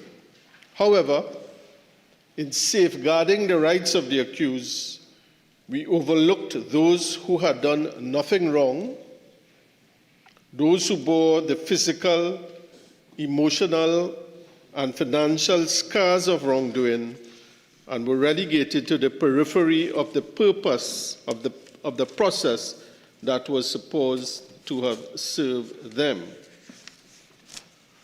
And why do we need to reform, Madam Deputy Speaker? Let me show you and the country some statistics. In 2024, there were 625 murders. Yet behind that headline, there were 747 woundings and shootings. There was 2,399 robberies. There were 685 reports of rape and sexual offenses. 1,618 instances of burglaries and 109 kidnappings. Between 2020 and 2023 alone, there were over 42,000 serious crimes reported to the police. Can you imagine, Madam Deputy Speaker, 42,000 victims of crime? Where were they? They were on the sidelines. We never heard about them, and they had no rights. Madam Speaker, I would jump straight into the Victims' Rights Bill itself. And just to indicate, this was passed with the unanimous support of the Senate a few days ago. We accepted certain amendments which was offered by members of the Senate. And ma'am, sections 1, clauses 1, 2, and 3. Clause 3 of the bill gives a definition section. And in this definition section, we accepted certain amendments with regard to the definition of who or what is a family member. With regard to the definition of a victim, we accepted 2 amendments, one dealing with the witness of an offense and the other dealing with the domestic violence. Clause 4 of this bill indicates the objects of this bill. And it's very wide, it's very lofty, and for the first time, it puts the rights of the victims in a legislative document. For example, 4A speaks about the objects of the Act are to recognize the principles that govern the response to victims by investigatory agencies, prosecuting agencies, victim service agencies, and to establish requirements for the monitoring and review of those principles. If we turn, Madam Deputy Speaker, to Clause 8 of the bill, we would see the general treatment. How must a victim be generally treated? And according to Clause A, all investigatory agencies, prosecutory agencies, and victim services agencies who deal with victims shall treat the victim with courtesy and compassion. Where in the country do we see this? If you're a victim, you attend a police station, generally you leave sometimes if you're a victim feeling that you have committed a crime as a victim. So we are saying here, A, that you have to treat the victim with courtesy and compassion, respect the victim's dignity and privacy, take into account and be responsive to the victims, and there are certain items there which the police must take into account. After you make your report under Clause 9, all investigatory agencies, prosecutory agencies, and victim service agencies shall provide clear, timely, and consistent information to the victim about available support services. Madam Deputy Speaker, with regard to Clause 10, it talks about when you are communicating with a victim, that is any agency, what they must take into account. Clause 12.2 indicates that your rights as a victim do not die with you. The representative can pursue those remedies that you are seeking. Now, during the prosecution of an offense, between clauses 15, 16, 17, 18 to 21, it states all what a prosecuting agency shall do when they are prosecuting a matter. You must keep the victim informed. You must give them timely information. If you want to change your charge, you must inform the victim. You must seek his views. If you want to discontinue the charge, if bail is about to be posted, you should give the victim sufficient information so that victim can be aware of a person who has inflicted damage on him or her, that person is coming out, what were the conditions to the bail, and therefore they can take the necessary safeguards if necessary.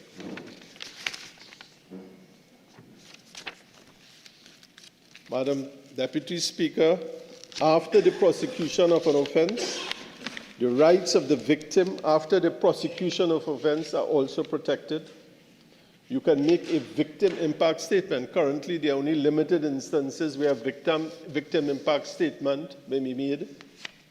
With this legislation, all cases, a victim impact statement can be made about the emotional toll, the physical toll, the financial toll. From 26 on, we have a complaint system built in. There are no legal rights enforceable rights being afforded to a victim. In other words, you cannot go to court and enforce these rights. However, Madam Deputy Speaker, each agency, we are going to build in a complaints agency where a victim can make a complaint if they are not following what they are supposed to do. For example, with regard to the police, the prosecutorial department, that complaint agency will be built in. Madam Deputy Speaker, Clause 27 says the Minister shall produce to Parliament every 2 years a report on the functioning of the different agencies under this bill. We shall cause to be developed under 28 a mandatory training guideline for all agencies so that can follow it, so that if you have a complaint, you can follow it, and the different officers of each agency must follow a particular reporting system on how to receive their complaints, how to behave when you get a complaint. And Madam Deputy Speaker, according to Clause 29, the Minister may make regulations subject to negative resolutions of the matters contained therein. Madam Deputy Speaker, I beg to move.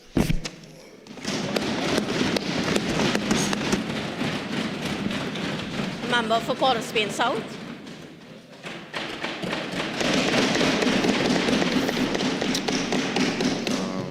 Madam Deputy Speaker, the honourable member for... One moment, please. Sorry. Member.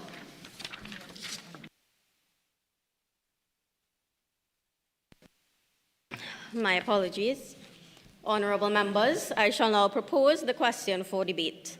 The question is that a bill entitled An Act to Provide for the Treatment and Rights of the Victims of Offences be now read a second time.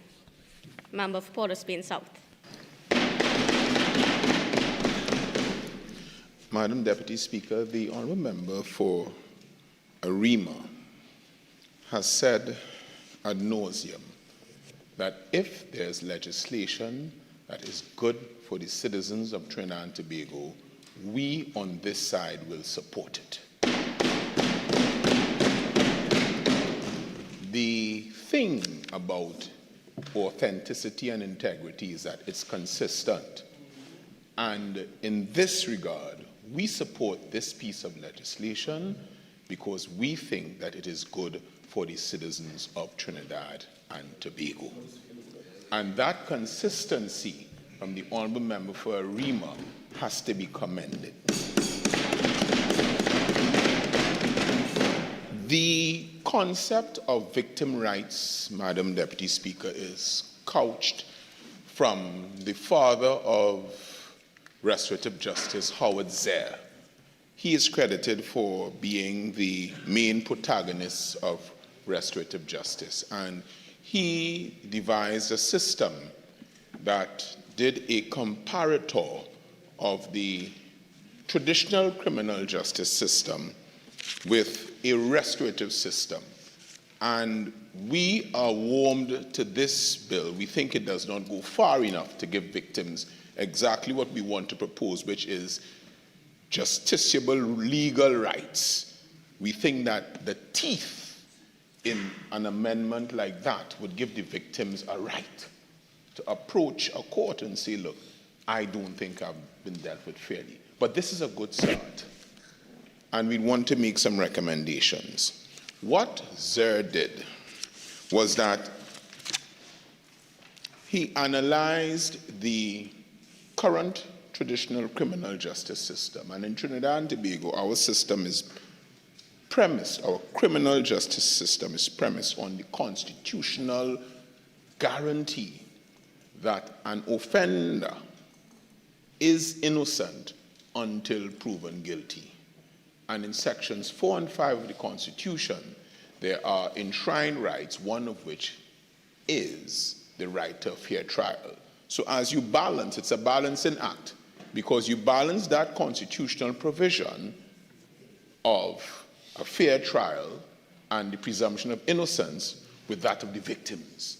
And therefore, we are doing here, what we are doing here today is not really a process for simple minds, because we have to analyze it and we have to go down and drill down into it. What happens in the traditional criminal justice system as you compare it, Madam Deputy Speaker, with the lens that this bill seeks to bring is as follows. Firstly, in the traditional criminal justice system, there is a police complainant. That's the central personnel that's involved, because it's a police matter. And the victim is reduced to a mere witness who comes to the matter, if it gets to trial, gives his or her testimony. If it's a matter before a judge and jury, he or she is allowed to sit in court after if they so desire, and then they're out. The victim is not actively informed about the progress of the matter, and sometimes the matter may be dispensed with, even without the knowledge of the victim. So, for example, if a police officer does not attend court and the matter is set for trial and the police officer does not inform the victim that the matter is set for trial, a master or a magistrate or even a judge of the High Court may very well dismiss the matter for want of prosecution, and thereafter the victim will have no knowledge of what happened to the matter in which he or she brought the complaint. The process, the trial process that we are engaged in, is a process about establishing innocence and guilt. That's it. It is not about the victim, because that is how our criminal justice system is designed. This legislation seeks to give some sort of involvement, some sort of dignity, some sort of place in that system to the victim. It is because, Madam Deputy Speaker, because the lens that you look at in the criminal justice system sees crime as a violation of the law and the state, as opposed to this approach that we are warm to, that sees crime as a violation of people and relationships. In the traditional criminal justice system, there says that they focus on what laws have been broken. We are now trying to focus on who has been hurt.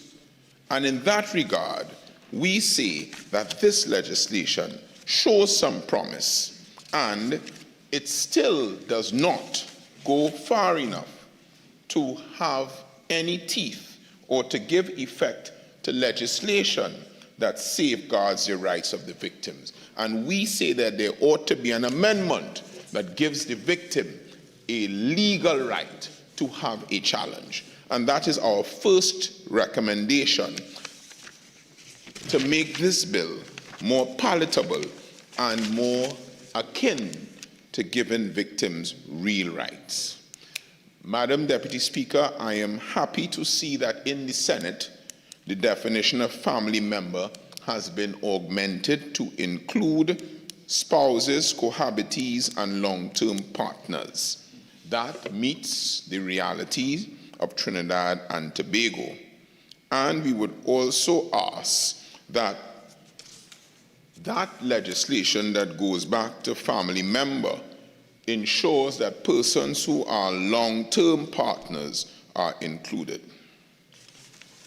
Let me go to the bill clause by clause now, because I don't intend to be long, because we are supporting it.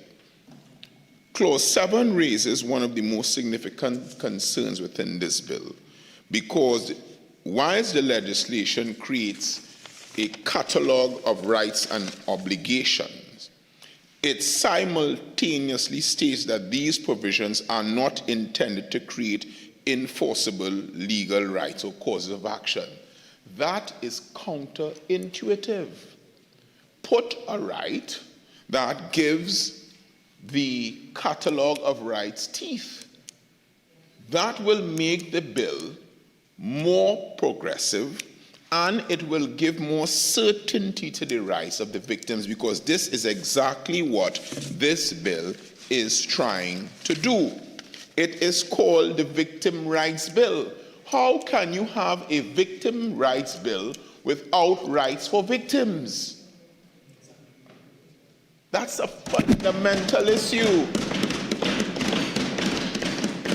It's a victim rights bill, Honorable Minister, member for Aranguez, St. Joseph, that gives obligation but then says you have no enforceable legal rights bill. So maybe you should, it's a misnomer. You should call it the victims attempting to give rights bill. But a victims rights bill must have rights for victims. That is just simple. And we are asking that you make or you do an amendment to include enforceable legal rights or causes of action. The danger is that victims may view these protections as merely aspirational and not meaningful. Rights cannot be enforced if they are not guaranteed. If an agency repeatedly ignores a victim, refuses to provide information or acts contrary to the spirit of the legislation, there must be some sort of legal accountability beyond mere moral persuasion. Therefore, consideration ought to be given to establishing limited remedies, review mechanisms, or independent oversight so that victims can have confidence that their rights are not simply symbolic, but they are practical. In other words, provide an avenue that victims can realistically seek redress if their rights under this act, under this bill, are breached. And that is the suggestion of the opposition on this point. Secondly, Clause 10. We say that child victims and their rights are not adequately addressed and are insufficiently addressed by this bill in its present form. Whilst the bill makes a passing reference to children within the bosom of Clause 10, we submit on this side that the treatment and protection of child victims are sufficiently not addressed, also are insufficiently addressed, therefore, throughout the legislation. Children who become victims or witnesses of crime are amongst the most vulnerable participants within the criminal justice system. In the old rule before the amendments, and even now, before a child gives evidence, you must have a voir dire so that it can be established that the child understands the meaning of telling the truth. That's an inquiry that must be done. That is so because the law then understood the fragility of children. So flip that now, where you're trying to give them some sort of rights, and because they are the most vulnerable participants within the criminal justice system, we say that you must protect them a little more than you would protect an adult victim. Crime and the witnessing of a crime by a child affects their psychological development. It affects their emotional stability and the limited understanding of the legal processes by a child requires far more specialized safeguards than those applicable to adults. Sometimes even adults don't appreciate the vagaries of our legal system, far less for a child. A child who is a victim of abuse, domestic violence, trafficking, or violent crime cannot be expected to navigate investigations, court proceedings, and cross-examination in the same manner as an adult. Therefore, we say that the legislation should expressly provide for child-sensitive procedures such as mentors. So I'm making now concrete suggestions, trained psychologists and trained child psychologists, and other support systems that would be in place to ensure that the rights of children who are victims are protected. It will include specially trained investigators and prosecutors, and we say it should have a mandatory use of child psychologists or support persons where appropriate, child-friendly interview environments, limitations on repeated questioning. A known tool by cross-examination and by cross-examiners is to wear down the child by repeated questions in cross-examination. That has to be balanced, of course, by the fair trial rights, but include that in the bill so that children can have enhanced protection both subsequent to the alleged act, during the pendency of the trial, and during the testimony in order to minimize trauma and intimidation. The learning says that the actual repeating of the event may actually cause trauma. If it does that for adults, what do you think, Madam Deputy Speaker, it will do for children? Consideration should be made or given to the use of video recorded evidence or remote testimony or expedited hearings involving children, so that they are not repeatedly traumatized by prolonged proceedings. If this bill is truly intended to protect victims, then it must recognize that children require not merely equal treatment, but specialized treatment tailored to their vulnerability and best interest, and we recommend respectfully a change and a beefing up in this regard. Clause 10, communication with the victims. Madam Deputy Speaker, Clause 10 recognizes the importance of communicating with victims in a manner responsive to their circumstances, including language barriers, disabilities, and, again, childhood vulnerabilities. This is progressive, this is humane. However, the provision ought to go further by expressly incorporating trauma-informed communication standards in the bill itself.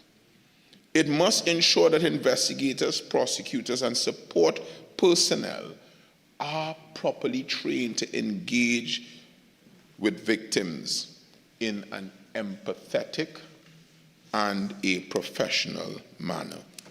In that regard, consideration ought to be given as we implement to interpreter services, sign language support, specialized child interviews. So you don't put that in the bill necessarily, but you put that as part of your structure of giving the victims more assistance and overcoming barriers that may impede them from fully participating in the criminal justice system, so that every victim, regardless of circumstance, we say, if these suggestions are taken on board, can fully participate in the justice process with dignity.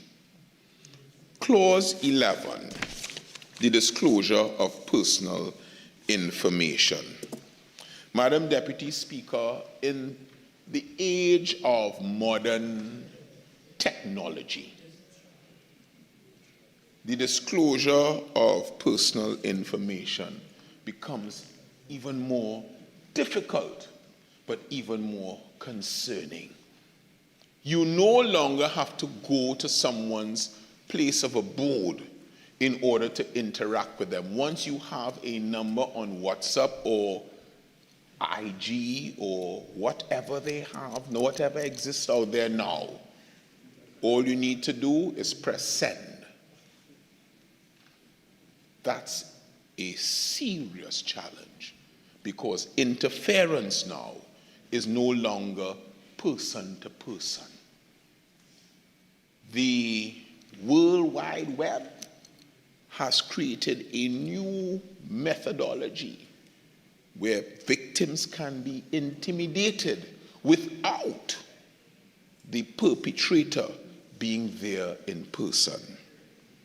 Therefore, Clause 11, although it addresses the protection of victims' personal information, and we recognize how critical that is, the issue becomes even more stark in this digital age. Today, a victim's address, photograph, or contact details can be circulated instantly through social media platforms, exposing the individuals to intimidation, harassment, and further trauma.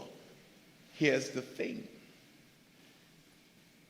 It may not be linked, or it could be masked by the offender or anyone related to he or she based on the device that is used, you know. In other words, it doesn't have to be your phone with your number and your PIN, etc. It can be done elsewhere through third parties. And that must be something that this bill ought to consider. In matters involving gangs, for example, domestic violence or particular sexual offenses, breaches of confidentiality can place the right or the lives of victims at risk. Therefore, we say stronger safeguards should be considered, including penalties, stiff penalties in this bill for unlawful disclosure, and there should be mechanisms for identity protection in particular in sensitive matters. Victims should never fear that seeking justice will expose them to retaliation or public humiliation. The bill does not go far enough in this regard. Clause 14, information about investigations. Mr. Speaker, Clause 14 requires investigators and Madam Deputy Speaker, to provide information of the progress of the investigations, and I quote, at reasonable intervals. The phrase itself may create an inconsistency in practice. What is considered reasonable by one officer may be viewed as entirely inadequate by another. Victims frequently complain that months, sometimes years passes without updates. Madam Deputy Speaker, sometime in the coming weeks, the courts in Trinidad and Tobago will have to deal with a 19-year case that is now coming up for trial. There's a constitutional point now that says, well, that I hope will say that that 19-year delay is antithetical to protection of the law. What happens in circumstances if a case is 19 years old and the victim is not informed frequently? The victim would lose interest. Sometimes the victim starts off as a child. When you add 19 to 1 year, you have an adult. Therefore, we must have a phrase or come up with a formula that is not reasonable intervals. Victims frequently complain about the anxiety of not being informed. Therefore, to strengthen public confidence, the legislation should contemplate clearer standards for communication and clearer standards for transparency. Even where information, sensitive information, cannot be disclosed because, for example, of operational concerns, the victim should at least be informed that the matters remain under active investigation and that they have not been forgotten in the process. Madam Speaker, Clause 17 imposes a duty on the Office of the DPP to obtain the views of victims. And it is perhaps one of the most progressive aspects of the bill because it recognizes that victims should be consulted before major prosecutorial decisions are taken, including the discontinuing of prosecution or the accepting of pleas to a lesser charge. That provision acknowledges the emotional and societal impact such decisions may have on the victims and their families. However, there must also be safeguards that ensure that these consultations are meaningful and not just procedural formalities. Victims should feel that their voices were truly heard, even where the ultimate prosecutorial decision differs from their views. At the same time, and this is a balancing act, Madam Deputy Speaker, this is not an issue for simple minds. At the same time, it's equally important to observe it is an immutable law that the Office of the Director of Public Prosecutions is independent from all institutions. In that office alone lies the sole discretion for prosecuting matters. Even if it's a private complaint brought, like 2839 of 2002, the DPP still has the power to discontinue those proceedings. So yes, persons are under the common law empowered to bring private complaints, but because all complaints fall under the umbrella of the DPP's independent constitutional power, exclusive, then this has to be balanced. The consultation in that process has to be balanced with that constitutional reality. So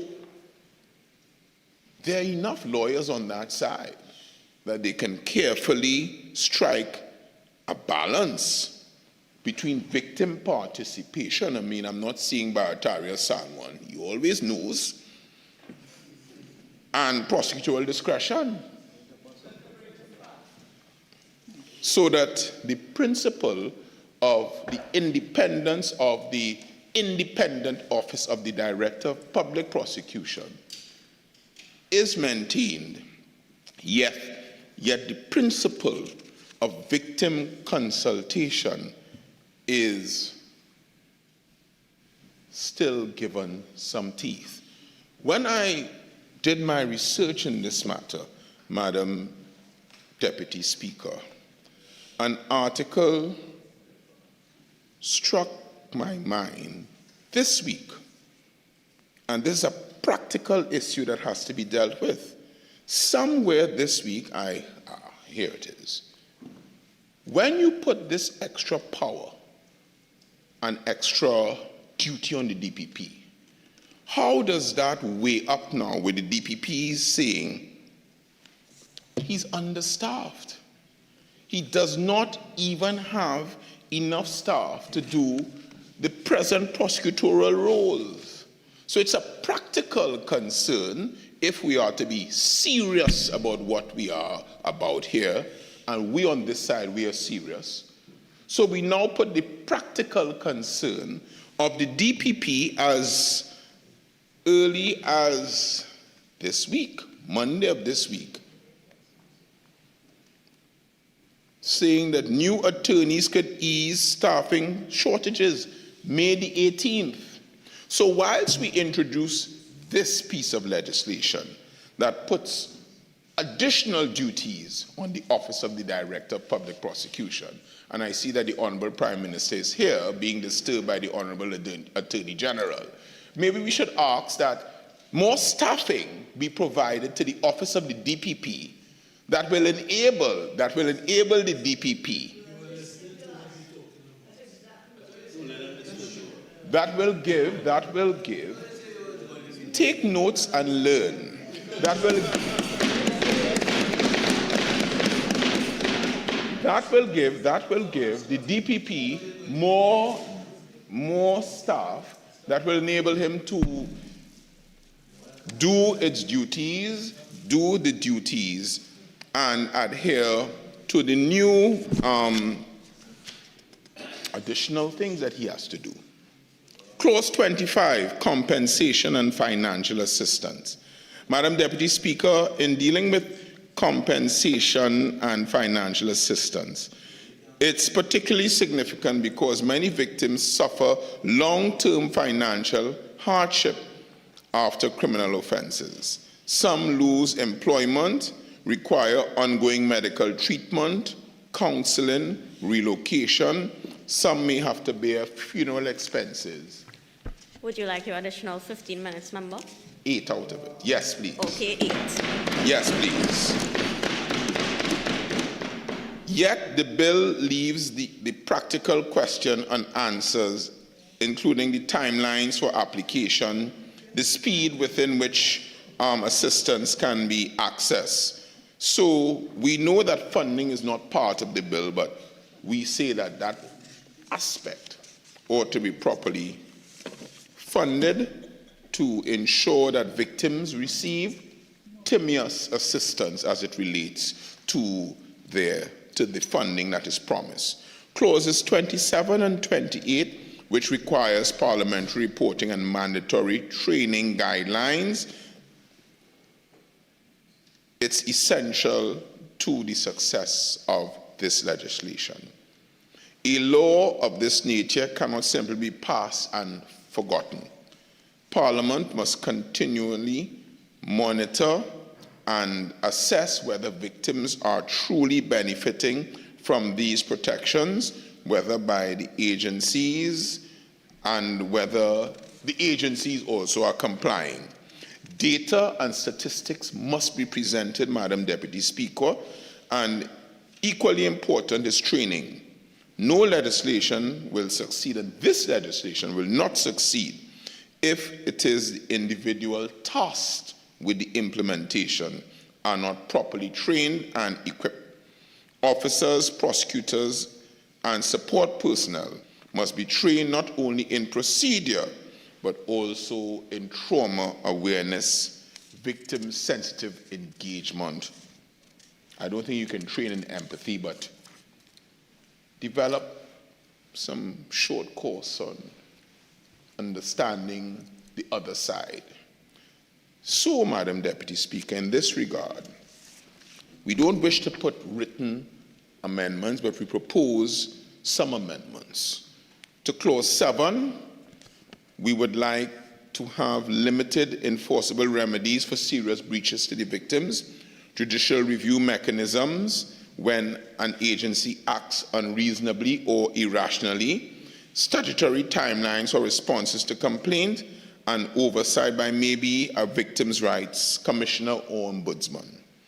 Clause 10, we respectfully suggest inserting provisions requiring interpreters for non-English speaking victims, sign language, and that could even be as an addendum to the legislation, a schedule. Particularly trained officers for child victims, especially child victims of sexual abuse. Proposed amendments also relative to Clause 11, including criminal penalties for the unlawful disclosure of victim information by any means, be it social media or the traditional way of disclosure, and permit anonymity and anonymity orders in exceptional cases provide victims with identity protection mechanisms. That is by no means novel. Clause 14, we propose the amendment to define mandatory update periods. So you have a period, say every 6 months, you must update the victim. Every 9 months, whatever the international standards are. Clause 17, we propose amendment require written records of consultation, permit victims to submit written representation, and clarify that consultation does not compromise prosecutorial independence. Clause 22, we propose an amendment that creates formal guidelines for the preparation of assistance, counseling support, and admissibility standards. Clause 25, we propose that some amendment be included that establishes a victims' compensation fund, particularly linked and aligned to this bill. Not, we do our work on this side, we are not indolent. Clause, we don't do half hooked up. Clause 27, require annual reports instead of every 2 years. We are respectfully suggesting, oh, indolent really means lazy. Sorry about that.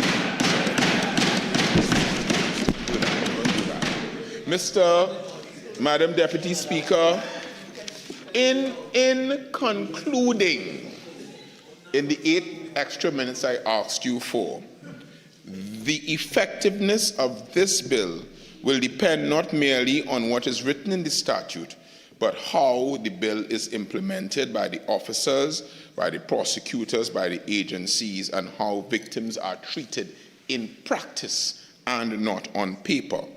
It's an important step to restoring humanity to our criminal justice system. It acknowledges a silent pain that victims have been carrying for years and affirms that justice is not only about punishing offenders, but it's also about protecting and respecting and empowering victims. Good intentions alone are not enough. This Parliament has a duty to ensure that the legislation is practical, enforceable, and properly funded. As I close, I really would like to thank the member for being consistent, because as we caucused, even before he said, we said, this is good law, and on this side, we are showing integrity and consistency, which is a virtue, and we support this. Thank you, Madam Deputy Speaker. Member for St. Joseph Arangwe. No, Madam Speaker. The member. I stand firm.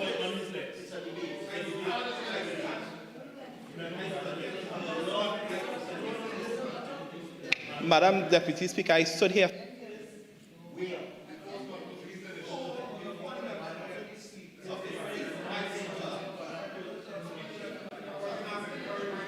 I'm asking most respectfully.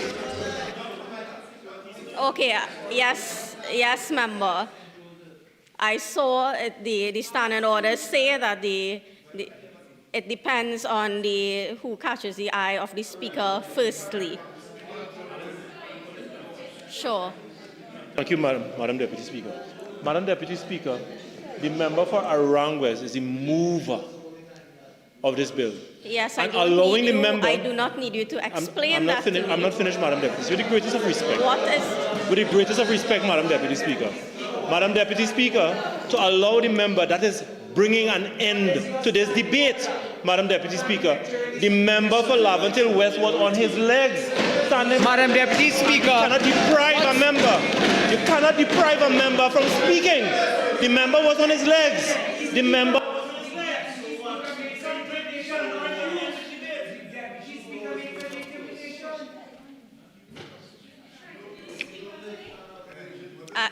Is everyone finished?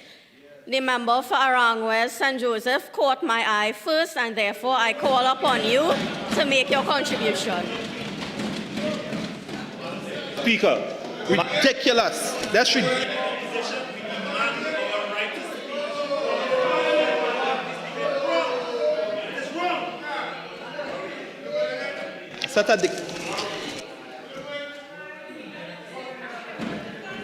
You may continue. You may start, member for Orang West St. Joseph.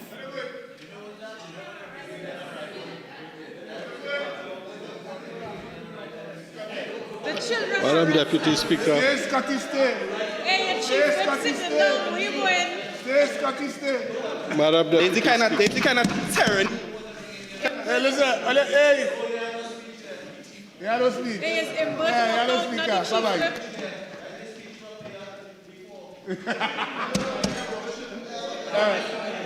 Ryan is in birth walkout, not the chief. Hey, watch out. Look at chief. Hey. Okay, members. Members, I would like to hear the contribution of the Honorable Minister of Justice.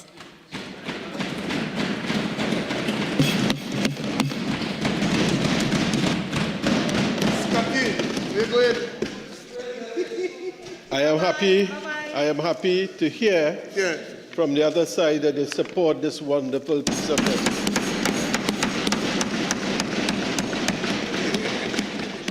Because, Madam Deputy Speaker, the passage of this legislation is going to take a slow process to implement.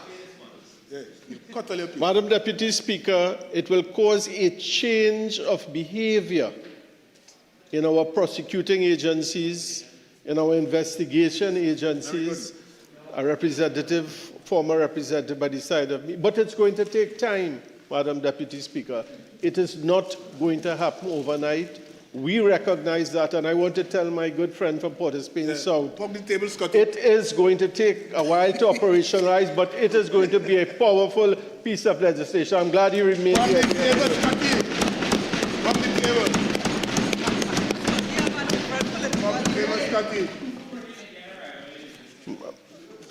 Madam, is that the running from?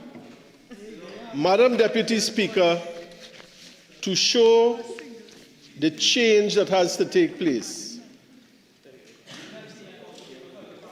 I came across an interesting case. Like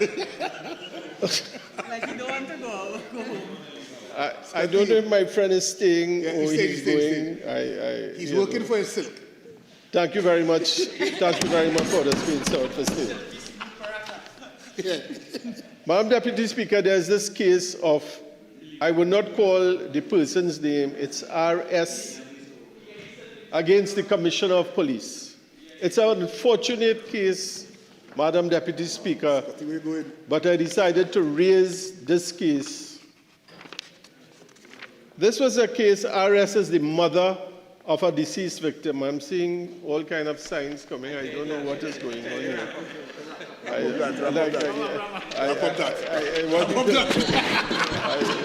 is going on? Madam Deputy Speaker, I will fast forward and give my closing despite all of these signs. Madam Deputy Speaker, in closing,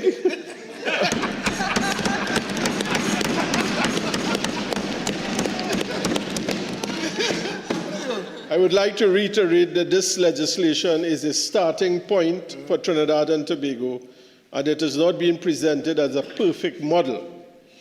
Even in jurisdictions such as the UK, New Zealand, which have had over decades of experience, there remain unacknowledged insufficiencies.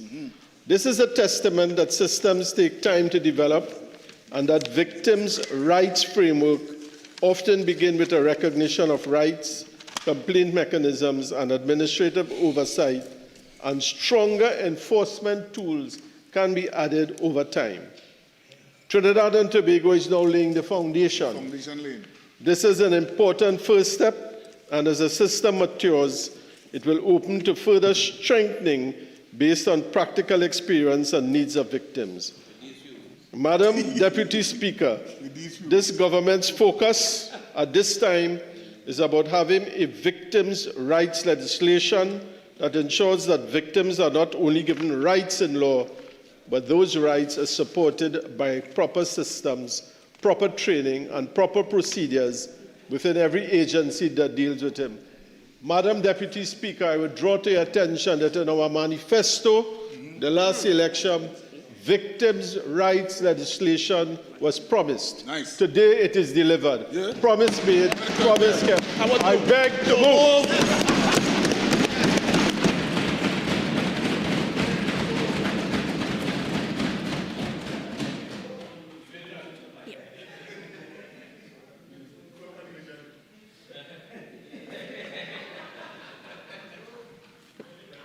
Honorable members, the question is that a bill entitled "An Act to Provide for the Treatment and Rights of the Victims of Offences" be now read a second time. Those in favor say aye. Aye. Any against?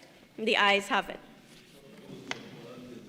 A bill entitled "An Act to Provide for the Treatment and Rights of the Victims of Offences."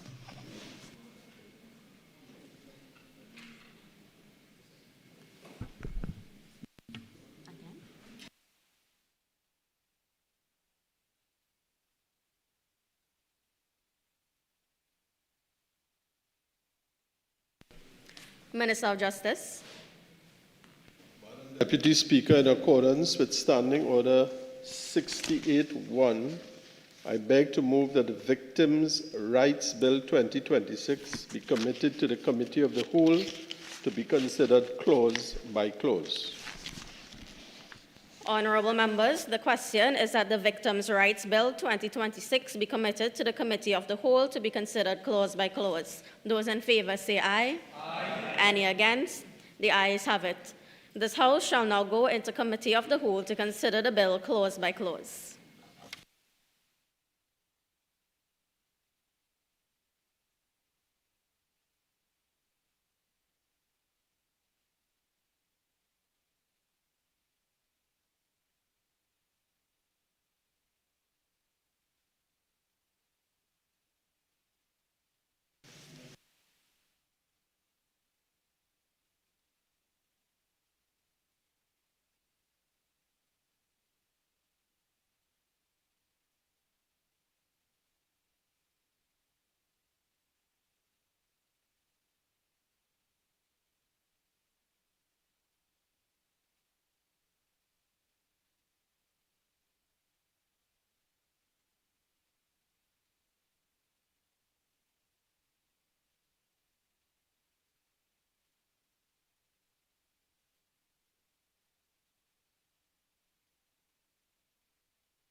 Clauses 1 to 29.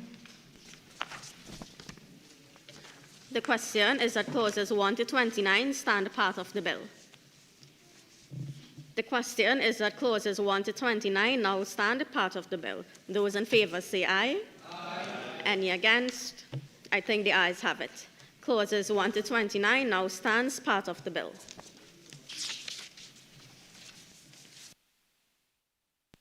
Honorable members, the question is that the bill now be reported to the House. Those in favor say aye. Aye. Any against? I think the ayes have it.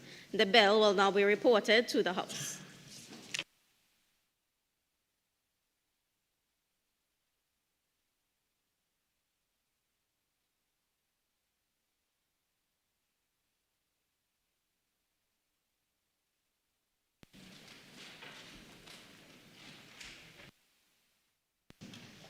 Minister of Justice. Madam Deputy Speaker, I wish to report that the Victims' Rights Bill 2026 was considered in the Committee of the Whole and approved without amendments. I now beg to move that the House agree with the committee's report. Honorable members, the question is that this House agree with the committee's report on the Victims' Rights Bill 2026. Those in favor say aye. Aye. Any against say no. I think the ayes have it. Minister of Justice. Madam Deputy Speaker, I beg to move that a bill entitled "An Act to Provide for the Treatment and Rights of the Victims of Offences" be now read a third time and passed. Honorable members, the question is that a bill entitled An Act to Provide for the Treatment and Rights of the Victims of Offences be now read a third time and passed. Those in favor say aye. Aye. Any against say no.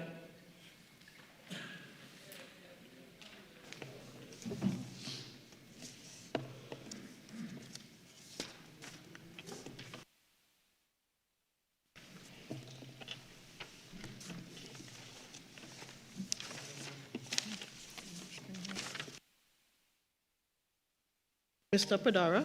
With the opposition having abandoned the Parliament and the people of Trinidad and Tobago, it's a resounding yes that we support, the government stays and supports this bill. Yes. Mrs. Prasad Bisasa. Yes. Mr. Tanku. As someone who stayed here to do my civic duty, yes. Ms. John. Yes.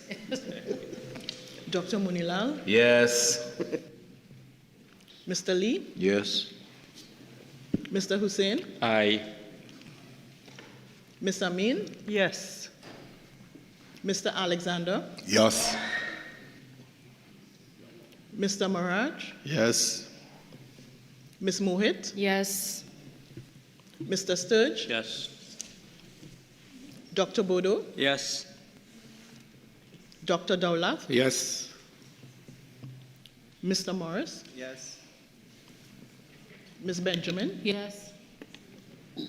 Mr. Sobers. Yes. Mr. Watts. Yes. Dr. Seecheran. Yes. Mr. Kisa. Aye. Mr. Elder. Yes. Mrs. Sam. Yes. Mr. Narayan Singh. Yes. Dr. Roopnarine. Yes. Mr. Thomas. Yes. Mr. Sampson. Yes.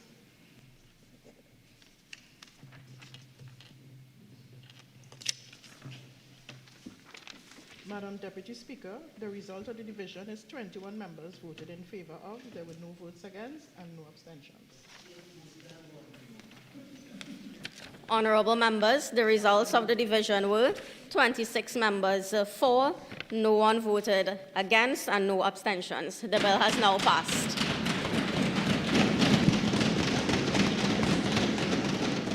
A bill entitled An Act to Provide for the Treatment and Rights of Victims of Offences.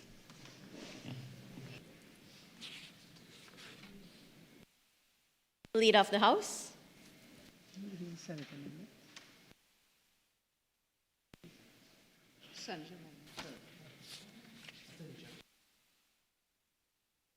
Honorable Attorney General.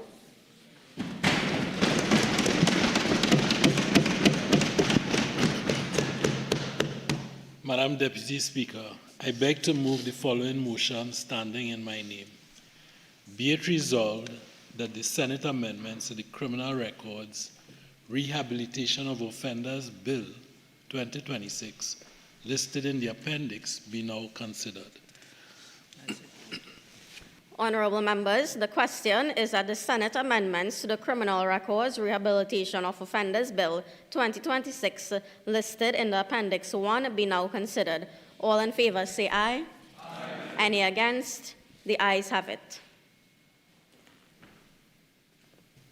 Clause 28, in subsection 1, insert after the word regulations the words subject to negative resolution of Parliament.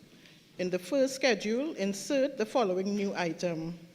Number 32, Prevention of Corruption Act, Chapter 1111.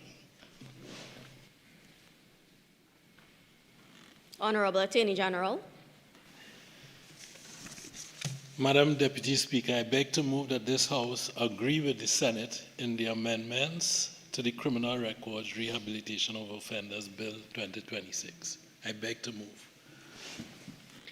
Honorable members, the question is that this House agree with the Senate amendments of the Criminal Records Rehabilitation of Offenders Bill 2026.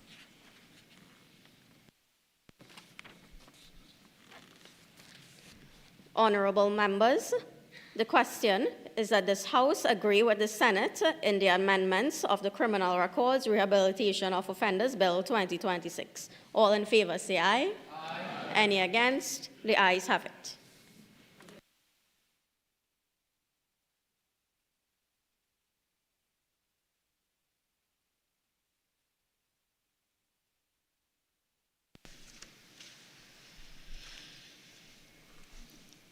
That's it.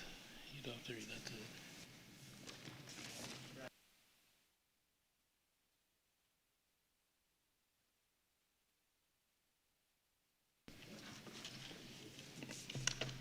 Mr. Padara? Yes. Mrs. Prasad Bisasa? Yes. Mr. Tanku? Yes. Ms. John? Yes. Dr. Munila? Yes. Mr. Lee? Yes. Mr. Hussain? Aye. Ms. Amin? Yes. Mr. Alexander? Yes. Mr. Maharaj? Yes. Ms. Mohit? Yes. Mr. Sturge? Yes. Dr. Bodo? Yes. Dr. Dowla? Yes. Mr. Morris? Yes. Ms. Benjamin? Yes. Mr. Sobers? Yes. Mr. Watts? Yes. Dr. Seecheran? Yes. Mr. Kisa? Yes. Mr. Elder? Yes. Mrs. Sam? Yes. Mr. Narayan Singh? Yes. Dr. Roopnarine? Yes.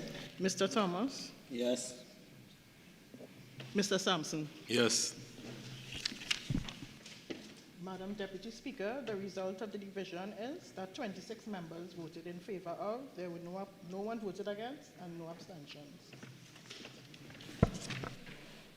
Honorable members, the results of the division are that 26 members voted for, no one voted against, and there were no abstentions. The bill has now passed.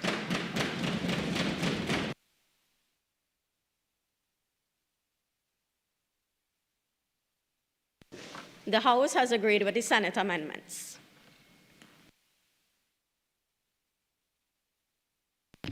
Thank you kindly, Madam Deputy Speaker. Madam Deputy Speaker, as we draw to the conclusion of the first session of the 13th Parliament, allow me to express on behalf of the government bench, led by the Honourable Member for Siparia, our gratitude to the Parliament's staff, to your good self, our substantive Speaker, for the conduct of the nation's business in the People's House. We wish to thank all our colleagues who have contributed significantly, and this being our first session was also a landmark year in terms of legislation that was passed by this administration, being both historic and significant to the people of Trinidad and Tobago. Madam Deputy Speaker, I beg to move that this House now do adjourn to a date to be fixed. I thank you. Honourable members, before putting the question to the House, I now invite members to bring greetings on the occasion of Indian Arrival Day, which is observed on Saturday, May 30th, 2026. Honourable Prime Minister.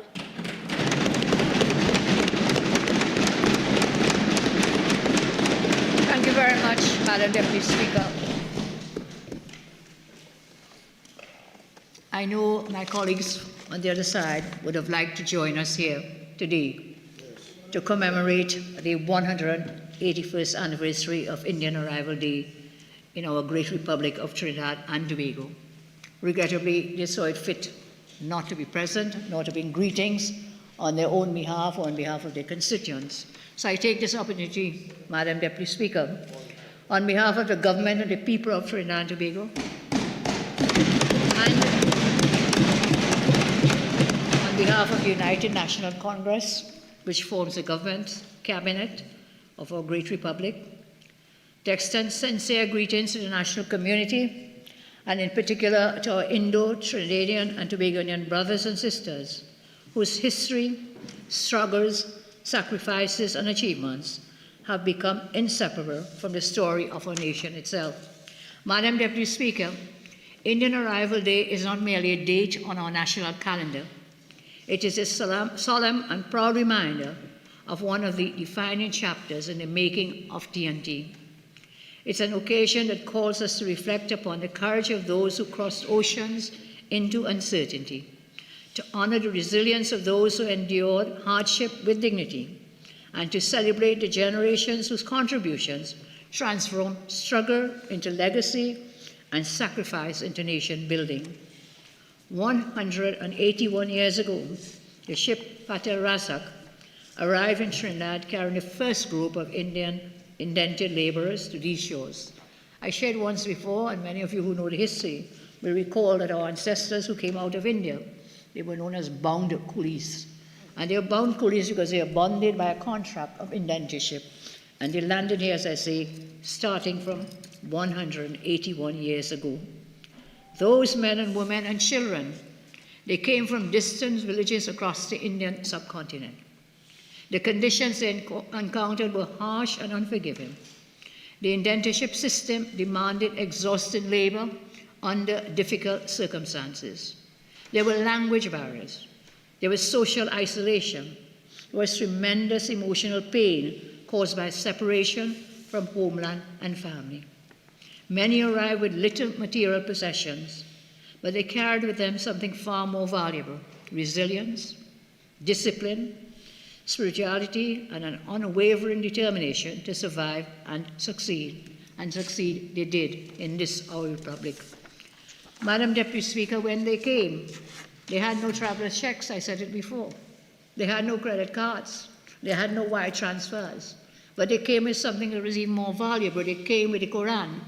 They came with the Gita, with the Romain, and their holy books, and with their own disciplines and ways of life, which they brought into our country. Through sacrifice and perseverance, they transformed adversity into opportunity. They laid a foundation for generations to come. Today, their descendants stand proudly with all the people of TNT, all those who came to Trinidad and Tobago to create the beautiful rainbow nation that we now call sweet TNT. Madam Deputy Speaker, on Indian Arrival Day, we celebrate the tremendous cultural contribution of Indian heritage to our national identity. Trinidad and Tobago is richer because of the traditions preserved and passed down through generations. The rhythms of tassa drums, the beauty and devotion of Ramlila, the vibrant celebrations of Diwali and Pagwa, the teachings and practices of Hinduism and Islam, the melodies of classical Indian music, chutney and chutney soka, which derive therefrom, the flavors and aromas of our beloved cuisine have all become treasured elements of our shared national culture. Indian Arrival Day therefore reminds us that cultural identity is not something that divides us. Rather, it is something which strengthens the mosaic of our nation, the tapestry of which we call Trinidad and Tobago. We may have all come on different boats, but we are all united under one banner, Mother Trinidad and Tobago, and we are all now in the same boat, Trinidad and Tobago. Every group that came to our shores brought with them traditions, values, customs, which collectively enriched Trinidad and Tobago. As we celebrate Indian Arrival Day, we celebrate the enduring truth that diversity remains one of our greatest national strengths here in TNT. As we reflect on this 181st anniversary, we reaffirm our collective responsibility to preserve harmony, understanding, and mutual respect among all the peoples of TNT. In this regard, Indian Arrival Day is not only a celebration for one community, it is a national observance for every citizen of TNT. It is a reminder that our greatest achievements emerge not when we focus on what separates us, but when we recognize our shared destiny as one people. Trinidad and Tobago continues to stand as a powerful example of multicultural coexistence. Our people worship differently sometimes. Our people speak differently sometimes. Our people cook differently sometimes. We celebrate differently, but yet again, we remain united by a common love for country and a shared aspiration for peace, dignity, and progress. That unity we have must never be taken for granted. It must always be protected. I had the privilege of meeting members of two very strong multinational companies a short while ago in this Parliament who are seeking to invest in Trinidad and Tobago. And they smiled at some of us who were dressed as we were. And I said, you know what? In Trinidad and Tobago, you will see us dressed like this, Indian arrival.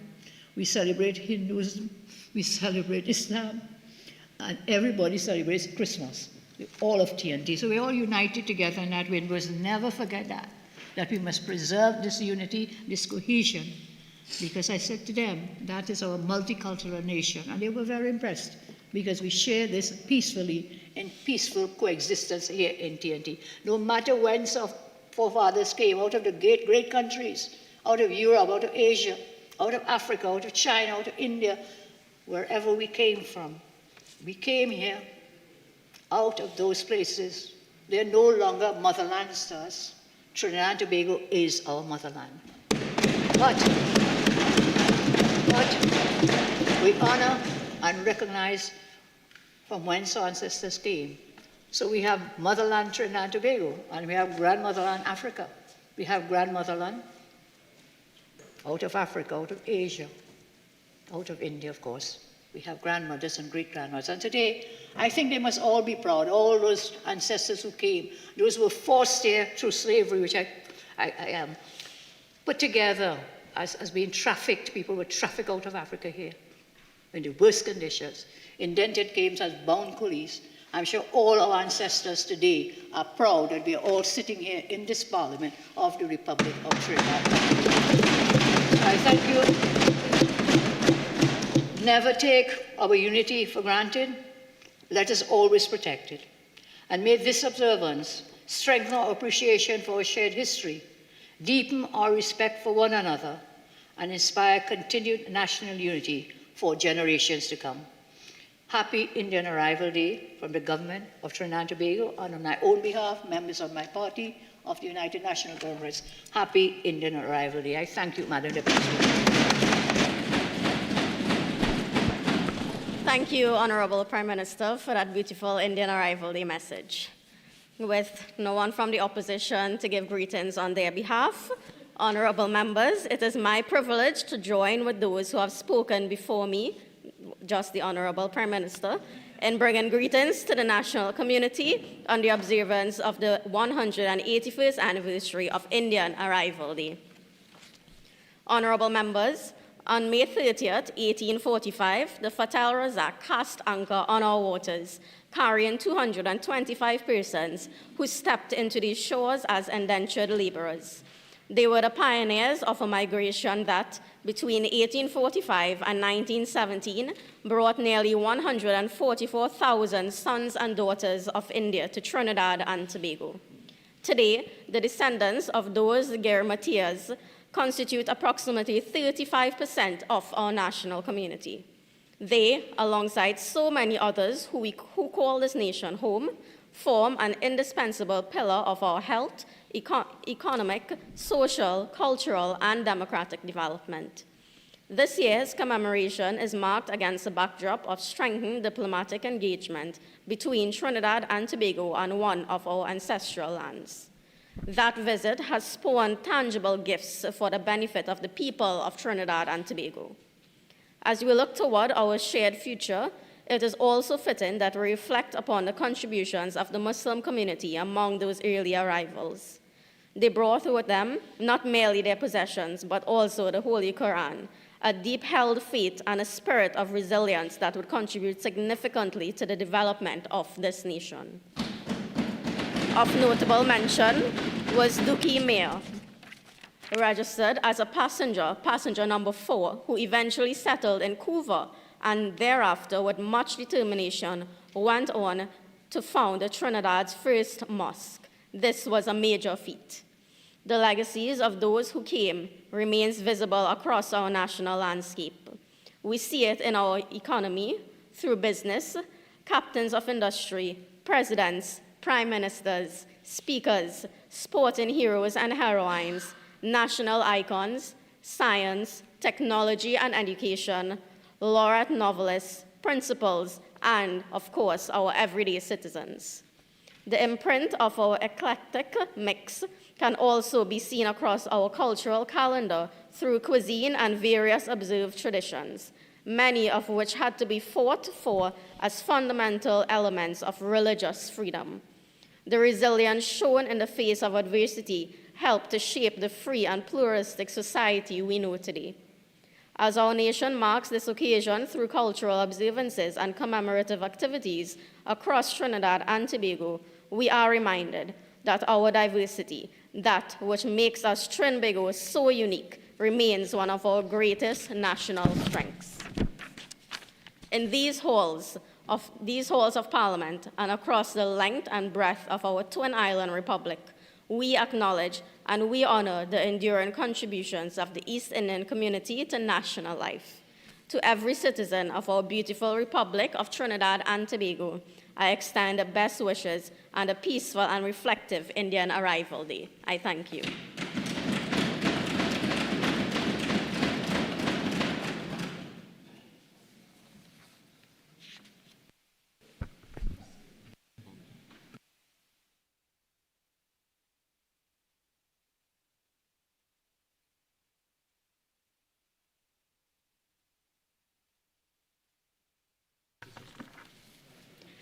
Honorable members, this Parliament, we commemorate, we celebrate, we acknowledge all holidays. And in the same manner, I would like to call on the member for Mayaro to bring greetings for Corpus Christi. Thank you very much, Madam Deputy Speaker. This evening, as a proud member of the Catholic faith, I stand on behalf of the government, members of Parliament, and the Prime Minister to offer the Christian community, and indeed our nation, a holy, blessed, and spiritually enriching Corpus Christi 2026. The Feast of Corpus Christi, formerly known as the Solemnity of the Body and Blood of Jesus Christ, celebrates the Eucharist as a reminder of God's presence, love, and unending dedication to us even in tough times. The Blessed Feast of Corpus Christi reminds us of Jesus' offering of his body and blood, serving as a lasting memorial of his saving death for us.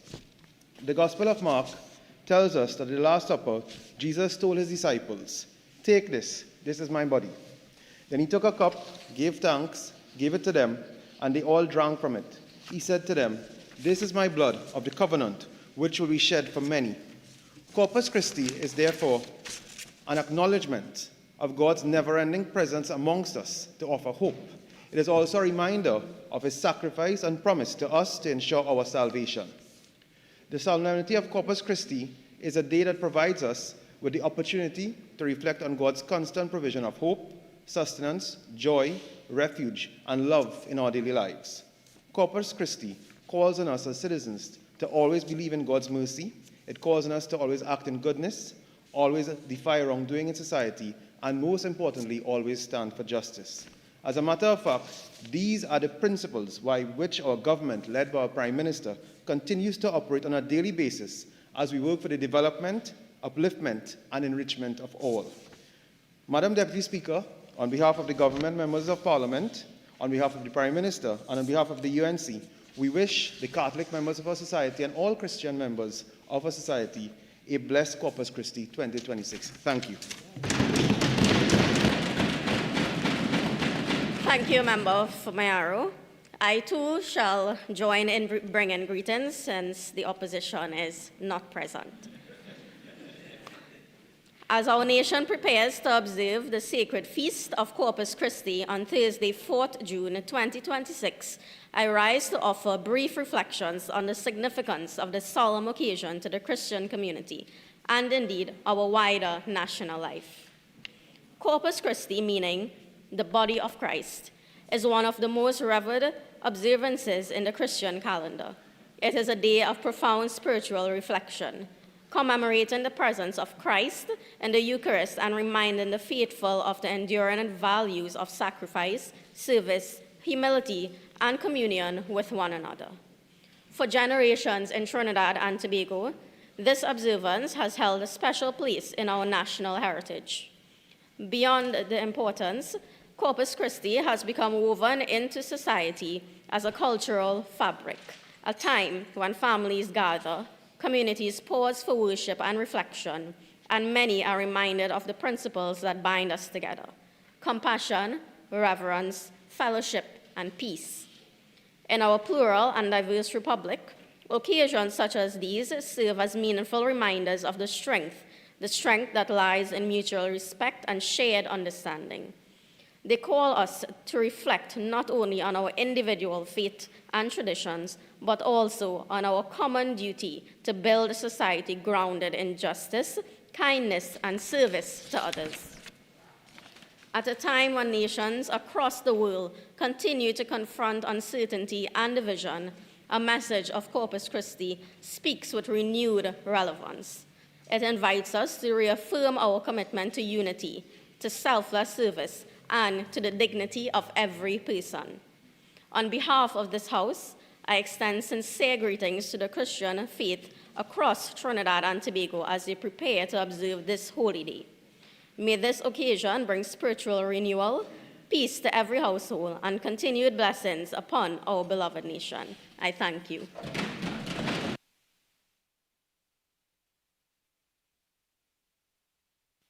Honorable members, the question is that this House do now adjourn to a date to be fixed. All in favor say aye. Aye. Any against? I think the ayes have it. This House now stands adjourned to a date to be fixed. Have a blessed night, everyone.